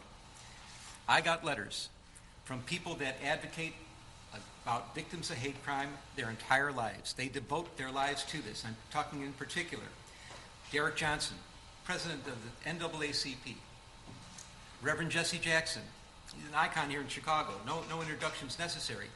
They devote their whole lives to addressing issues about social injustice and hate crimes. And they are here today asking me to show you mercy. And I take that seriously. I find it profound. I take it seriously. And I know that they're in a better position than myself to educate the public about that topic, about the damage you've done to real victims of hate crime. And I am confident that because of all the attention that you've garnered here on this case, that they are going to seize the opportunity and they will educate the public and they'll be talking about this and they'll try to mitigate some of the damage that you've caused to real victims of hate crimes, and they're better positioned to do it than I am, and I will defer. But I will acknowledge that you have done some real damage.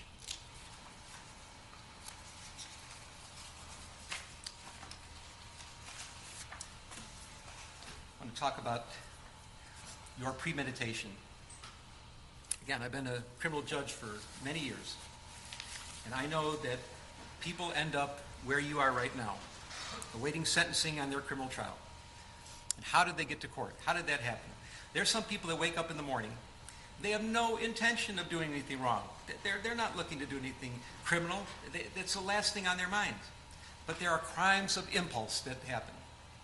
Road rage, a barroom fight, bumping into somebody, words are exchanged that somebody finds insulting, and sometimes weapons are available, and the results can be horrific, and they can be permanent. And people are sitting here and they're wondering themselves, how did I get here? I wasn't looking for trouble, but trouble just seemed to find them, and crimes and impulse. And when I'm saying that I have to put the person and the crime together and try to mix them and understand who it is that committed this crime within the sentencing range, and that's part of my job to do, I consider how the person got here. So, but this is not a crime of impulse. There are also crimes of opportunity. Walking down the street and somebody they left the keys in the car with the motor running, and they take the car. Or they're in the department store and they see someone put the credit card on this side and they go to adjust their baggage on the other side and grab the credit card. Those are crimes of opportunity. They didn't wake up thinking they're going to commit a crime, but something just looked too tempting to them. They use very bad judgment, and then they get in trouble, they get caught, and here they are. But then there are crimes of premeditation. Mr. Smollett, that's what you are all about here, crime of premeditation. You did wake up in the morning thinking you were going to do something bad and something wrong. And I know more today about this than I ever did before, that there are some wonderful things about you. And I know how people, they cherish you, and they cherish your relationships, and they cherish the good works that you've done. and they love you sincerely and deeply, and they're not faking, they're not lying when they talk to me about their feelings about you and the good things that you've done. But you had that dark side, and this is what happened here. You premeditated this case to an extreme that's amazing. You wrote a script. The script involved words. You're going to encounter me on the street, yell out empire, N-word, F-word. You're going to hit me. You're going to beat me up. You're going to put bleach on me. You're going to put a noose around my neck. That's a script that you wrote. Now, it's not a good script, especially for Streeterville in Chicago. It's questionable, but it's a script that you wrote. You picked out the actors. You chose the Oceandero brothers. And why did you do that? Because you knew them. You trusted them. They idolized you. You're an established actor in a serious television production of Empire. They were kind of hangers on there. They're trying to get jobs as extras, maybe a little speaking part here and there, but you were mentoring them. You were helping them. They wanted your advice. They would do anything for you. They thought you were one of the greatest people in the world to know, and that you could help them in their careers. They're in great shape. They gave you a little advice about diet and exercise, but they idolized you, and they would have done anything for you. And you chose them because you knew that you could trust them, that they were loyal to you. You paid them advance by check. Not necessarily a good idea, but it was your idea. It was part of the plan that you would pay them in advance, and the check was out there. The check was shown into evidence. That was part of your premeditation. You chose a date. You chose a time. You chose a location. You had props procured. You gave them a $100 bill and had them get the supplies. What are the supplies in this case? Get masks.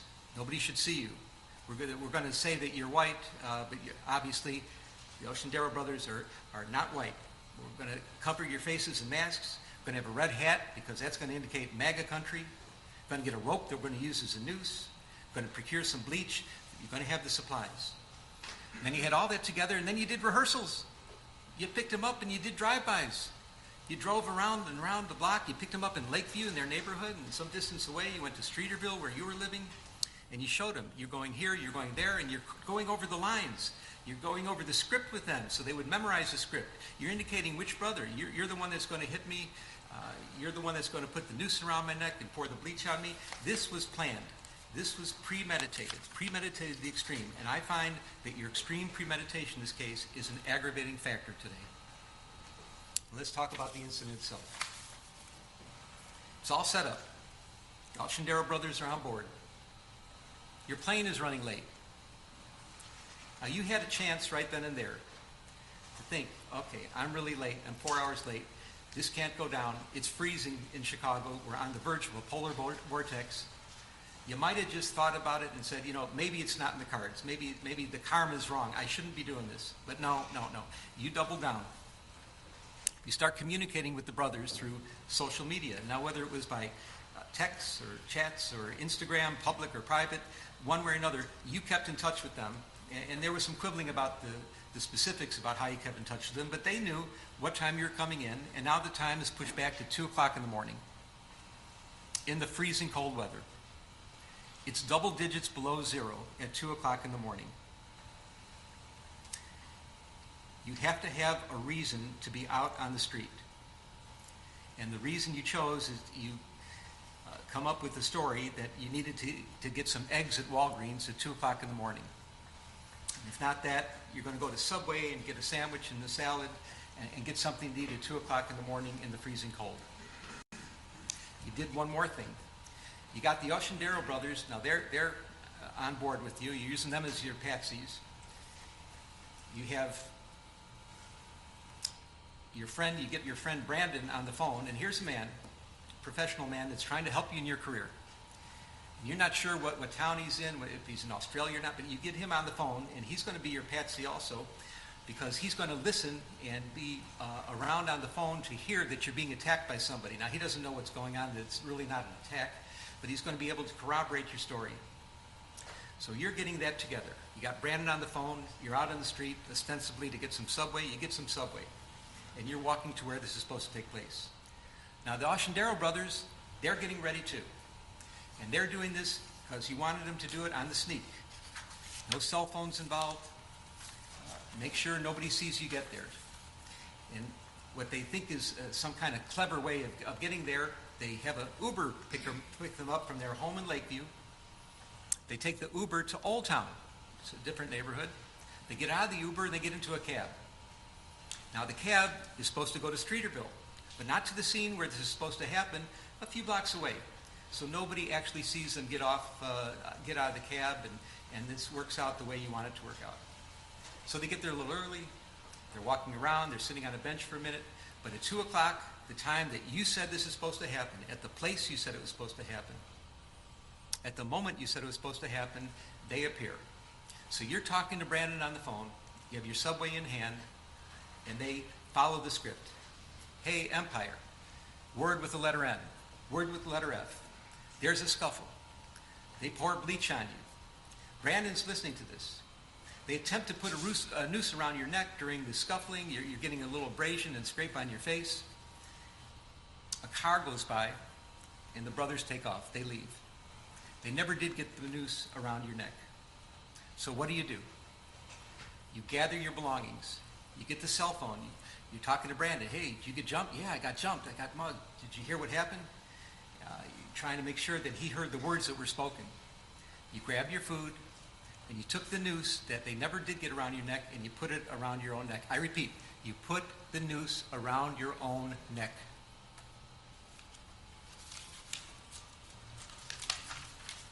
You go home. Video footage shows that when you walk into your residence, you have this noose dangling loosely around your neck. You go into your apartment, the police are called, the police arrive.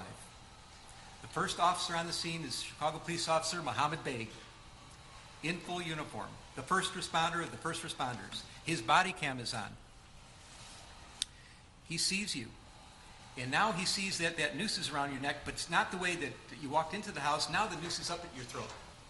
You've maneuvered the noose, and you've made it look worse than it was. This is part of your plan. Officer Beg asks a simple question: what happened? And then you start to lie. And you haven't stopped lying ever since. You've been lying and lying and lying about this case, and that's why you're here today. You want to fake an incident on the street, try to get some attention at work, try to have somebody else feel sorry for you. That would never have got you here. The problem was you lied to the police, and you caused all kinds of consternation. You caused a major investigation to take place, which got many people involved and caused great stress throughout the city and throughout the entire community here, and that's the problem. That's why you're here now. Those were the crimes you're convicted of. Not the shenanigans out there, but the lying about it, making it up, and that's why we're here now. You repeated your lies at the hospital. 6 counts were put together. The jury found you guilty of 5 of them. One was a little bit different than the others, and I understand that. Let me say, from my vantage point, and I was obviously here at every stage of this trial, I thought the jury's verdict was accurate, correct, wholly corroborated, but what could only be described as overwhelming evidence of guilt against you for lying. That's the crime you're here for, lying to the police. Well, Officer Beg took this very seriously. He said, that's a horrible thing that happened. And he started the process of police investigation. Detectives got involved. You ended up at the hospital. All things were starting to happen, and this word got out. And you're not just any person. You have a little bit of celebrity about you. You were known in some circles as a very competent actor, a really good actor in a very serious television production called Empire, and people knew about this. And because you're a celebrity, and because you've been so active in all these social justice causes, and this is what is so unbelievable about this case, that you of all people are here convicted of hoaxing hate crimes. You who know better, who are out there in the world trying to be something for the good in social justice causes, that you ended up here right now like this. It's crazy. But you know people in high places, elected public officials. They reacted. You knew mainstream journalists. They reacted. You became the first page, your front page news. You're talked about in the halls of Congress. People are talking about making laws to prevent what happened to you to happen to anybody else. People on mainstream media are decrying what happened. What kind of country is this? How could they do this to Jussie? We know Jussie. He's such a gentle guy. He's the guy that was described to me by all the family and friends that I heard from today.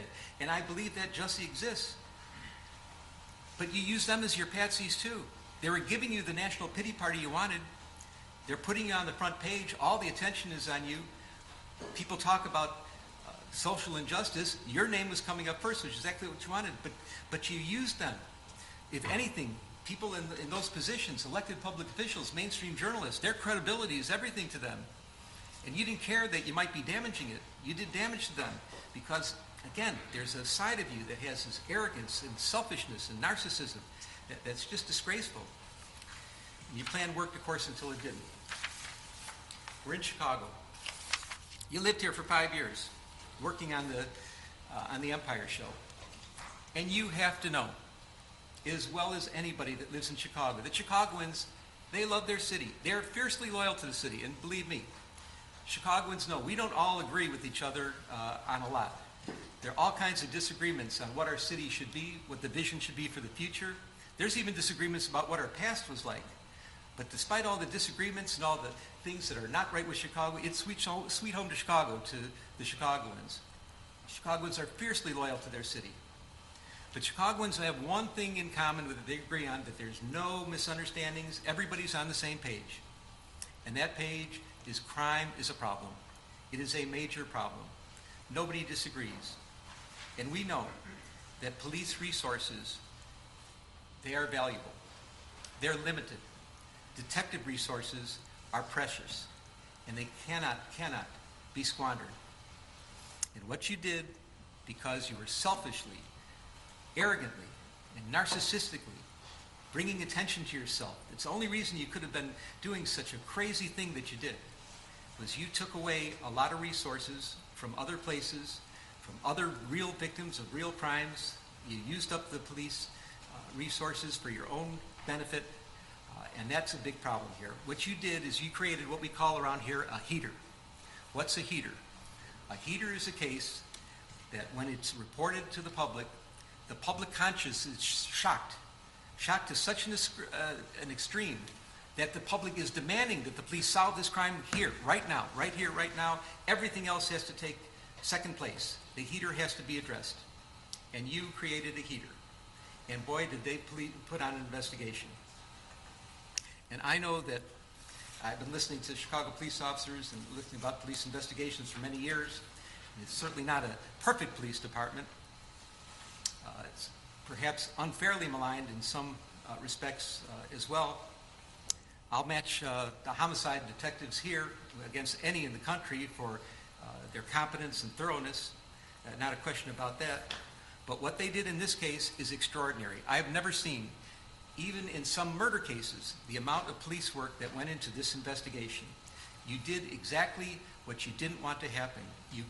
They put so many police resources into this. When I say what you didn't want to happen is you never wanted this case solved. You thought that somehow you'd be able to skate by and nobody would ever know what really happened here, and you're going to walk away from this, and it didn't go down like that at all, of course. So they solved the case.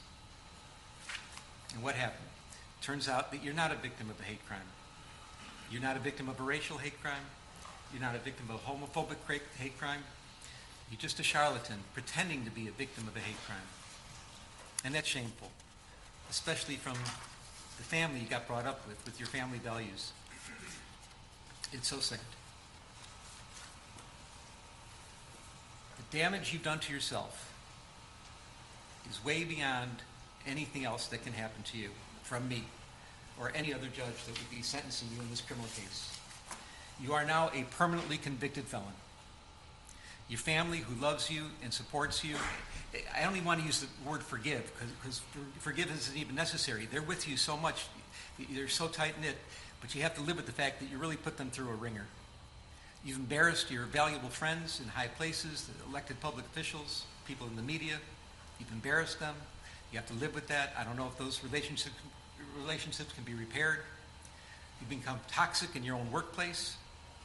Your career future is uncertain at very best. It was really on a rocket ship to success, and now you've turned yourself into riches to rags, and it's so unfortunate. Your very name has become an adverb for lying, and I cannot imagine what could be worse than that. People talk about situations where somebody's lying and trying to manipulate and maneuver a story, and your name comes up as, oh, pulling a Jussie, something like that. That's awful. You're the butt of jokes. Comedians, mainstream talk show hosts, they make jokes about you. They do sketches about you. I can't imagine anything worse than that. Now, this is all self-inflicted. These are things you did to yourself. This is self-damage. Well, some people may think that what you did is funny, and that there's some room for humor or jokes about it. But I assure you, this court does not. I don't think there is anything funny at all about hoaxing and faking racial hate crimes, hoaxing or faking homophobic hate crimes. I think that is disgraceful.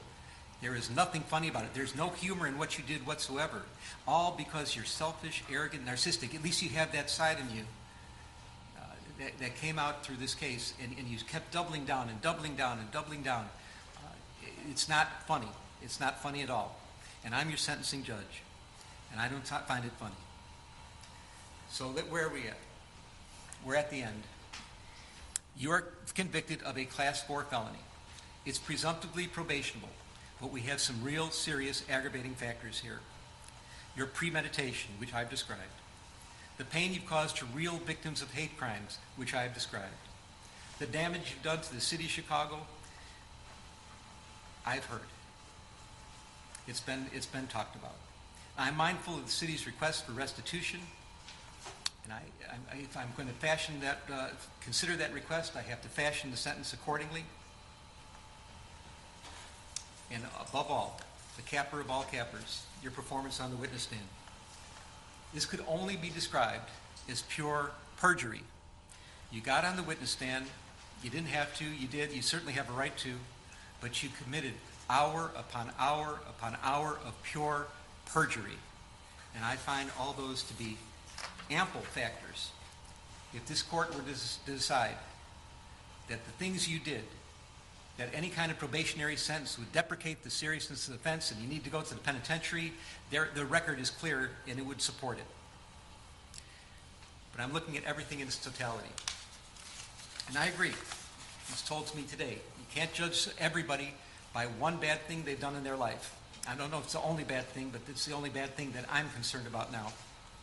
And that you do have quite a record of real community service and quite a record of attaching with people. There is a lot of mitigation in this case as well. And I'm mindful of the pleas of mercy, particularly from people that are in the arena of dealing with social justice issues, that are fighting, seriously fighting, not playing around, not doing games like you were doing, but seriously fighting for matters involving hate crimes of all sorts. And they're asking you for mercy as well. So I'm trying to consider who you are as a person, how you got here, how somehow you strayed away from your family values, you let that dark, narcissistic, selfish, and arrogant side come out, and you persisted with it for years on this case. I'm fashioning the following sentence, and here's your sentence. I'm sentencing you to 30 months felony probation, and the probation is going to be to this court. You're going to be allowed to travel wherever you want. You do not have to live in the state of Illinois. You can report by phone. I know that if you're going to try to make a living and do some of the things you do, you may have to go to other places in New York and Los Angeles. You can do those things. You will pay restitution to the city of Chicago in the amount of $120,106. You are fined $25,000, which is the maximum fine. And you will spend the first 150 days of your sentence in the Cook County Jail. And that will start today, right here, right now. Mr. Smollett, though the jury found you guilty and I've sentenced you as I have, you have the right to appeal the findings and rulings of the court or ask your sentence to be modified. To do those things, you need to file a notice of appeal in writing within 30 days. You may also file a motion to modify your sentence, which would have to be filed in writing within 30 days. Anything not stated in those filings are waived for purposes of appeal. You cannot afford lawyers or transcripts. They would be provided free of charge. Do you have any questions? No, I would just like to say to Your Honor that I am not suicidal. That's what I would like to say. Okay. I am not suicidal. Okay. I am not suicidal. I am innocent, and I am not suicidal. If I did this, then it means that I stuck my fist in the fears of black Americans in this country for over 400 years and the fears of the LGBTQ community. Your Honor, I respect you and I respect the jury, but I did not do this. And I am not suicidal. And if anything happens to me when I go in there, I did not do it to myself. And you must all know that. I respect you, Your Honor. I respect your decision. Jail time, I am not suicidal. Okay. Mr. Uche, let me inquire, are there any post-sentencing motions you care to present right now? Yes, Judge. Yes, Ms. Widow. The defense would wish to present a motion to reconsider sentence All right. and file it in stanter. All right. It is timely filed. Thank you, Judge. And let me say, I've obviously considered the sentence at great length, and it's timely filed, so it's preserved for purposes of appeal. Motion to reconsider sentence is respectfully denied. And is there another, one second, Randy. Anything else? Just a second. Is there going to be a notice of appeal filed? Yes, Judge, we filed a notice of appeal. We're going to be emailing to the clerk right now, to the office. You doing it in stanter? And are In you going stanter. are you going to be handling the appeal? Judge, as of now, yes. Well, you have to commit to Yes, handling the Judge. appeal Yes, for the yes, appellate we're court. filing a notice Okay. of appeal. All right. Notice of appeal may be filed. Charlotte, and now I need the prosecutors to work with Charlotte, the probation officer, to work out probation specifications. So with the conditions I just explained, 150 days in the county jail, the restitution, the fines. Oh, and also statutory DNA and costs are ordered as well. That's statutory. So you have to fill out the probation specifications, and I'm going to get somebody to help you do that, but we need to get that done in stanter. Anything else today? Yes. Your Honor, if I may, in light of the notice of appeal, we would ask that you suspend the jail sentence in light of the Do what? filing of the notice of appeal. Did I do what? Suspend the jail sentence in light of the notice of filing of appeal. That will be respectfully denied. Your Honor. Yes, Mark. Mr. Lewis. If it can be stayed in light of our notice of appeal. No, I'm not staying. No. The wheels of justice turn slowly, and sometimes the hammer of justice has to fall, and it's falling right here, right now. I'm not staying this. This happens right here, right now. Charlotte? Judge, I know you said that Mr. Smollett didn't. Yeah, I'll talk to you about it. I'll give you those details. Okay? All right. Any other matters to come before the court today? All right. Defendants remanded to the custody of sheriff. Court is adjourned. I am not suicidal. Stop locking up our class. I am not suicidal, and I am innocent. I could have said that I was guilty a long time ago. I'm told you to do it.